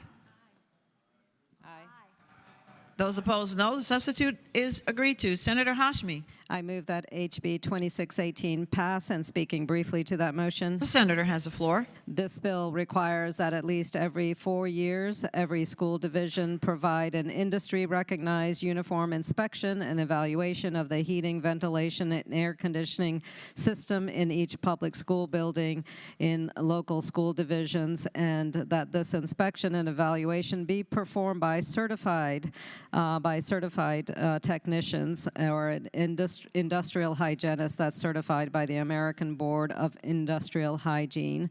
And I renew my motion that the bill pass. The question is, shall the bill pass? Those in favor will record their votes aye. Those opposed, no. Are the senators ready to vote? Have all the senators voted? Does any senator desire to change their vote? The clerk will close the roll. Ayes 22, noes 18. Ayes 22, noes 18. The bill passes. Madam President. For what purpose does the senator from Eastern Fairfax rise? Hey, Madam President, having voted on the prevailing side by which we just adopted House Bill 2573 one bill ago, I'd move to reconsider that vote so that a member can record their vote. 2573 passed unanimously, sir. You want to reconsider? Oh, huh? The question is, shall the vote by which House Bill 2573 passed be reconsidered? Those in favor will record their votes aye. Those opposed, no. Are the senators ready to vote? Have all the senators voted? Does any senator desire to change their vote? The clerk will close the roll. Ayes 39, noes 0. Ayes 39, no 0. The vote is reconsidered. Senator Hashmi. Thank you, Madam President. Having previously explained HB 2573, I renew my motion that the bill pass. The question is, shall the bill pass? Those in favor will record their votes aye. Those opposed, no. Are the senators ready to vote? Have all the senators voted? Does any senator desire to change their vote? The clerk will close the roll. Ayes 38, noes 1. Ayes 38, noes 1. The bill passes. House Bill 2679, a bill relating to school boards, threat assessment teams and procedures, parental notification of student determined to pose a threat of violence or physical harm to self or others, provision of certain recognition and response materials required, reported from the Committee on Education and Health. Senator Hashmi, the senator from Richmond. Thank you, Madam President. I move that HB 2679 pass, and speaking to that motion. The senator has the floor. Thank you, Madam President. This bill requires each school division or each division superintendent to provide materials on the recognition of and strategies for responding to behavior indicating that a student poses a threat of violence or physical harm to themselves or to others, that be shared with the parent or legal guardian of any student who is demonstrating any such tendencies, and that is determined by a threat assessment team, and that the determination is that the student poses a threat. And that is the essence of the bill, and I renew my motion that the bill pass. The question is, shall the bill pass? Those in favor will record their votes aye. Those opposed, no. Are the senators ready to vote? Have all the senators voted? Does any senator desire to change their vote? The clerk will close the roll. Ayes 40, noes 0. Ayes 40, no 0. The bill passes. House Bill 2718, a bill relating to photo speed monitoring devices, school crossing zones, reported from the Committee on Transportation with amendment. The senior senator from Enrico, Senator Bagby. Thank you, Madam President. Madam President, I move the committee amendments. The question is, shall the committee amendments be agreed to? Those in favor will say aye. Those opposed, no. The committee amendments are agreed to. Senator Bagby.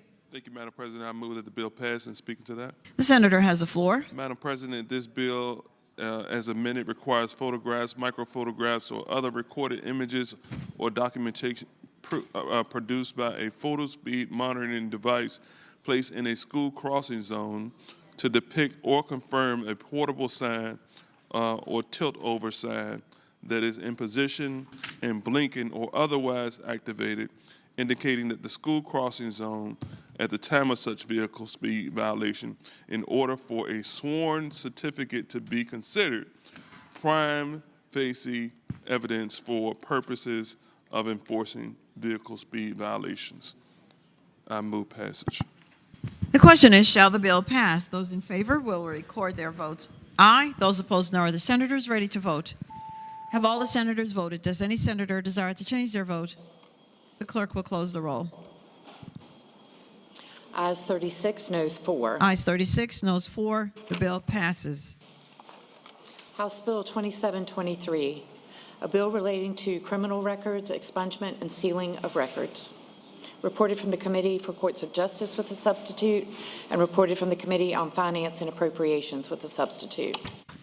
The senator from Eastern Fairfax, Senator Sorovell. Madam President, with the recommendation be rejected, I move the Courts of Justice Committee substitute. With the recommendation that it be rejected, the question is, shall the substitute from Courts of Justice be agreed to? Those in favor will say aye. Those opposed, no. No. The substitute is rejected. Senator Sorovell. Move the Finance Committee substitute. The question is, shall the Finance and Appropriations Committee substitute be agreed to? Those in favor will say aye. Aye. Those opposed, no. The substitute is agreed to. Senator Sorovell. Madam President, move the bill pass and speaking to the motion. The senator has the floor. Madam President, this is the latest version of the criminal records, criminal conviction sealing bill, which the other one we've already put in conference. This sort of gets this one on the way to conference. There's a couple last-minute tweaks we're making at the request of the state police to get the thing in a place where we can implement this, parts of it starting July 1 and parts of it on a delayed basis, but it's been extraordinarily technical, which is why the bill has to go into conference, notwithstanding the chagrin of my seatmate here. But in any event, I can get into the details of this if anyone wants to, but the bill passed the other side, 99-0. For some reason, it's picking up heat on this side. I would ask that we continue to move this thing along, and so we can continue the conversation and get this done. The question is, shall the bill pass? Those in favor will record their votes aye. Those opposed, no. Are the senators ready to vote? Have all the senators voted? Does any senator desire to change their vote? The clerk will close the roll. Ayes 23, noes 16. Ayes 23, no 16. The bill passes. House Bill 2729, relating to the maximum number of authorized judges in each judicial district and circuit, reported from the Committee for Courts of Justice with a substitute, and from the Committee on Finance and Appropriations. Senator Sorovell. Move the committee substitute. The question is, shall the substitute be agreed to? Those in favor will say aye. Those opposed, no. The substitute is agreed to. Senator Sorovell. Madam President, I move the bill pass. Speak of the bill. The senator has the floor. Ladies and gentlemen, this is the House cognate to the bill we passed about the number of judges. This gets it into conformity with the committee, the conference report we've already adopted, I think unanimously. So I'd just ask that we adopt this bill. The question is, shall the bill pass? Those in favor will record their votes aye. Those opposed, no. Are the senators ready to vote? Have all the senators voted? Does any senator desire to change their vote? The clerk will close the roll. Ayes 40, no 0. Ayes 40, no 0. The bill passes. House Bill 2764, a bill relating to collective bargaining by public employees, exclusive bargaining representatives, reported from the Committee on Commerce and Labor with a substitute, and from the Committee on Finance and Appropriations. Senator Sorovell. Move the committee substitute. The question is, shall the substitute from Commerce and Labor be agreed to? Those in favor will say aye. Aye. Those opposed, no. The substitute is agreed to. Senator Sorovell. Madam President, move the bill pass and speak to the motion. The senator has the floor. Madam President, ladies and gentlemen of the Senate, this bill is the cognate to the collective bargaining bill that I'm carrying. It's now identical to the bill that we passed out of the Senate. However, the House has not agreed to it. This thing's heading to conference. The two biggest differences that we're looking at are whether or not it ought to be optional for constitutional officers to collectively bargain, and whether or not police officers ought to be able to collectively bargain over grievance procedures. Those are the two big differences, and it's probably going to conference. So I'd ask that we continue the conversation and pass the bill. The question is, shall the bill pass? Those in favor will record their votes aye. Those opposed, no.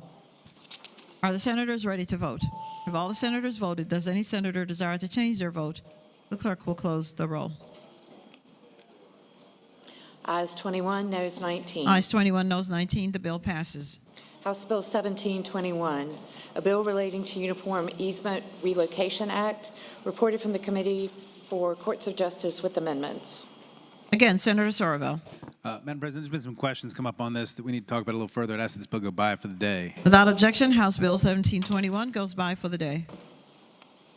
House Bill 1725, a bill relating to Medical Debt Protection Act established prohibited practices penalties, reported from the Committee on Commerce and Labor with a substitute.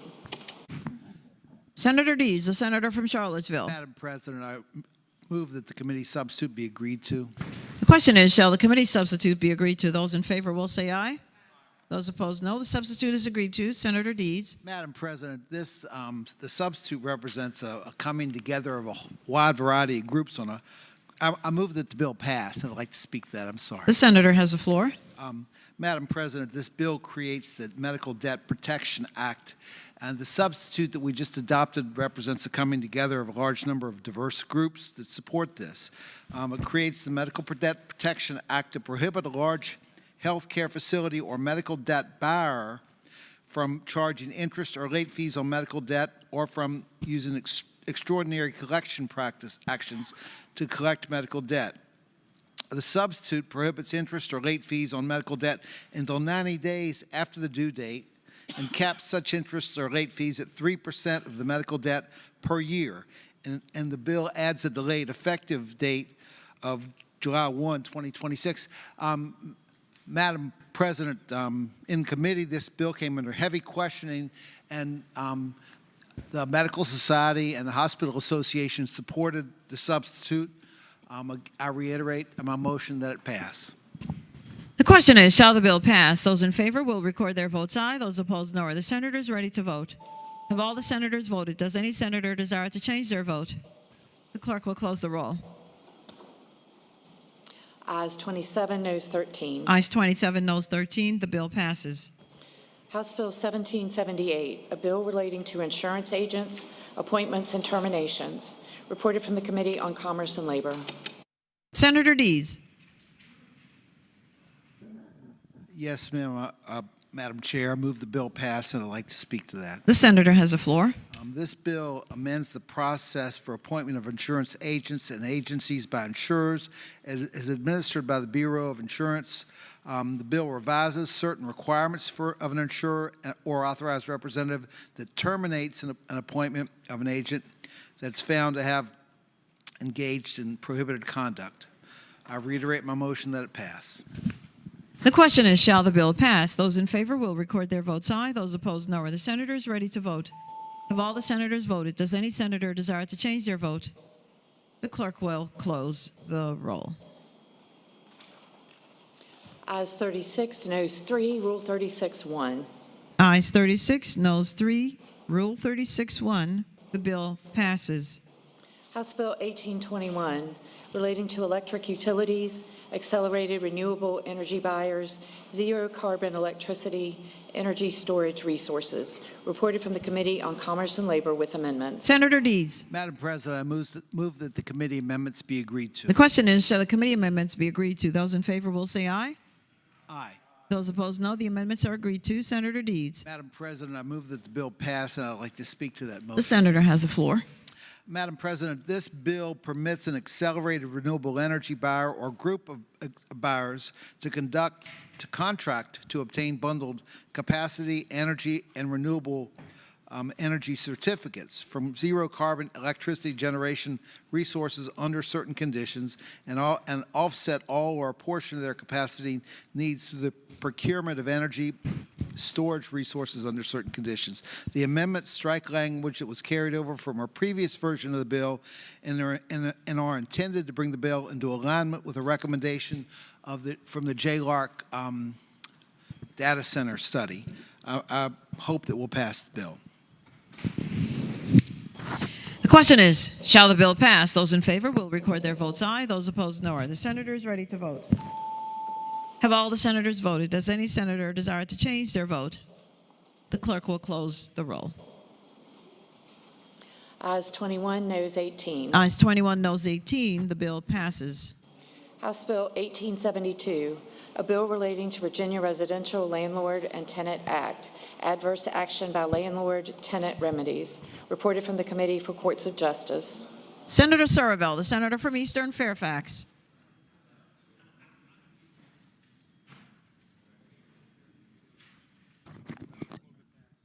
Sorry, Madam President. I didn't realize that was my responsibility. Why don't we take that by temporarily so I can figure out? Without objection, House Bill 1872 goes by temporarily.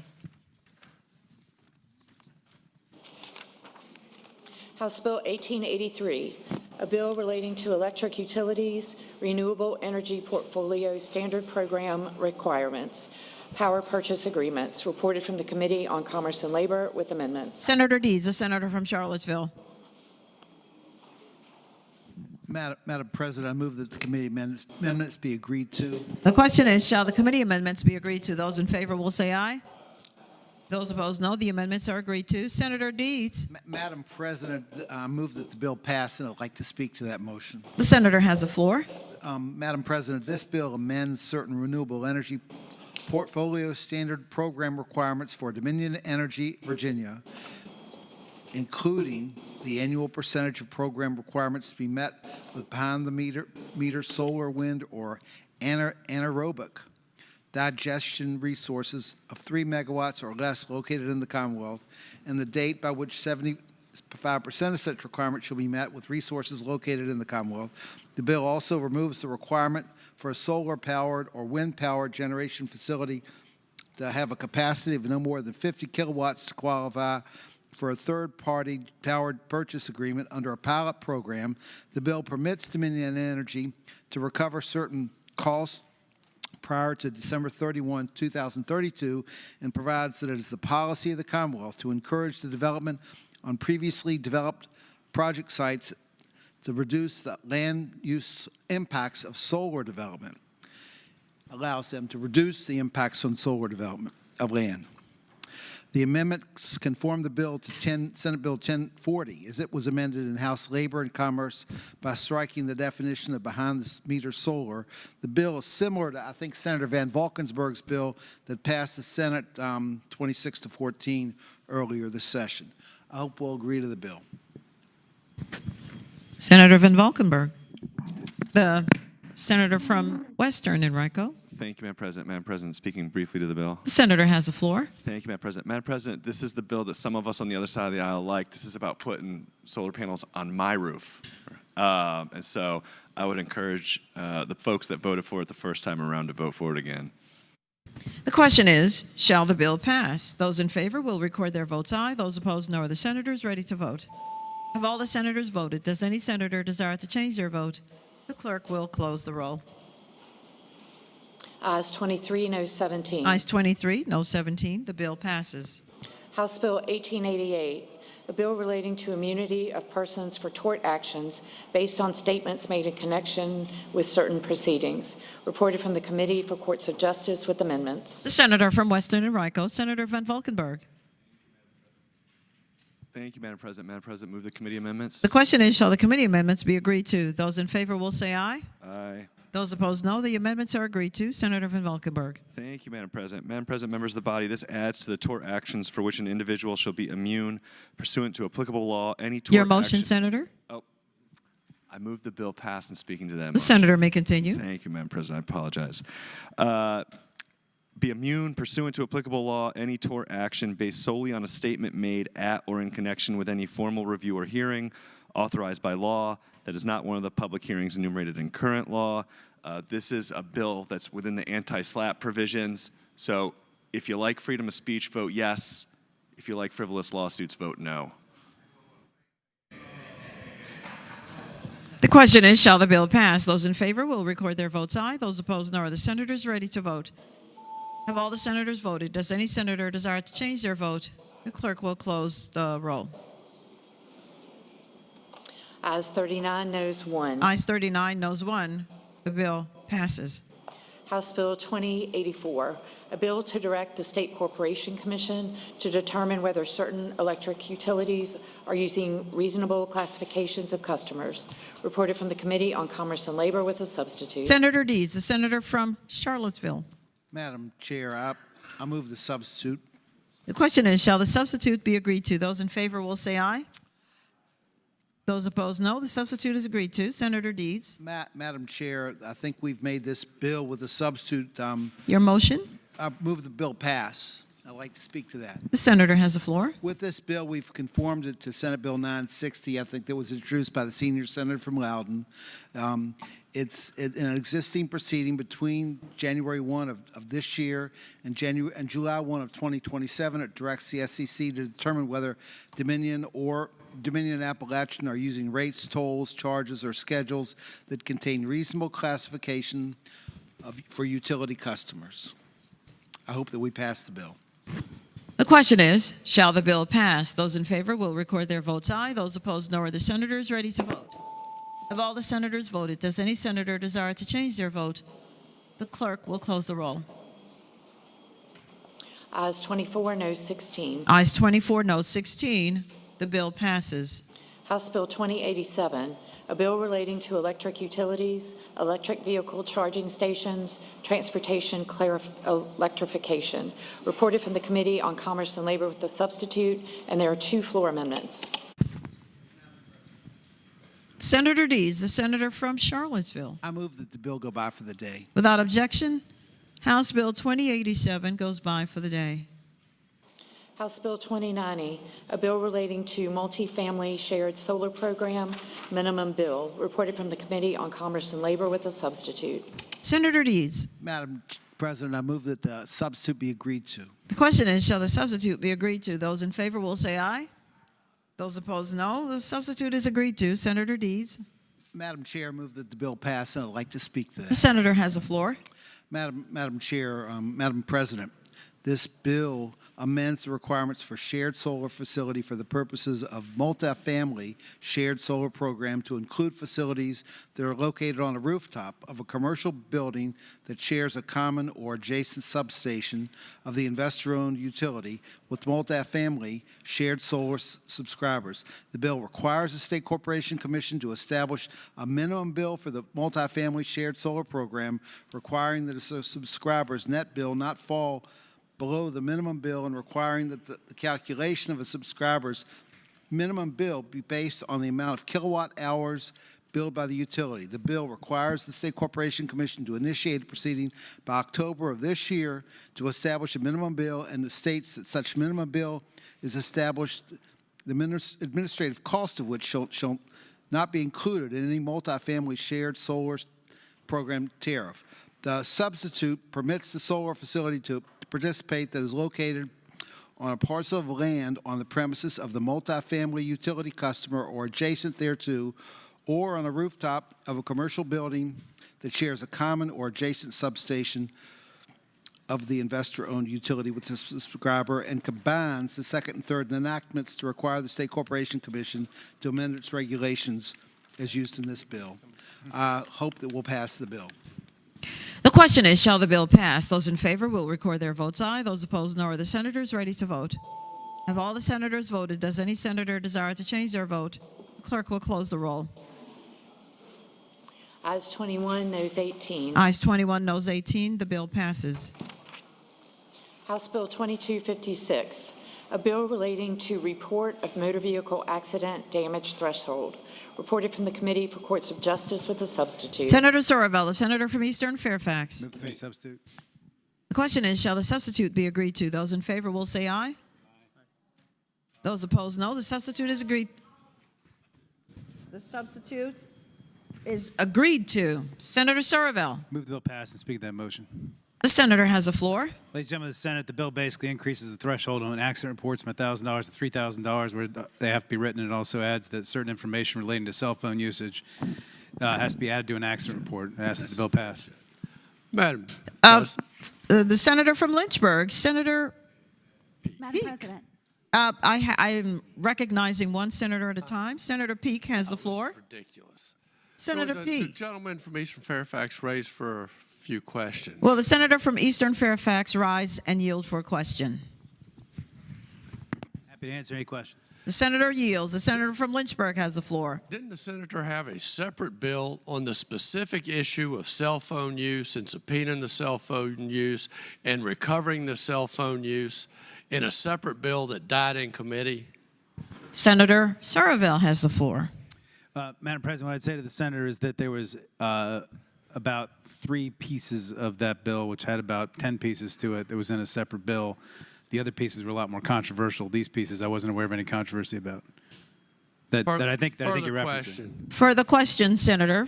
Eastern Fairfax. I'll yield. The senator from Did these Lynchburg has the amendments floor. With the cell phone usage and those things have anything to do whatsoever with the original purpose of the bill, which was to raise the reporting for police investigations from 1,500 to 5,000, which was then reduced to 3,000.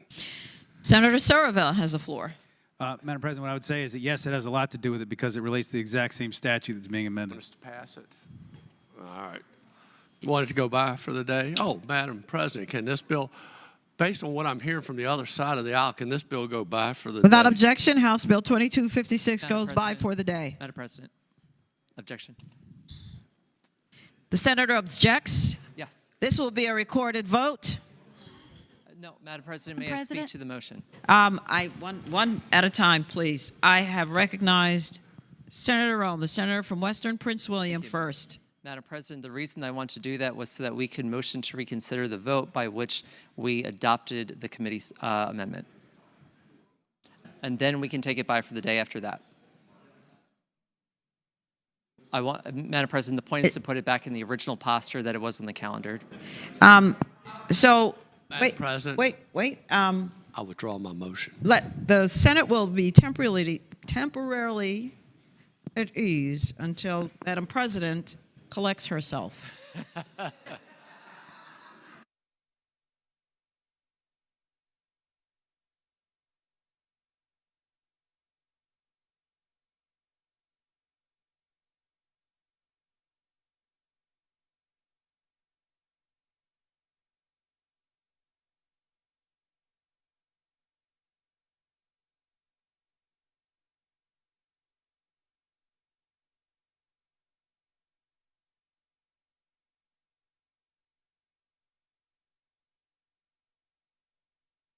Quickly collected herself. Senator Rome, the senator from Western Prince William. Well, I was in the process of collecting. Madam President. Madam President, I will defer to the senator from Lynchburg. Senator from Lynchburg, Senator Peake. Madam President, I would like to withdraw my motion to pass this by. Without objection, that motion is withdrawn. Madam President, having voted on the prevailing side by which we adopted the committee's amendment, I move to reconsider that vote. The senator from Northern Fairfax, Senator Boysko.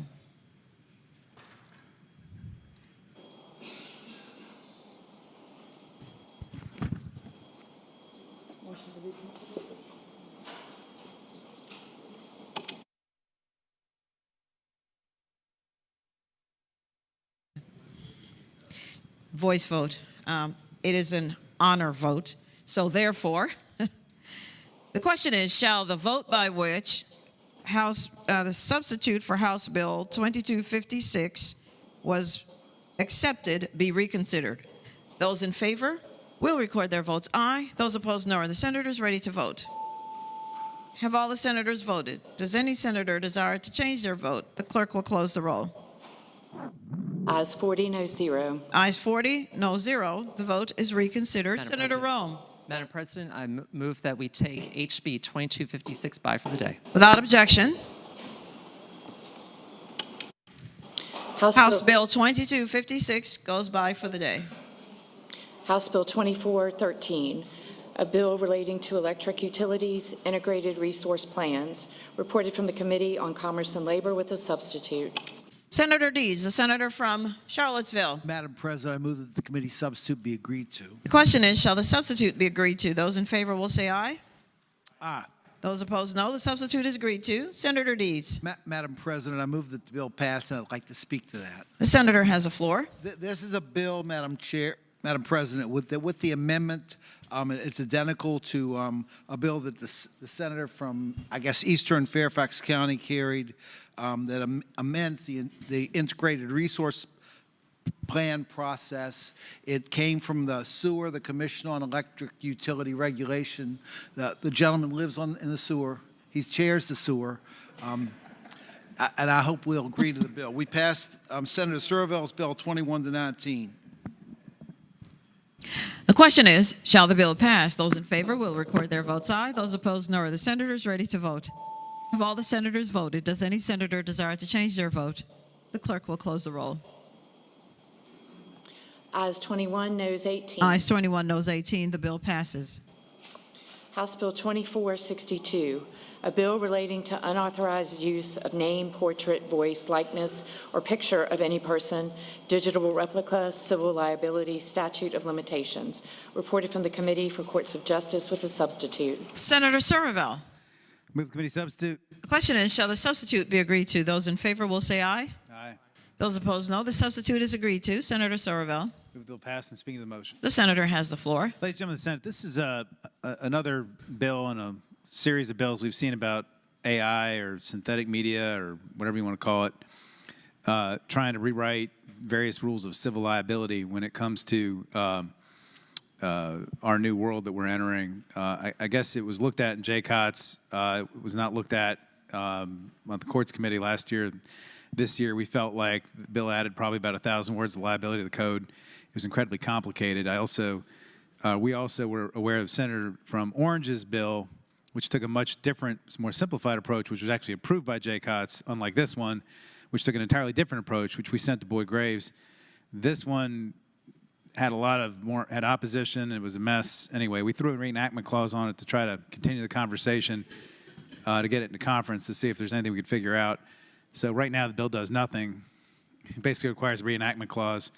And we'll see if there's anything we can figure out, but I'm not very optimistic. So I'd just ask that we pass the bill so we can continue this conversation about AI and people making it look like you're saying things you're not saying when you didn't say it. The question is, shall the bill pass? Those in favor will record their votes aye. Those opposed, no. Are the senators ready to vote? Have all the senators voted? Does any senator desire to change their vote? The clerk will close the roll. Ayes 22, noes 17. Ayes 22, no 17. The bill passes. House Bill 2469, a bill relating to overtime for certain employees, domestic service workers, and live-in domestic workers. Reported from the Committee on Commerce and Labor with an amendment. Senator Deeds. Madam President, I move that the committee amendment be agreed to. The question is, shall the committee amendments be agreed to? Those in favor will say aye. Aye. Those opposed, no. The committee amendment is agreed to. Senator Deeds. Madam President, I move that the bill pass, and I'd like to speak to that motion. The senator has the floor. Madam President, this bill adds its domestic workers as defined in the bill to provisions related to overtime pay. It's very similar to Senate Bill 897 that was carried by a senator from Eastern Prince William. Is that right? Yes, Eastern Prince William, and passed the Senate 21-17. The amendment excludes from the definition of domestic workers any employee providing consumer-directed services under Medicaid or the Children's Health Insurance Program. I reiterate my motion that we pass the bill. The question is, shall the bill pass? Those in favor will record their votes aye. Those opposed, no. Are the senators ready to vote? Have all the senators voted? Does any senator desire to change their vote? The clerk will close the roll. Ayes 22, noes 18. Ayes 22, noes 18. The bill passes. House Bill 2477, a bill relating to property under common ownership, creation of easements, reported from the Committee for Courts of Justice. Senator Surville. Madam President, I move the bill pass and speak to the motion. The senator has the floor. Madam President, I once again want to thank my three abstainers who make me explain all about appurtenant easements and dominant and servient estates, et cetera. The bill basically does something with easements so that the doctrine of merger no longer applies if the same person owns the easement and the underlying property. We took testimony from some land use experts who said we need to do this, and we kind of deferred to them. If anybody wants to talk about some really complicated law school stuff I haven't thought about in 27 years or 28 years, I'd Love to debate it. Hope we can pass the bill. The question is, shall the bill pass? Those in favor will record their votes aye. Those opposed, no. Are the senators ready to vote? Have all the senators voted? Does any senator desire to change their vote? The clerk will close the roll. Ayes 30, noes 9. Ayes 30, noes 9. The bill passes. House Bill 2561, a bill relating to employee protections, minimum wage and overtime wages, civil actions, misclassification of workers. Reported from the Committee on Commerce and Labor. Senator Dees, the senator from Charlottesville. Madam President, I move the bill pass and I'd like to speak to that bill. The senator has the floor. Madam President, ladies and gentlemen of the Senate, this bill provides that any employer that violates the minimum wage laws or the overtime wage provisions is liable to the employee for the applicable remedies, damages, or other relief available in an action brought pursuant to the civil action provisions currently available for non-payment of wages. The bill also increases from 300 days to 2 years the amount of time a complainant has to file an allegation of discriminatory practice with the Office of Civil Rights of the Department of Law, alleging a violation of the Human Rights Act or federal statutes governing discrimination in employment that also falls under the jurisdiction of the Virginia Human Rights Act. Additionally, the bill provides that a civil action brought by an individual against his employer for failing to properly classify the individual as an employee under current law shall be commenced within 3 years after the cause of action accrued. I hope we'll agree to the bill. The question is, shall the bill pass? Those in favor will record their votes aye. Those opposed, no. Are the senators ready to vote? Have all the senators voted? Does any senator desire to change their vote? The clerk will close the roll. Ayes 21, noes 19. Ayes 21, noes 19. The bill passes. House Bill 2744, a bill to reduce heating-related cost of living for low-income residents by requiring certain electric utilities to provide energy efficiency upgrades. Reported from the Committee on Commerce and Labor with an amendment. Senator Deeds. Madam Chair, I move that the committee amendment be agreed to. The question is, shall the committee amendments be agreed to? Those in favor will say aye. Those opposed, no. The committee amendment is agreed to. Senator Deeds. Madam President, ladies and gentlemen of the Senate, I move that the bill pass, and I'd like to speak to that motion. The senator has the floor. Madam President, with the amendment that the bills conform to Senate Bill 1342 that was introduced by, I think, the senior senator from Henrico. Are you the senior senator from Henrico? Okay. I think from the senior senator from Henrico, and it passed this body 24 to 16, 1342. It states that the policy of the Commonwealth to reduce, it is the policy of the Commonwealth to reduce whenever feasible and cost-effective heating-related cost of living for low-income residents. The bill requires Dominion and Appalachian Power to make the best reasonable efforts to provide prescriptive efficiency measures as defined in the bill and related efficiency improvements to at least 30% of the qualified households identified by the utility by December 31, 2030, provided that the SCC determines that such upgrades are in the public interest. The bill also requires the utilities to report no later than January 1, 2027, and in any recurring filing that the Commission deems appropriate, activities, plans, and progress regarding the provisions of the bill. I'll restate my motion that we pass the bill. Senator Stanley, the senator from King George. Senator. Holy cow. I'm speechless. Senator Stewart, the senator from King George. Madam President, would the senator from Charlottesville yield for a quick Will the senator from Charlottesville yield? I will yield to answer questions on a bill that wasn't my bill, but I'd ask the senior senator from Henrico to be on the ready because he may know this bill a little bit better than I do. Thank you, Madam President. Madam President, whomever's capable of answering the question, I would greatly appreciate. Senator from King George has the floor. Madam President, on line 28, section 4, it says the commission may, in its discretion, provide performance-based incentives to a phase 1 or phase 2 utility in furtherance of this act, including early action credit for prescriptive efficiency measures installed before January 1, 2029. So I know that the utilities for energy efficiency things make an extra amount of basis points. In other words, because they're losing money when they tell their customers to be efficient, they actually get to make money on that. And there's a certain basis point percentage that they make on that just because they don't sell electricity. So my question is here, what are you allowing them? Because the commission may allow them those increased basis points, which cost our ratepayers money for telling them not to use electricity. I just want to know how much this is going to increase our ratepayers' bills. The senator from Charlottesville. Madam President, I don't know that this language will increase ratepayers' bills. The language speaks for itself. The commission may at its discretion provide performance-based incentives. It doesn't really, the bill itself doesn't define those incentives. So, Madam President, another question. Will the senator from Charlottesville yield? The senator yields. Senator from King George has the floor. So what I would ask the gentleman then, if it doesn't define the incentives or put a cap on it, does that mean they're unlimited and they could charge as much as they want to our ratepayers? Senator Deeds. Madam President, I'd say that what the commission is limited to doing what's reasonable and what's related. And the lines 54 through 59 further define prescriptive efficiency measures, and I don't think the commission is allowed to do anything unreasonable under the definition provided in the bill. Madam President, speaking to the bill. The senator has the floor.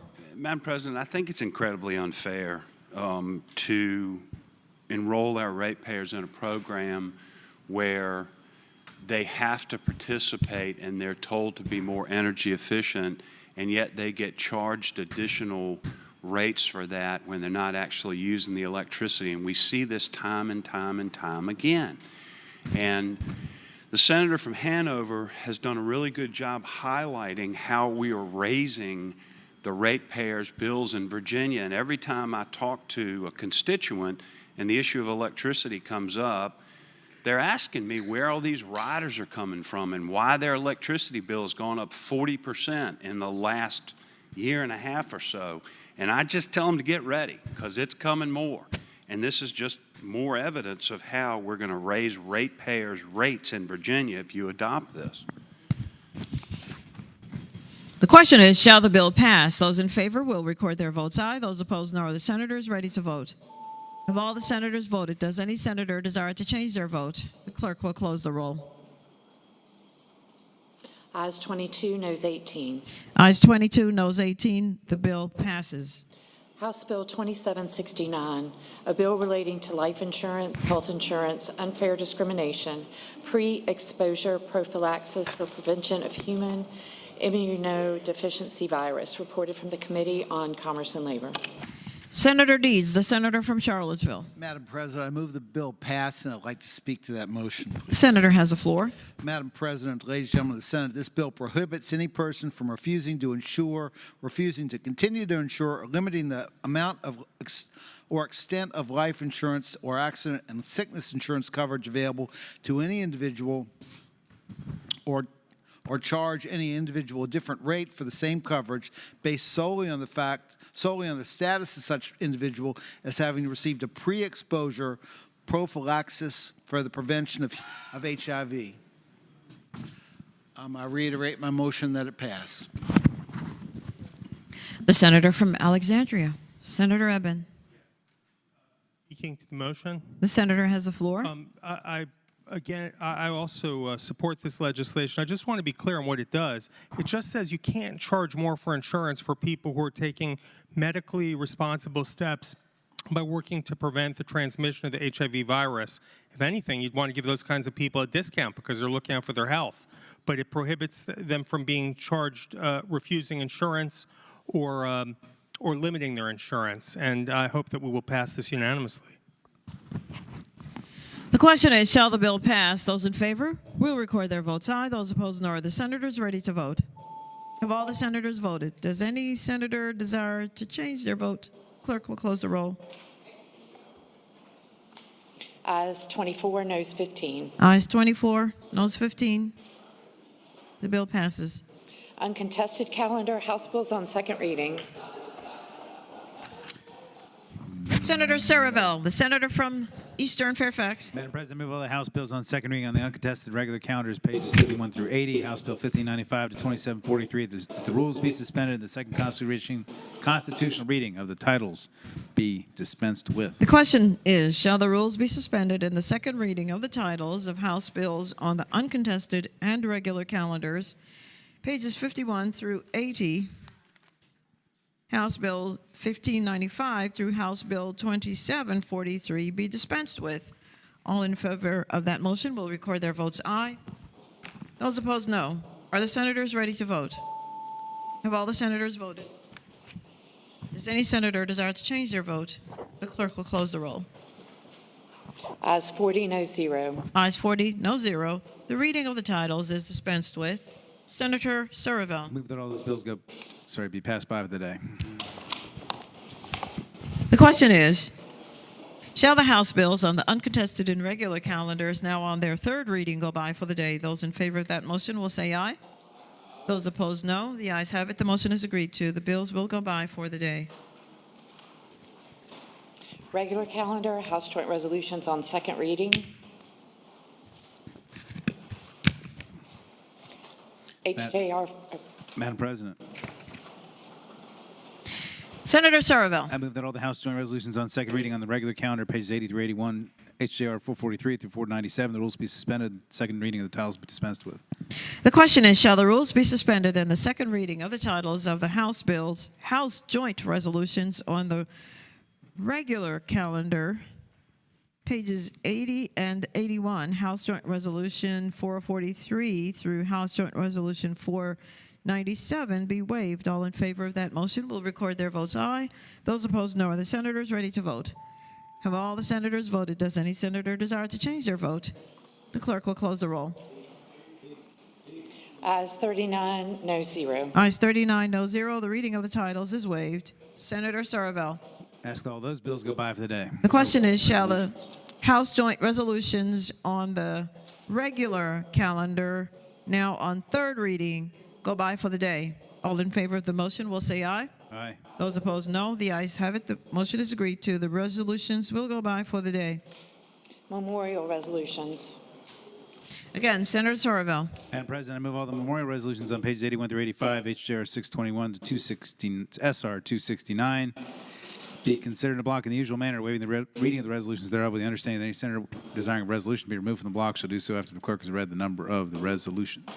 The question is, shall the memorial resolutions on pages 81 through 85, House Joint Resolution 621 through Senate Resolution 269, be considered in the block in the usual manner, waiving the reading of the resolutions thereof with the understanding that any senator desiring a resolution to be removed from the block will do so after the clerk has read the title of the resolution? All in favor of that motion will say aye. Those opposed, no. The ayes have it. The motion is agreed to. The resolutions are before us in the block. The clerk will read the titles of the memorial resolutions. HJR 621, celebrating the life of Arthur Waxton Eller. HJR 624, celebrating the life of the Honorable Robert G. Woodson, Jr. HJR 626, celebrating the life of Benjamin Pollard Alsop Worthen. HJR 627, celebrating the life of Robert Arthur Young, Ph.D. HJR 630, celebrating the life of Bonnie Sue Neighbor. HJR 631, celebrating the life of Carolyn Powell Christ. HJR 634, celebrating the life of Matthew Robert Chiavarati. HJR 641, celebrating the life of George W. Lester II. HJR 642, celebrating the life of Robert Evans Talbot. HJR 649, celebrating the life of Stuart Hamilton Gamage. HJR 650, celebrating the life of Clayton Toon Lester. HJR 654, celebrating the life of Gloria Williams Campbell. HJR 657, celebrating the life of David Charles Gompert. HJR 660, celebrating the life of Patricia W. Lovelace. HJR 672, celebrating the life of Colonel Gerald William Highland, United States Air Force, retired. Senate Joint Resolution 374, celebrating the life of Joseph Lee Dean McClellan. Senate Joint Resolution 377, celebrating the life of Elizabeth Bowden. Senate Joint Resolution 378, celebrating the life of Harry Arthur Tenney. Senate Joint Resolution 379, celebrating the life of the Honorable Walter Benjamin Keister, Sr. Madam President, The senator from Charlottesville. I move that we move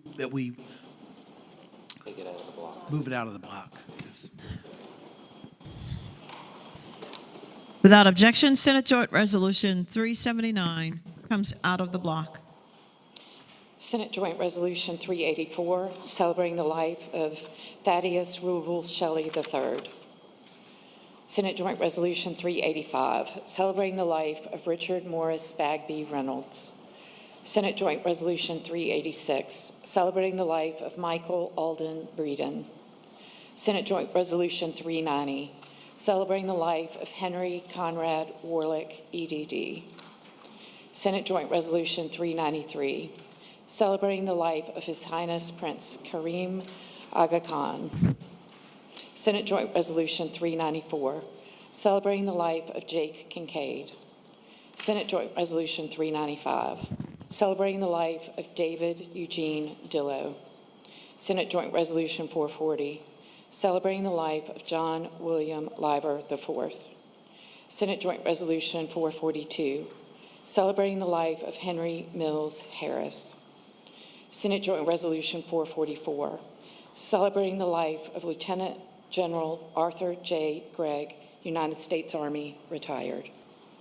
Senate Resolution 266, celebrating the life of Sister Andrea Verchuk. Senate Resolution 267, commending Emily Ann Fox. Senate Resolution 268, celebrating the life of Joseph Woodrow Snavely, Jr. Senate Resolution 269, celebrating the life of Shirley Kenneth Jones. Accepting Senate Joint Resolution 379 on page 83, which is out of the block, the resolutions will be agreed to in the usual manner. All those in favor of agreeing to the memorial resolutions, please rise.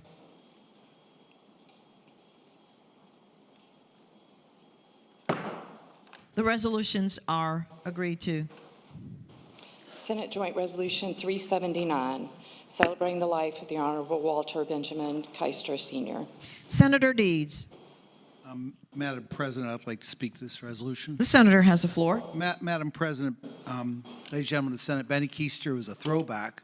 He was elected to the House of Delegates from in the era when just about all of Southwest Virginia was elected by Democrats. He was an old school Democrat, elected from Radford. He was actually elected in the mid-90s to replace a Republican delegate, I think, who had stepped aside.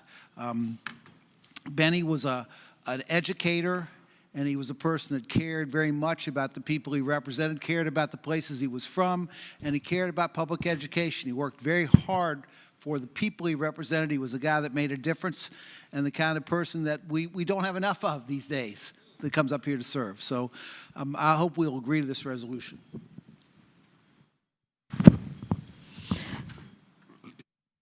Senator Sudeline, the senator from Roanoke. Thank you, Madam President. Speaking to the motion. The senator has the floor. Thank you, Madam President. Senator Deeds was exactly right. The senator from Charlottesville was exactly right when he talked about him being a character. His campaigns in the New River Valley were very memorable. He went door to door. If someone wasn't home, he left them a little packet of forget-me-not seeds. And so if the people had moved away and you happened to encounter that door a few months later, there might be a small flower growing right there because he'd left a packet of seeds there.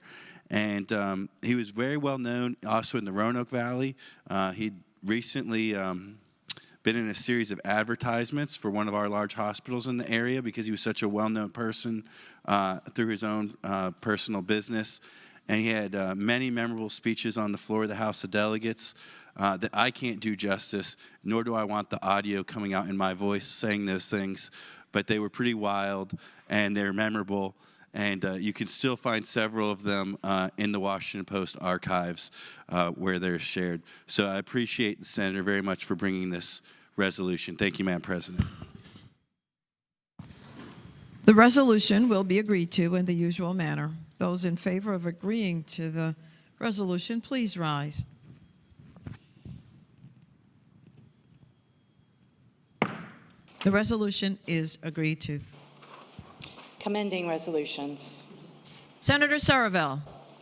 Madam President, I move the commending resolutions on pages 85 through 96, HJR 465 to SR 276 be considered in a block by the voice vote. Waiving the reading of the resolutions, the understanding that any senator desiring a resolution be removed from the block will do so after the clerk has read the number of the resolution. The question is, shall the commending resolutions on pages 85 through 96, House Joint Resolution 465 through Senate Resolution 276, be considered in the block by voice vote, waiving the reading of the resolutions with the understanding that any senator desiring a resolution removed from the block will do so after the clerk has read the number of the resolution? All those in favor of that motion will say aye. Those opposed, no. The ayes have it. The motion is agreed to. The resolutions are before us in the block. The clerk will now read the number of the resolutions.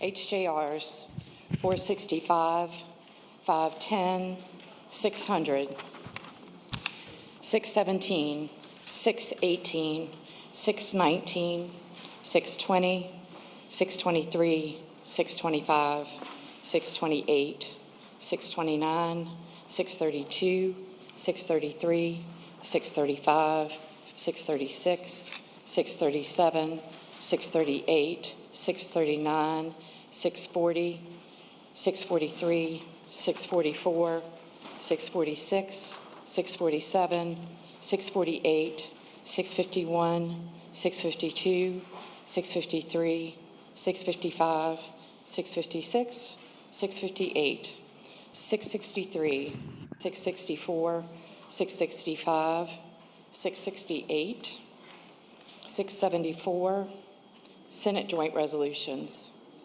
375, 376, 380, 381, 382, 383, 387, 388, 389, 391, 392, 396, 397, 398, 399, 400. Madam President. The senator from Eastern Fairfax. I'd ask that SJR 396 come out of the block. Without objection, SJR 396 is out of the block. Senator Locke. Senate Joint Resolutions 403, 404, 405, 406, 407, 408, 409, 410, 411, 412,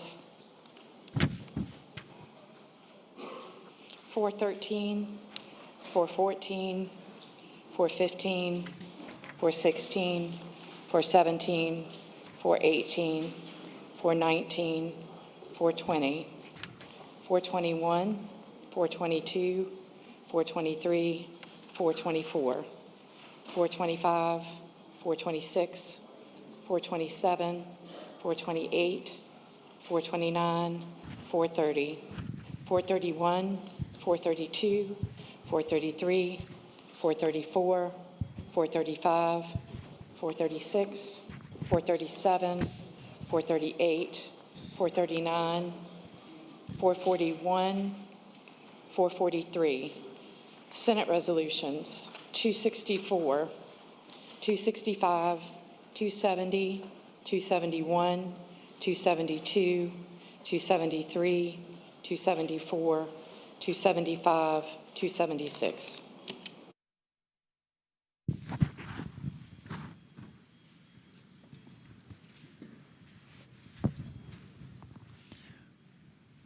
with the exception of Senate Joint Resolution 396, which is out of the block on page 90.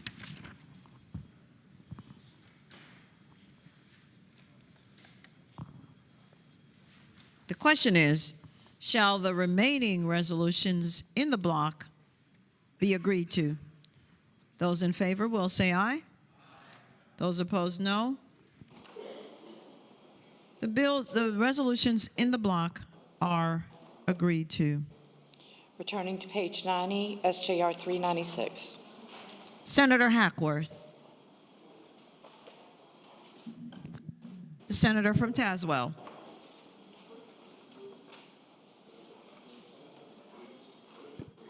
I'm going to agree to this commending resolution. The senator has the floor. Move it to pass. The question is, shall the Senate agree to the resolution? Those in favor will say aye. Those opposed, no.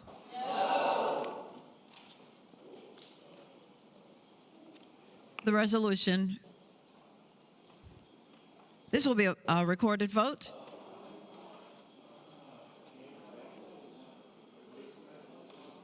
Those agreeing to the resolution. Can we go ease for a second? Without objection, Senate Joint Resolution 396 goes by for the day. No. Was that your? At ease. At ease? Oh, I'm sorry. The Senate will be temporarily at ease.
Our senior senator from Prince William, rise. I move that the resolution go by for the day.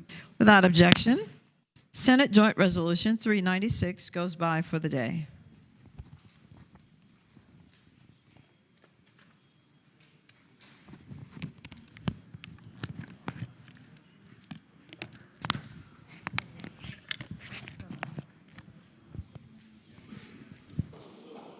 Supplemental calendar number 1. Unfinished business House, HB 1597, has passed. The House has rejected the Senate substitute.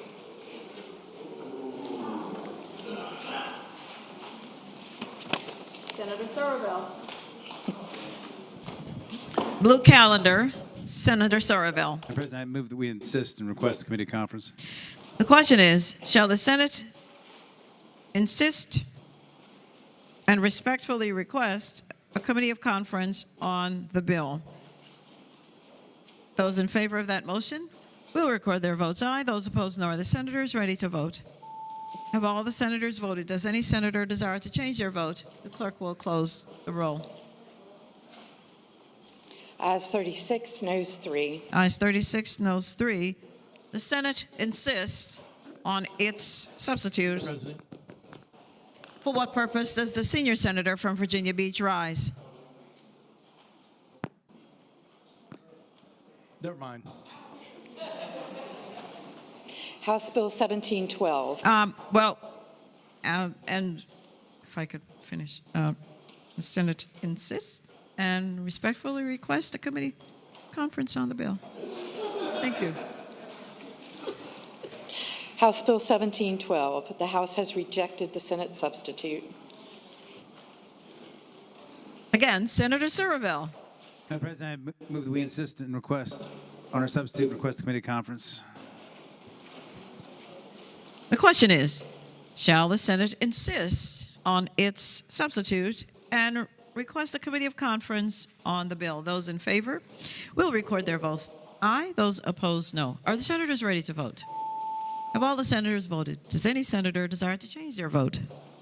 The clerk will close the roll.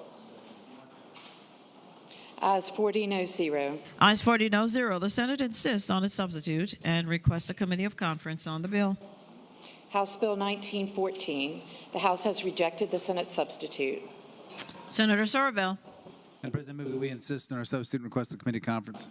The question is, shall the Senate insist on its substitute and request a committee of conference on the bill? Those in favor will record their votes aye. Those opposed, no. Are the senators ready to vote? Have all the senators voted? Does any senator desire to change their vote? The clerk will close the roll. Ayes 40, no 0. Ayes 40, no 0. The Senate insists on its substitute and requests a committee of conference on the bill. House Bill 1968. The House has rejected the Senate amendment. Senator Surville. I move that we insist on our bill and request a committee conference. The question is, shall the Senate insist a committee of conference and request on the bill?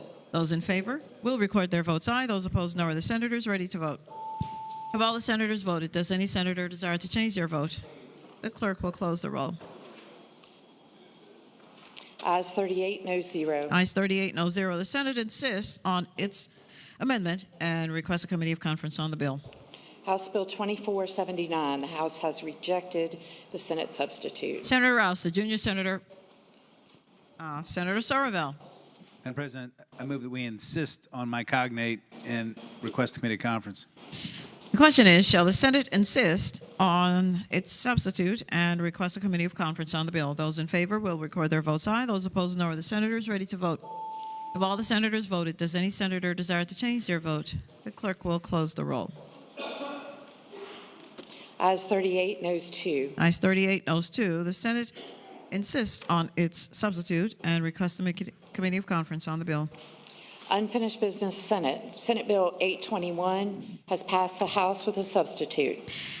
Senator Craig, the senator from Chesapeake. Thank you, Madam President. Madam President, I ask the Senate that we concur with the House substitute and speak into that motion. The senator has the floor. Thank you, Madam President. When this bill was before this body, it only allowed private rooms in nursing homes to have the electronic monitoring.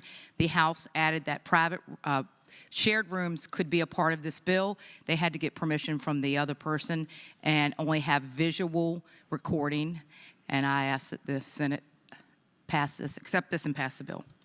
The question is, shall the Senate concur with the substitute for Senate Bill 821? Those in favor will record their votes aye. Those opposed, no. Are the senators ready to vote? Have all the senators voted? Does any senator desire to change their vote? The clerk will close the roll. Ayes 40, no 0. Ayes 40, no 0. The Senate concurs.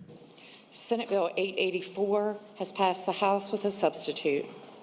Senator Perry, the senior senator from Loudoun. Thank you, Madam President. Madam President, I move the Senate concur with the House substitute. Speaking to that motion. The senator has the floor. Madam President, I don't love what the House did. They stripped emergency protective orders from this bill, but then they shortened the 30-day notice requirement by 3 days, which would have been the period of the emergency protective order. And so I think for this session, we should concur and we can come back and fight another day. The question is, shall the Senate concur with the House substitute on the Senate bill? Those in favor will record their votes aye. Those opposed, no. Are the senators ready to vote? Have all the senators voted? Does any senator desire to change their vote? The clerk will close the roll. Ayes 23, noes 15, Ayes Rule 20 36-1. Ayes 23, noes 15, Rule 36-1. The Senate concurs. Senate Bill 893 has passed the House with a substitute. Senator Surville. Madam President, I move that we concur with the House substitute and speak to that motion. The senator has the floor. Madam President, we made a couple, I think, minor technical corrections to this, mainly to make clear that, if I'm remembering correctly, that if there's not sufficient renewable energy certificates in the territory, then they don't have to pay a deficiency payment. They can make it up with, I can't remember. Take that by for a second so I can explain this right. Without objection, Senate Bill 893 goes by temporarily.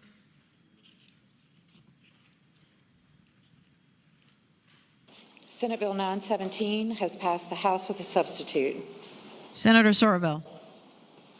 Madam President, with the recommendation we rejected, I move that we concur the House substitute and speak of that motion. Senator has the floor. Madam President, I described the differences between the two collective bargaining bills earlier in the docket today. There's basically two big changes. The House refused to accept our version. I would just ask that we reject their sub so we can put this in conference.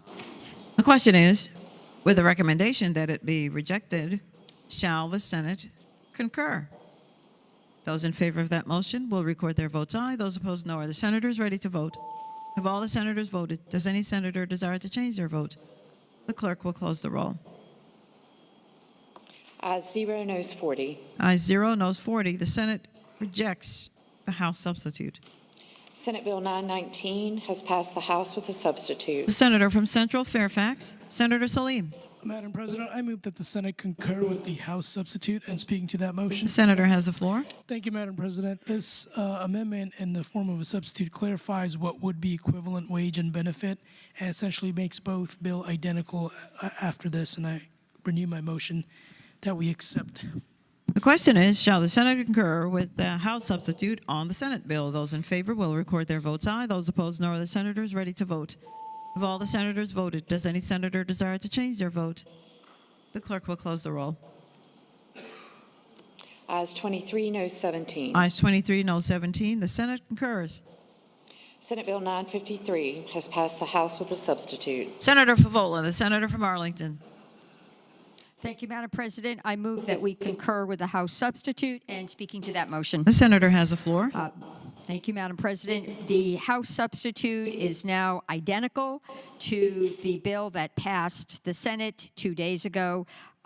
Chev and the Virginia Community College are now in complete agreement on how to implement a common curriculum for a licensed practical nursing associate's degree and how to transition that into a registered nursing degree for community colleges. So everybody's happy. It's an identical bill to what we passed. Again, I ask that we concur with the House substitute. The question is, shall the Senate concur with the House substitute? Those in favor will record their votes aye. Those opposed, no. Are the senators ready to vote? Have all the senators voted? Does any senator desire to change their vote? The clerk will close the roll. Ayes 40, noes 0. Ayes 40, no 0. The Senate concurs. Senate Bill 960 has passed the House with a substitute. Senator Perry, the senior senator from Loudoun. Madam President, with the recommendation that be rejected, I move that the House substitute be agreed to. The senator has the floor. And speaking to that motion, Madam President, this is a cost allocation bill that directs the SEC to look at whether or not ratepayers are unfairly subsidizing the data center industry. Delegate Shen in the House has a slightly different version, and so I will be asking that this eventually go to conference so we can meet out those versions. But for today, I just ask that we reject the House substitute. With the recommendation that it be rejected, the question is, shall the Senate concur with the House substitute? Those in favor will record their votes aye. Those opposed, no. Are the senators ready to vote? Have all the senators voted? Does any senator desire to change their vote? The clerk will close the roll. Ayes 0, noes 40. Ayes 0, noes 40. The Senate rejects the House substitute. Senate Bill 998. Madam President. For what purpose does the senator from Roanoke rise? Madam President, I'd ask that we reconsider the vote on Senate Bill 919 on page 4, where we just adopted the House substitute. The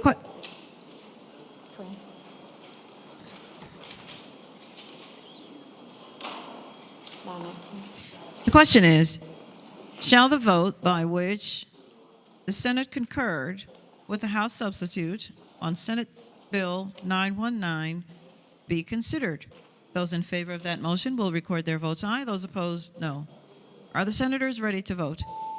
Have all the senators voted? Does any senator desire to change their vote? The clerk will close the roll. Ayes 40, no zero. Ayes 40, no zero. The vote is reconsidered. Senator Salim. Madam President, I move that the Senate concur with the House amendment, having previously explained. The question is, shall the Senate concur with the House substitute? Those in favor will record their votes aye. Those opposed, no. Are the senators ready to vote? Have all the senators voted? Does any senator desire to change their vote? The clerk will close the roll. Ayes 21, noes 19. Ayes 21, noes 19. The Senate concurs. Senate Bill 998 has passed the House with a substitute. Senator Williams Graves, the senator from Norfolk. Thank you, Madam President. Madam President, I move that the Senate concur with the House amendments and with the House substitute and speaking to that motion. The senator may continue. Thank you, Madam President. The substitute adds language to protect children working in hazardous conditions and brings it into alignment with the current code on child labor laws. This bill is the same bill and it conforms to the House bill that passed this chamber. I move again that we accept and pass the amendments or the substitute. The question is, shall the Senate concur with the House substitute on Senate Bill 998? Those in favor will record their votes aye. Those opposed, no. Are the senators ready to vote? Have all the senators voted? Does any senator desire to change their vote? The clerk will close the roll. Ayes 40, no zero. Ayes 40, no zero. The Senate concurs. Senate Bill 1021 has passed the House with a substitute. Senator Saravel. With the recommendation we reject it, I move that we concur with the House substitute and speak of that motion. The senator has the floor. Madam President, I just want to make something really clear here. I didn't do it, and this is not going to conference because of me. But the other side forgot to make a couple floor amendments they were supposed to make, so we have to put this in conference to make the floor amendments. But I tried everything I could to remind them to do it, but they didn't do it, and that's why it's going to conference, not because of me. So I would ask that we reject the substitute.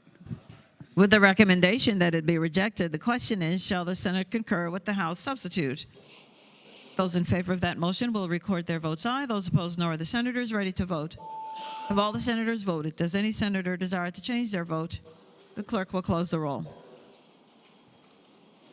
Ayes 0, noes 40. Ayes 0, noes 40. The Senate does not concur. Senate Bill 1040 has passed the House with an amendment. Senator Van Valkenburg, the senator from Western Henrico. Thank you, Madam President. Madam President, I move that we concur with the House amendments in speaking to that motion. The senator has the floor. Thank you, Madam President. Madam President, members of the body, we just voted for this with Delegate Carlson's bill, but the amendment that we put on her bill and they put on my bill so that we don't go to conference just ties the enactment clause for undergrounding to the part of the code. It was a technical change. And so once again, this is putting solar in my backyard. So vote yes. The question is, shall the Senate concur with the House amendment? Those in favor will record their votes aye. Those opposed, no. Are the senators ready to vote? Have all the senators voted? Does any senator desire to change their vote? The clerk will close the roll. Ayes 40, no zero. Ayes 40, no zero. The Senate concurs. Senate Bill 1058 has passed the House with a substitute. Senator Eben, the senator from Alexandria. Thank you, Madam President. I move we concur with the House substitute in speaking to that motion. Senator has the floor. This makes some small changes that we've already passed in this body with Delegate Tran's companion legislation, mainly making the right range of kilowatts and the upper limit from 2 to 3 megawatts, the appropriate limit for these types of projects needing interconnection. These changes were agreed to by stakeholders, including the utilities and the environmental community. And again, I move that we concur. The question is, shall the Senate concur with the House substitute? Those in favor will record their votes aye. Those opposed, no. Are the senators ready to vote? Have all the senators voted? Does any senator desire to change their vote? The clerk will close the roll. Ayes 21, noes 19. Ayes 21, noes 19. The Senate concurs. Madam President. The senator from Hanover, Senator McDougall. Madam President, having been lured in by the genteel voice of the gentleman from Henrico, I move that we reconsider the vote by which Senate Bill 1040 amendments were agreed to. The question is, Shall the vote by which the Senate concurred with the House amendment on Senate Bill 1040 be agreed to be reconsidered? Those in favor will record their votes aye. Those opposed, no. Are the senators ready to vote? Have all the senators voted? Does any senator desire to change their vote? The clerk will close the roll. Ayes 40, no 0. Ayes 40, no 0. The vote is reconsidered. Senator von Valkenburg. Madam President, I move that we accept the amendments and speaking to that motion. The senator has the floor. Madam President, I thought I had them. We were going to build it in my backyard, not theirs. So, having previously explained the bill, please vote yes. Please vote for the amendments. Question is, shall the Senate concur again with the House amendment on the bill? Those in favor will record their votes aye. Those opposed, no. Are the senators ready to vote? Have all the senators voted? Does any senator desire to change their vote? The clerk will close the roll. Ayes 23, no 17. Ayes 23, no 17. The Senate concurs. Senate Bill 1076 has passed the House with a substitute. Senator Peake, the senator from Lynchburg. Yes, thank you, Madam President. I move that we accept or concur with the House substitute and speaking to the substitute. The senator has the floor. All right. Ladies and gentlemen, this is the APCO bill trying to allow APCO to securitize its assets to hopefully reduce rates for customers in Southwest Virginia. In Central Virginia, we sent out my bill, very simple bill, securitized, said no disconnections for 18 months and no rate increases for 3 months. This version has the securitization and adds several different factors which will help the rate payers even more. It adds an extra month for which they cannot, during the winter, they cannot raise the rate. It does not allow APCO to true up, meaning they cannot recover any lost income before July of 25. And it still has securitization, and there are several other factors that are not major, but this bill is headed to conference. Senator Deeds in Commerce and Labor took Senator Ballard's bill and conformed it to mine with the addition that they cannot charge interest or late fees for those 18 months that they're not paying. So I will, Senator from Charlottesville can add, but I believe this bill is heading to conference where Senator Deeds will continue to take over my bill and craft whatever bill he wants to leave. The senator from Charlottesville. Madam President, I have no intention of taking over the gentleman's bill, but I urge the body to reject this amendment and get back to the bill, reject the substitute, get back to the bill that the way this bill was when it left our committee and left this body. Reject the substitute. The senator from Lynchburg. Will the gentleman rise? Will the senator from Charlottesville yield for a question? All right. I will yield. Yes, The ma'am. senator from Lynchburg. If we reject this substitute, will it end up in conference? The senator from Lynchburg, Charlottesville. Madam President, I'd say to the gentleman that if we reject the House substitute that put the Ballard bill on top of your bill, this bill, they will reject that and it will wind up in conference. All right. Yes, ma'am. The senator from Tazewell, Senator Hackworth. Thank you, Madam President. Would Senator from Charlottesville yield for a question? Will the senator from Charlottesville yield? The senator yields. The senator from Tazewell has the floor. Do I understand that if we reject this substitute, that will take off the no interest, that clause that was in there? The senator from Charlottesville. Madam President, I would say to the gentleman that it's my intention to keep no interest. What this bill does, it puts on provisions that were developed in the House of Delegates that weren't developed in our committee or are developed on this floor. And my intention is to have a bill that's closer to the one that passed the Senate, which says that there's no interest, well, it does several things, but you will recall, besides the securitization that the senator from Lynchburg proposed, it has an 18-month moratorium on cutoffs. It has a 3-month cutoff moratorium on raising fees. It also, and I guess that the House bill that we've amended has not reached this floor yet, but that bill will also prevent the utility from charging interest during the 18 months and will prevent them from charging late fees during the 18 months. I thank the senator. Senator Sorovell, the senator from Eastern Fairfax. Yield for question. I'm sorry, I did not hear the senator. Will the senator from Lynchburg yield for question? Will the senator from Lynchburg rise and yield?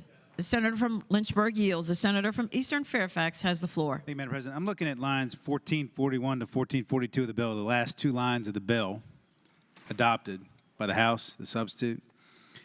And it appears to me that is a reenactment clause, which basically means this bill does nothing if we concur. Is that right? The senator from Lynchburg. Madam Chair President, that is correct, and I have corrected. I now agree we need to reject the substitute.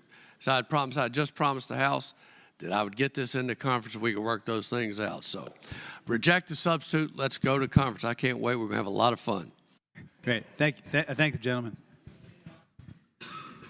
With the recommendation that it be rejected, the question is, shall the Senate concur with the House substitute? Those in favor will record their votes aye. Those opposed, no. Are the senators ready to vote? Have all the senators voted? Does any senator desire to change their vote? The clerk will close the roll. Ayes 0, noes 40. Ayes 0, noes 40. The Senate rejects the House substitute. Senate Bill 1100 has passed the House with a substitute. Senator Hashmi, the senator from Richmond. Thank you, Madam President. I move that the Senate concur with the House substitute, and speaking to that motion. The senator has the floor. Thank you, Madam President. With the substitute, this legislation, which is with regard to the virtual power plant, that it affects only our Phase 2 utility, our Dominion Energy folks, to petition this SCC for the approval to conduct a pilot program to establish the virtual power plant. It also clarifies that the electric utility will not actually own the electric school buses as part of the proposed program, but that it may own the related storage batteries that are connected to those school buses. So with that, and I would just like to clarify for the senator from Rockingham that there is still no reference to refrigerators anywhere in this bill. I hope he might support it at this point. Thank you, Madam President. The question is, shall the Senate concur with the House substitute? Those in favor will record their votes aye. Those opposed, no. Are the senators ready to vote? Have all the senators voted? Does any senator desire to change their vote? The clerk will close the roll. Ayes 21, noes 19. Ayes 21, noes 19. The Senate concurs. Senate Bill 1152 has passed the House with a substitute. Senator Obenshain, the senator from Rockingham. Madam President, I move that we concur with House substitute. This bill that The senator has the floor. This is a bill that clarified the insurance requirements for skilled nursing facilities in Virginia. It required that they carry coverage that is non-eroding. We also had language as it left the Senate that prohibited the use of claims-made policies. That was stripped out. What is coming back from the House is a narrower version. We're going to work together over the next year to address the rest of this issue. We've got a commitment from the industry to do that. Just wasn't enough time to get it done during session, so I'd move that we concur with House substitute. The question is, shall the Senate concur with the House substitute? Those in favor will record their votes aye. Those opposed, no. Are the senators ready to vote? Have all the senators voted? Does any senator desire to change their vote? The clerk will close the roll. Ayes 40, noes 0. Ayes 40, no 0. The Senate concurs.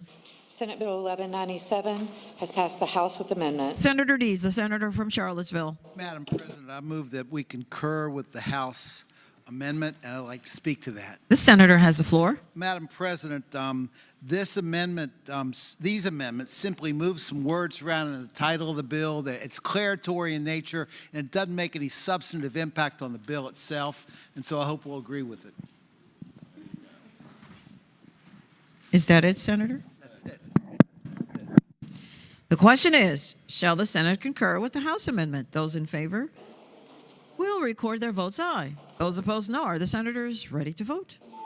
Have all the senators voted? Does any senator desire to change their vote? The clerk will close the roll. Ayes 40, noes 0. Ayes 40, no 0. The Senate absolutely concurs. Senate Bill 1233 has passed the House with a substitute. Senator Williams Graves, the senator from Norfolk.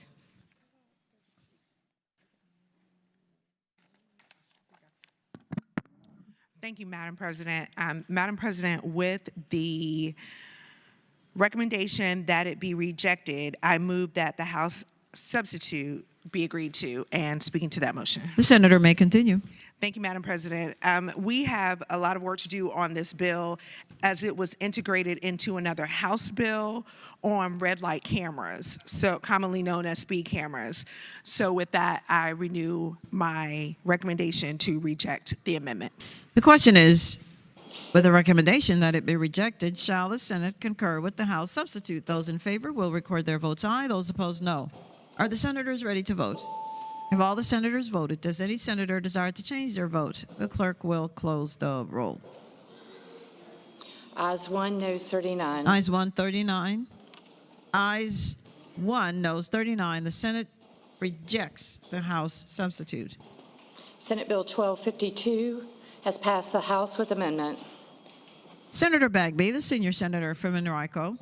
Thank you, Madam President. Madam President, I move that the Senate concur with the House amendment and speaking to that motion. The senator has the floor. Thank you, Madam President. Madam President, the House amendment is technical in nature and helps clarify some of the internal cross-reference in the code section.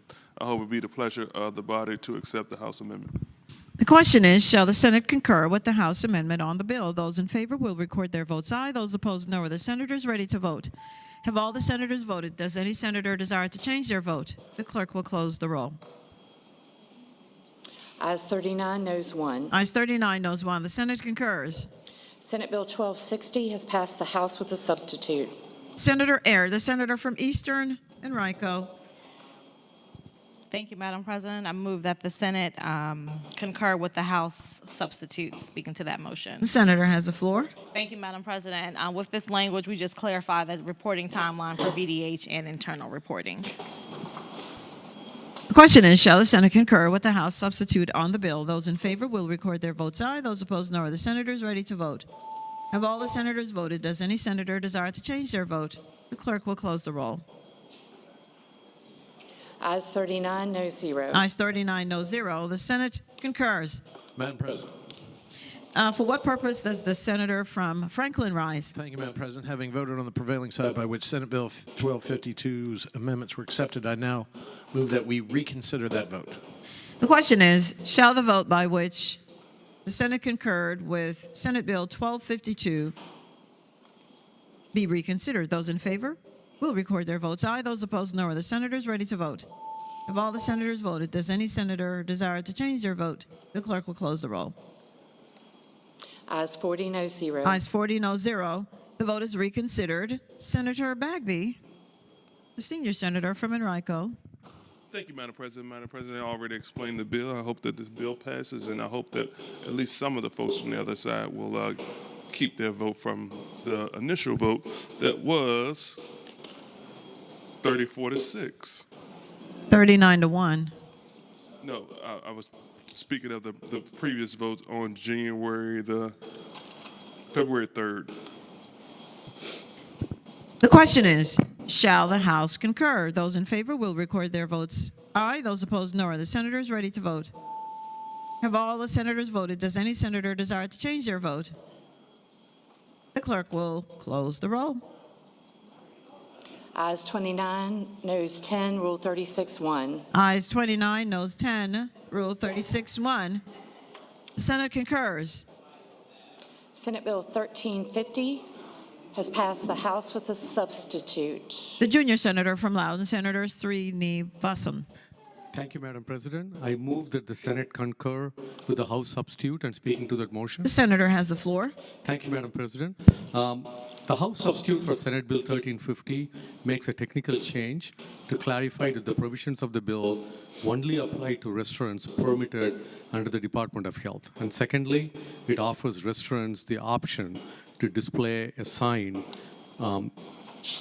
stating that the food allergy notification disclosure as an alternative to printing it on their menus. This would alleviate any burden on restaurants of reprinting menus while maintaining the original bill's intent. I ask for the adoption of the substitute. The question is, Shall the Senate concur with the House substitute? Those in favor will record their votes aye. Those opposed, no. Are the senators ready to vote? Have all the senators voted? Does any senator desire to change their vote? The clerk will close the roll. Ayes 28, noes 12. Ayes 28, noes 12. The Senate concurs. Senate Bill 1356 has passed the House with a substitute. Again, Senator Srinivasan. Thank you, Madam President. I move the Senate concur with the House substitute and speaking to that motion. The senator has the floor.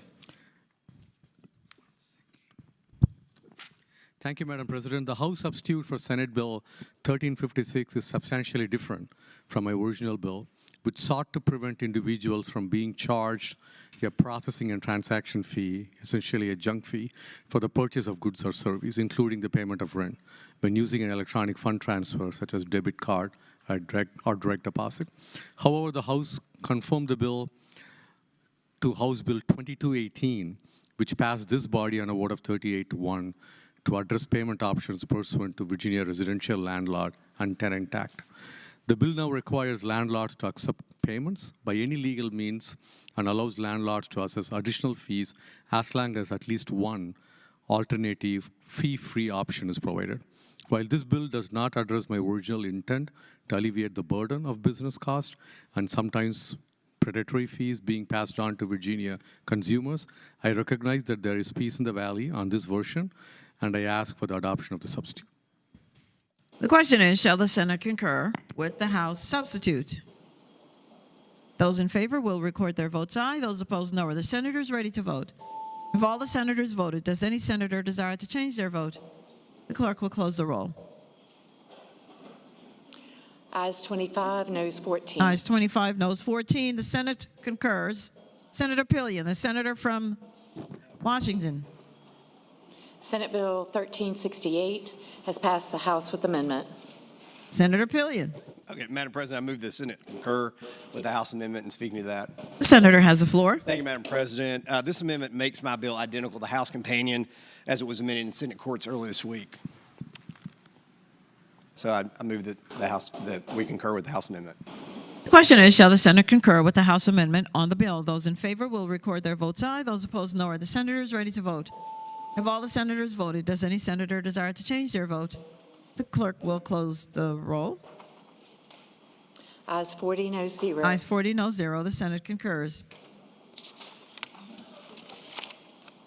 Senate Bill 1376 has passed the House with amendments. Senator Marsden, the senior senator from Fairfax. Thank you, Madam President. I move that the Senate concur with the House amendments and speaking to that. The senator has the floor. Thank you, Madam President. This is a technical fix. The House amendments put the bill into alignment with federal FDA code by citing federal thresholds for ingredients, and I move that we concur with the House. The question is, shall the Senate concur with the House amendments? Those in favor will record their votes aye. Those opposed, no. Are the senators ready to vote? Have all the senators voted? Does any senator wish to change their vote? The clerk will close the roll. Ayes 40, noes 0. Ayes 40, no 0. The Senate concurs. Senate Bill 1379 has passed the House with a substitute. The senator from Eastern Enrico, Senator Aird. Thank you, Madam President. Madam President, I move that the Senate concur with the House substitute and speaking to that. The senator has the floor. Thank you, Madam President. This legislation, again, establishes a cancer consortium. I wanted to make sure we had all the representatives necessary, and we added Innova, so I'm ready to move it forward. The question is, shall the Senate concur with the House substitute on the bill? Those in favor will record their votes aye. Those opposed, no. Are the senators ready to vote? Have all the senators voted? Does any senator desire to change their vote? The clerk will close the roll. Ayes 40, noes 0. Ayes 40, no 0. The Senate concurs. Senate Bill 1394 has passed the House with a substitute. The senior senator from Enrico, Senator Bagby.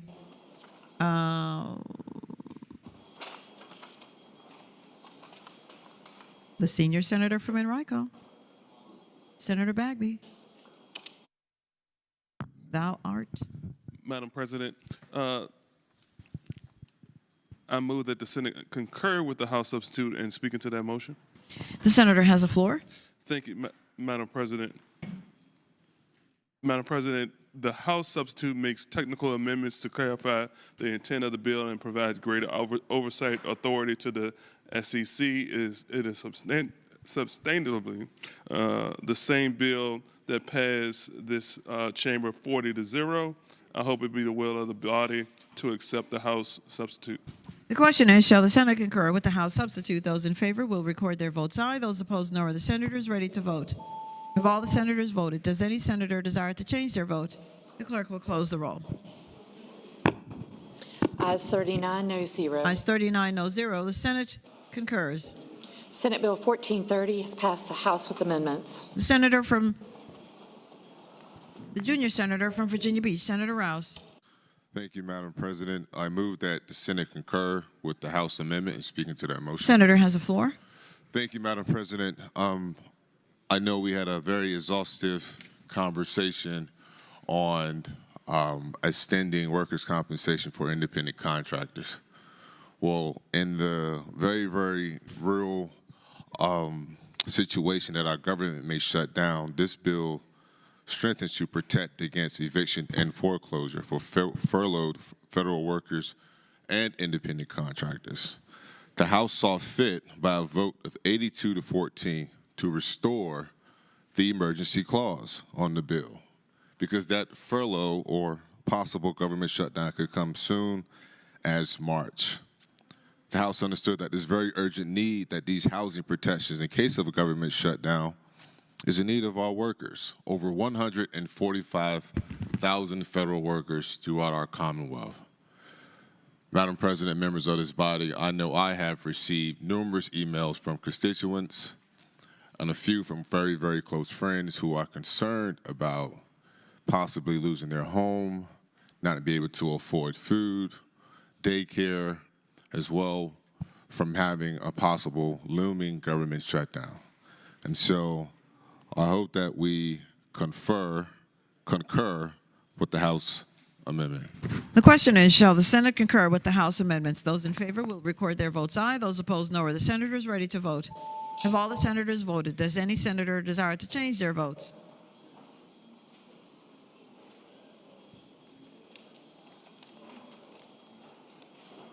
The clerk will close the roll.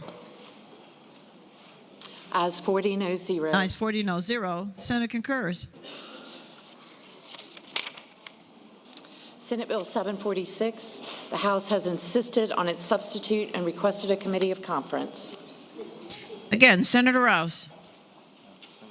Senator McDougal, the senator from Hanover. Thank you, Madam President. I'm the better-looking Senator Rouse, but Madam President, I move that the Senate gently accede to the House's request for a committee of conference. The question is, shall the Senate accede to the request from the House of Delegates for a committee of conference on the bill? Those in favor will record their votes aye. Those opposed, no. Are the senators ready to vote? Have all the senators voted? Does any senator desire to change their vote? The clerk will close the roll. Ayes 40, no 0. The Senate accedes to the request for a committee of conference on the bill. Conferees on the part of the Senate, as named by Senator Surville, the chair of the Committee for Courts of Justice, are Senators Surville, Perry, and McDougal. For what purpose does the senator from Alexandria rise? I rise to move that, having voted on the prevailing side by which we adopted the conference report for SB 1058, I rise to ask that we reconsider that vote on page 6 of the supplemental calendar. We adopted the House substitute, and I move that we reconsider that vote. If it's all right, Senator, maybe just go through the rest of the calendar and come back? Sure. Just be a little bit easier. Thank you. Senate Bill 897, the House has insisted on its amendment and requested a committee of conference. Senator Carol Foy, the senator from Eastern Prince William. Thank you, Madam President. Madam President, I move that the Senate accede to the House request for a committee of conference on the bill. The question is, shall the Senate accede to the House's request for a committee of conference on the bill? Those in favor will record their votes aye. Those opposed, no. Are the senators ready to vote? Have all the senators voted? Does any senator desire to change their vote? The clerk will close the roll. Ayes 40, no zero. Ayes 40, no zero. The Senate accedes to the request from the House of Delegates for a committee of conference on the bill. Conferees on the part of the Senate for Senate Bill 897, as named by Senator Deeds, the chair of the Committee on Commerce and Labor, are Senators Carol Foy, Lucas, and Deeds. Senate Bill 921, the House has insisted on its substitute and requested a committee of conference. Senator Hackworth, the senator from Tazewell. Madam President, I move the Senate accede to the House request for a committee of conference. The question is, shall the Senate accede? Those in favor of that motion will record their votes aye. Those opposed, no. Are the senators ready to vote? Have all the senators voted? Does any senator desire to change their vote? The clerk will close the roll.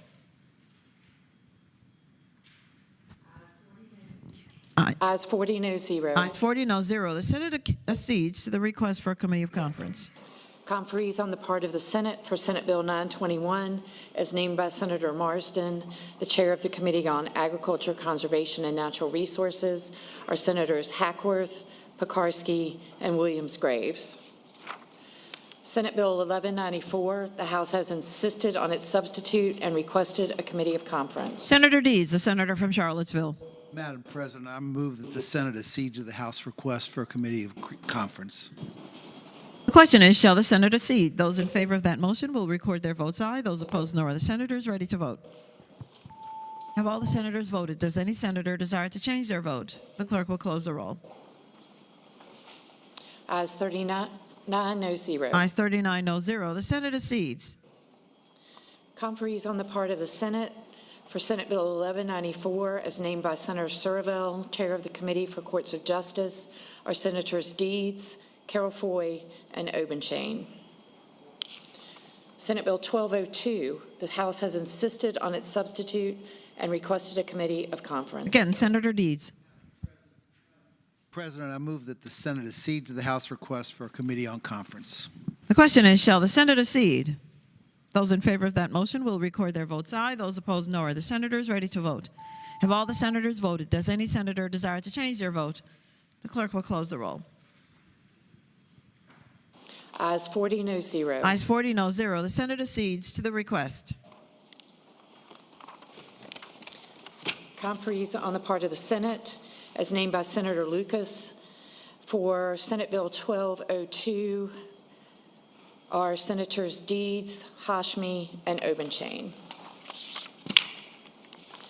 Senate Bill 1231, the House has insisted on its substitute and requested a committee of conference. Senator Aird, the senator from Eastern Enrico. Thank you, Madam President. I move the Senate accede to the House request for a committee of conference on Senate Bill 1231. The question is, shall the Senate accede? Those in favor will record their votes aye. Those opposed, no. Are the senators ready to vote? Have all the senators voted? Does any senator desire to change their vote? The clerk will close the roll. Ayes 40, no zero. Ayes 40, no zero. The Senate accedes to the request. Conferees on the part of the Senate for Senate Bill 1231, as named by Senator Eben, the chair of the Committee on General Laws and Technology, are Senators Aird, Van Valkenburg, and Pillion. Senate Bill 1271, House insisted on its substitute and requested a committee of conference. The senior senator from Loudoun, Senator Perry. Thank you, Madam President. Madam President, I move that the Senate accede to the House request for a committee of conference. The question is, shall the Senate accede to the request? Those in favor will record their votes aye. Those opposed, no. Are the senators ready to vote? Have all the senators voted? Does any senator desire to change their vote? The clerk will close the roll. Ayes 40, no zero. Ayes 40, no zero. The Senate accedes to the request. Conferees on the part of the Senate for Senate Bill 1271, as named by Senator Surville, the chair of the Committee for Courts of Justice, are Senators Perry, Salim, and McDougall. Senate Bill 1329, the House has insisted on its substitute and requested a committee of conference. The senior senator from Fairfax, Senator Marsden. Thank you, Madam President. I move that the Senate accede to the House request for a committee of conference. The question is, shall the Senate accede to the request? Those in favor will record their votes aye. Those opposed, no. Are the senators ready to vote? Have all the senators voted? Does any senator desire to change their vote? The clerk will close the roll. Ayes 40, no zero. Ayes 40, no zero. The Senate accedes. Conferees on the part of the Senate for Senate Bill 1329, as named by Senator Surville, Chair of the Committee for Courts of Justice, are Senators Marsden, Salim, and Peake. Senate Bill 1361, the House has insisted on its substitute and requested a committee of conference. Senator Pillion, a senator from Washington. Thank you, Madam President. I move that the Senate accede to the request for a committee on conference. The question is, shall the Senate accede? Those in favor of the motion will record their votes aye. Those opposed, no. Are the senators ready to vote? Have all the senators voted? Does any senator desire to change their vote? The clerk will close the roll. Ayes 38, no 0, Rule 36-1. Ayes 38, no 0. Rule 36-1. The Senate accedes to the request for a committee of conference. Conferees on the part of the Senate for Senate Bill 1361, as named by Senator Surville, the Chair of the Committee for Courts of Justice, are Senators Pillion, Bagby, and Carol Foy. Senate Bill 1465, the House has insisted on its substitute and requested a committee of conference. Senator Surville, the senator from Eastern Fairfax. I move that we accede to the request for the committee of conference. The question is, shall the Senate accede to the committee of conference? Those in favor will record their votes aye. Those opposed, no. Are the senators ready to vote? Have all the senators voted? Does any senator desire to change their vote? The clerk will close the roll. Ayes 40, no 0. Ayes 40, no 0. The Senate accedes to the request. Conferees on the part of the Senate, as named for Senate Bill 1465, as named by Senator Locke, Chair of the Committee on Rules, are Senators Surville, Hashmi, and Stewart. Senate Bill 1466, the House has insisted on its substitute and requested a committee of conference. Senator Surville. Move that we accede to the request for committee of conference. The question is, shall the Senate accede? Those in favor will record their votes aye. Those opposed, no. Are the senators ready to vote? Have all the senators voted? Does any senator desire to change their vote? The clerk will close the roll. Ayes 40, no 0. Ayes 40, no 0. The Senate accedes to the request for a committee of conference.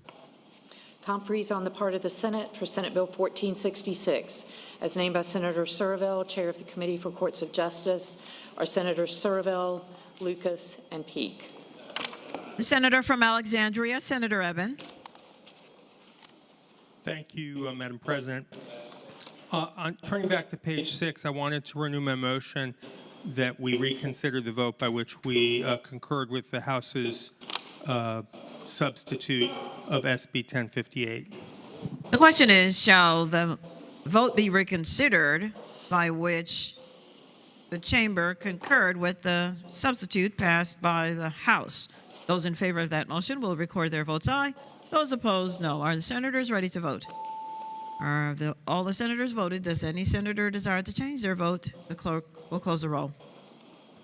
Ayes 40, no 0. Ayes 40, no 0. The vote is reconsidered. Senator Eben. Again, I move that we accept the House substitute for SB 1058 that passed the House on an 87-9 vote. This had to do with solar interconnect cost sharing, and it just changes the kilowatts and megawatts to be the appropriate range for projects eligible for net metering that might have a bottleneck, and the changes were agreed to by all stakeholders, including utilities, environmentalists, and solar consumers. Again, I move that we accept the House substitute. The question is, shall the Senate accept the House, concur with the House substitute? Those in favor will record their votes aye. Those opposed, no. Are the senators ready to vote? Have all the senators voted? Does any senator desire to change their vote? The clerk will close the roll. Ayes 22, noes 18. Ayes 22, noes 18. The Senate concurs. Returning to page 3 of the blue calendar, Senate Bill 893 has passed the House with a substitute. Senator Surville. Madam President, I move that we concur with the House substitute and now speak to that motion. The senator has the floor. Ladies and gentlemen of the Senate, this is the bill that creates a set aside for renewable energy certificates for geothermal. Basically, what the House amendments do is they say that the utilities phase 1 and 2 have to put out a request for renewable energy certificates for geothermal, and that if none are available, they don't have to buy any. So that's all it does. They don't have to pay a deficiency payment. If none's available, they don't have to buy them. So it actually saves ratepayers money. And geothermal also saves them money because geothermal reduces the need for energy, meaning we don't have to build more infrastructure and power plants. So if you want to save utility ratepayers money, this is a great bill. I would hope you would vote for the amendments so we can get on the governor's desk. The question is, shall the Senate concur? Those in favor will record their votes aye. Those opposed, no. Are the senators ready to vote? Have all the senators voted? Does any senator desire to change their vote? The clerk will close the roll. Ayes 20, noes 19. Ayes 20, noes 19. The Senate concurs. Supplemental calendar number 2, your yellow calendar. House Bill 1919, a bill relating to workplace violence policy required for certain employers, civil penalty. House Bill 2098, a bill relating to labor and employment provisions, application of law, protection of employees, definition of employer.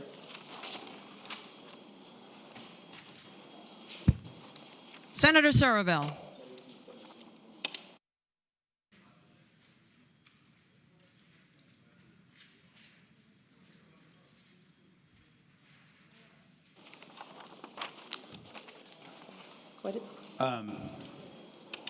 Madam President, I thought, parliamentary inquiry, Madam President. The senator may state it. Thank you. House Bill 1872, I thought, went by temporarily. Do we need to come back to that? This? On the white?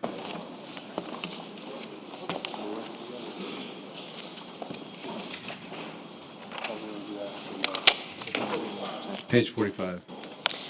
Page 45, House Bill 1872, reported from the Committee for Courts of Justice.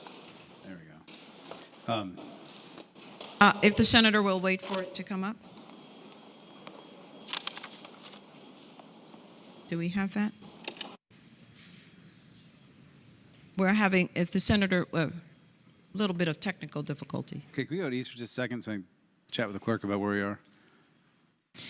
Yes, the Senate is at ease temporarily. Okay.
Thank you, Madam President.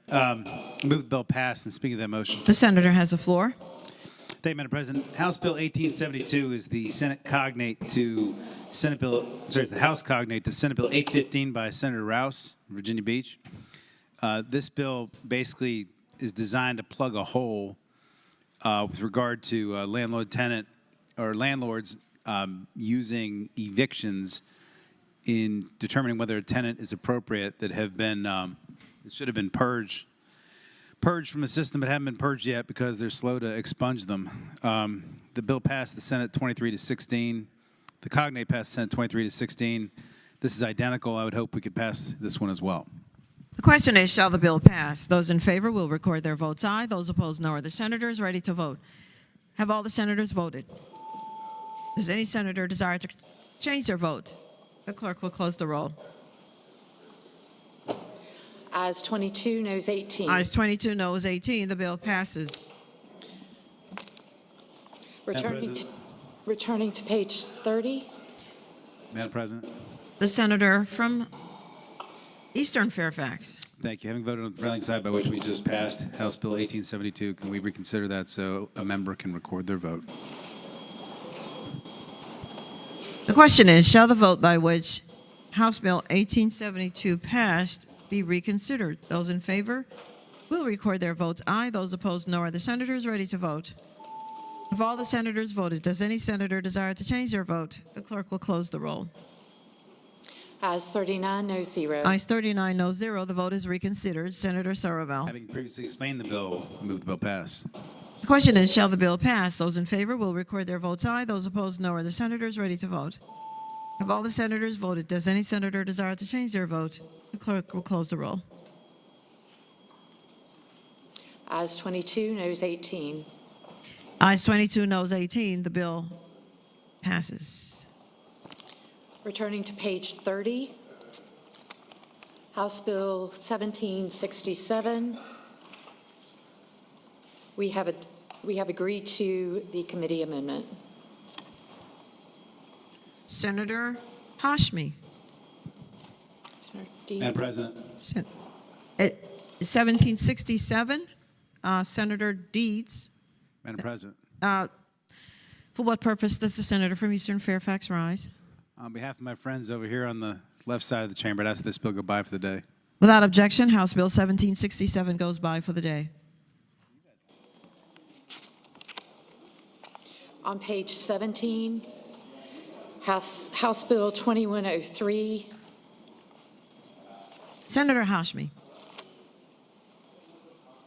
The senator from Richmond. Thank you, Madam President.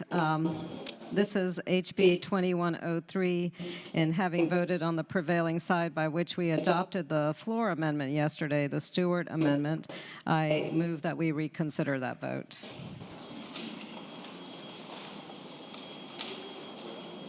The question is, shall the Senator Stewart, the senator from King George. Madam President, speaking to the motion. The senator has the floor. Madam President, I've been around here long enough to know when something's going on, and I know something's going on. But yesterday, we all voted unanimously to remove the reenactment clause on this bill. And what this bill does is it allows teachers that were tradespeople, carpenters, electricians, plumbers, whatever, union members who want to go teach at a VOTEC center to get 2 years for every 2 years of credit that they worked doing their trade, they get a year credit for salary increases. And we're directing the Board of Education to do that. Now, I don't know why the House had an emergency clause on it. But, surely I'm stuck on emergencies. Why they had a reenactment clause on it, but everybody in this room knows we desperately need teachers in the VOTEC field. And why in the world would we put this thing down the road for another year? I don't know what's going on. I don't know what the plan is, and I've heard all kinds of stories about it. But here's the one thing I know. The only person that loses if you push this down the road for another year are the children. And those children that may have a chance at a career in a VOTEC trade. And we desperately need that workforce. They desperately need jobs. They desperately need to be trained. And we desperately need teachers to teach them. So don't push this down another year. Don't turn this back and put that emergency clause back on, reenactment clause back on that bill. These children are the only people that suffer at the end of the day. The question is, shall the vote by which the Senate accepted the Stewart amendment on the bill be reconsidered? Those in favor of that motion will record their votes aye. Those opposed, no. Are the senators ready to vote? Have all the senators voted? Does any senator desire to change their vote? The clerk will close the roll. Ayes 39, no 0, Rule 36-1. Ayes 39, no 0. Rule 36-1. The Senate reconsiders. Senator Hashmi. Thank you, Madam President. I now move the floor amendment with the recommendation that we reject the amendment. And speaking briefly to that motion. The senator has the floor. Madam President, my apologies to the senator who brought this floor amendment. I did not have time yesterday to address the issue yesterday.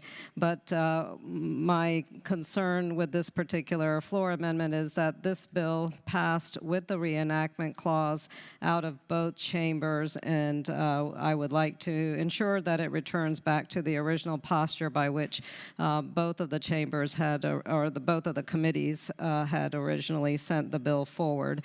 And for that reason, I renew my motion that we vote on the floor amendment with a recommendation that we reject that amendment.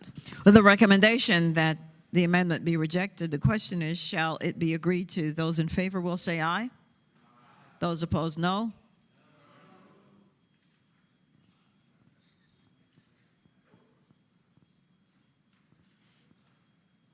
The amendment is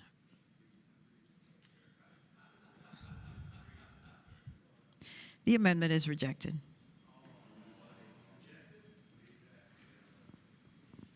This will be a recorded vote. Those in favor, with the recommendation that it be rejected, the question is, shall the floor amendment be agreed to? For what the senator may state it. I believe, Madam President, you had already indicated that the floor amendment was rejected. That is true, Senator, but there were hands on a floor vote, and so the president must respect the wishes of the rule. And so, again, I renew my statement with the recommendation that it be rejected. The question is, shall the floor amendment be agreed to? Those in favor of that motion will record their votes aye. Those opposed, no. Are the senators ready to vote? Have all the senators voted? Does any senator desire to change their vote? The clerk will close the roll. Ayes 19, noes 20, Rule 36-1. Ayes 19, noes 20, Rule 36-1. The amendment is rejected. Senator Hashmi. Thank you, Madam President. I now move that HB 2103 pass. And speaking to that motion. The senator has the floor. Thank you, Madam President. I think the senator from King William, Prince William, George, previously explained the bill. This is our effort to ensure that we are expanding opportunities for our teachers who are teaching critical areas of CTE. I think there's bipartisan agreement that we certainly need to expand these opportunities and programs for our students. We just want to do it right with the necessary reenactment clause. Again, I renew my motion that HB 2103 pass. The question is, shall the bill pass? Those in favor will record their votes aye. Those opposed, no. Are the senators ready to vote? Have all the senators voted? Does any senator desire to change their vote? The clerk will close the roll. Ayes 40, no 0. Ayes 40, no 0. The bill passes.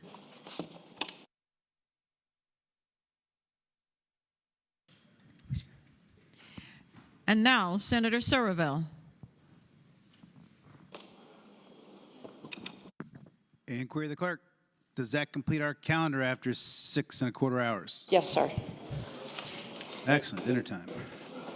Is there any other business to come before the Senate? The junior senator from Loudoun, Senator Srinivasan. Thank you, Madam President. I rise for a point of personal privilege. The senator may continue. Thank you, Madam President. As we celebrate Black History Month, I rise today to recognize and celebrate the upcoming 100th birthday of a true Virginia trailblazer, a civil rights icon, and a dedicated public servant, Dr. William Ferguson Fergie Reed Sr. Dr. Reed's impact on our Commonwealth has been profound. Born and raised in Richmond's historic Jackson Ward, he overcame the systemic barriers of Jim Crow to become a distinguished surgeon, a voting rights champion, and the first black legislator elected to the Virginia General Assembly since Reconstruction. In the 1950s, at a time when voter suppression was rampant, Dr. Reed co-founded the Richmond Crusade for Voters, a grassroots movement that helped register and mobilize thousands of black voters, fundamentally changing the political landscape of Virginia. In 1967, he made history by winning a seat in the House of Delegates, paving the way for greater representation in our General Assembly. Beyond his political achievements, Dr. Reed has dedicated his life to service, whether as a Navy physician during the Korean War, as a surgeon who broke racial barriers in Richmond's hospitals, or as a lifelong advocate for democracy. Even at 100 years, his passion for voting rights has never wavered. I will finish by quoting one of his famous statements: "Every election is a dress rehearsal for the next election." A call to action that resonates just as powerfully today as it did decades ago. Madam President, as we celebrate Dr. Reed's centennial milestone, we honor not just his lifetime of achievement, but the enduring legacy of justice, equity, and civic engagement he has built for future generations. I ask my colleagues to join me in celebrating Dr. William Ferguson Reed Sr., an extraordinary Virginian, a tireless advocate, and a living legend on his 100 years. And by the way, Madam President, he called me a few days ago to thank. Thank you, Madam President. We thank the senator. The senator from Orange, Senator Reeves. Thank you, Madam President. Rise for an announcement. The senator has the floor. For the second time in a row, we're going to have to delay the Military Veterans Caucus Military Appreciation Dinner that was supposed to be for tomorrow night will now be Friday night at the War Memorial. Thank you, Madam President. The clerk will report any announcements on the desk. For tomorrow, Thursday, February 20th, 2025, the Democratic Caucus will meet 45 minutes before session in Senate Room 1 of the Capitol. The Republican Caucus will meet 45 minutes before session in Senate Room 2 of the Capitol. Chair calls on the senator from Portsmouth, Senator Lucas. Thank you, Madam President. Madam President, I move that the Senate do now adjourn until 10 a.m. tomorrow morning. The question is, shall the Senate stand adjourned until 10 a.m. tomorrow? Those in favor of that motion will say aye. Those opposed, no. The ayes have it. The motion is agreed to. The Senate stands adjourned until 10 a.m. tomorrow.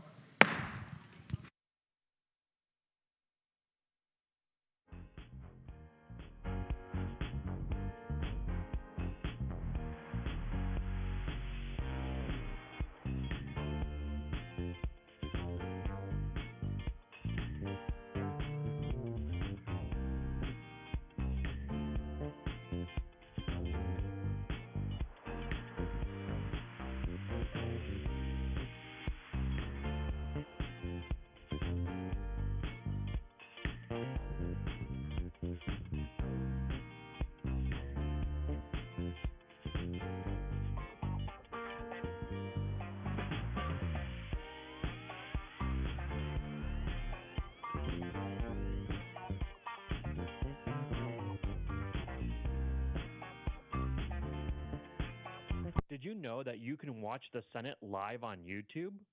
Visit the channel by browsing to youtube.com/@Senate of Virginia.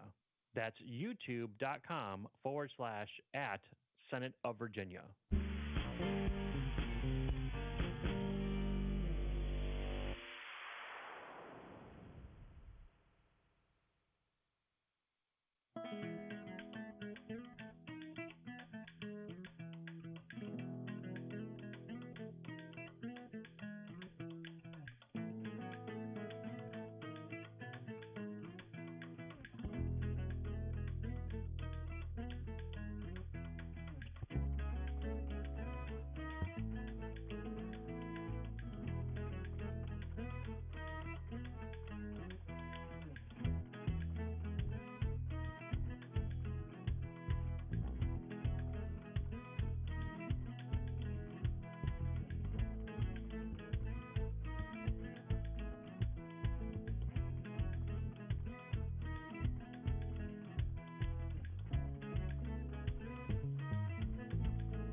Senate chamber.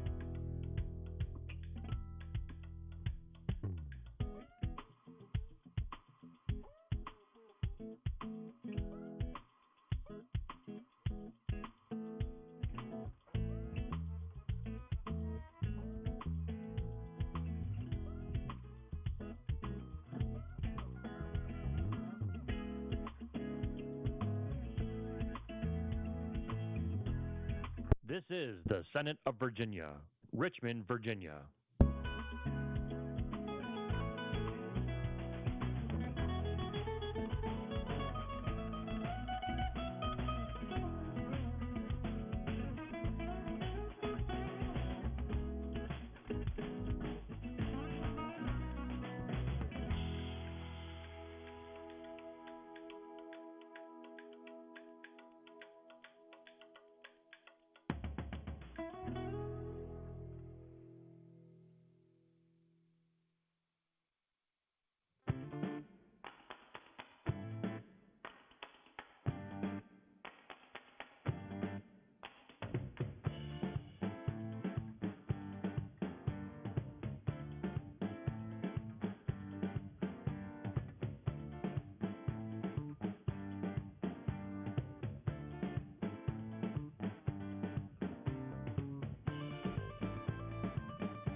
This is the Senate of Virginia, Richmond, Virginia.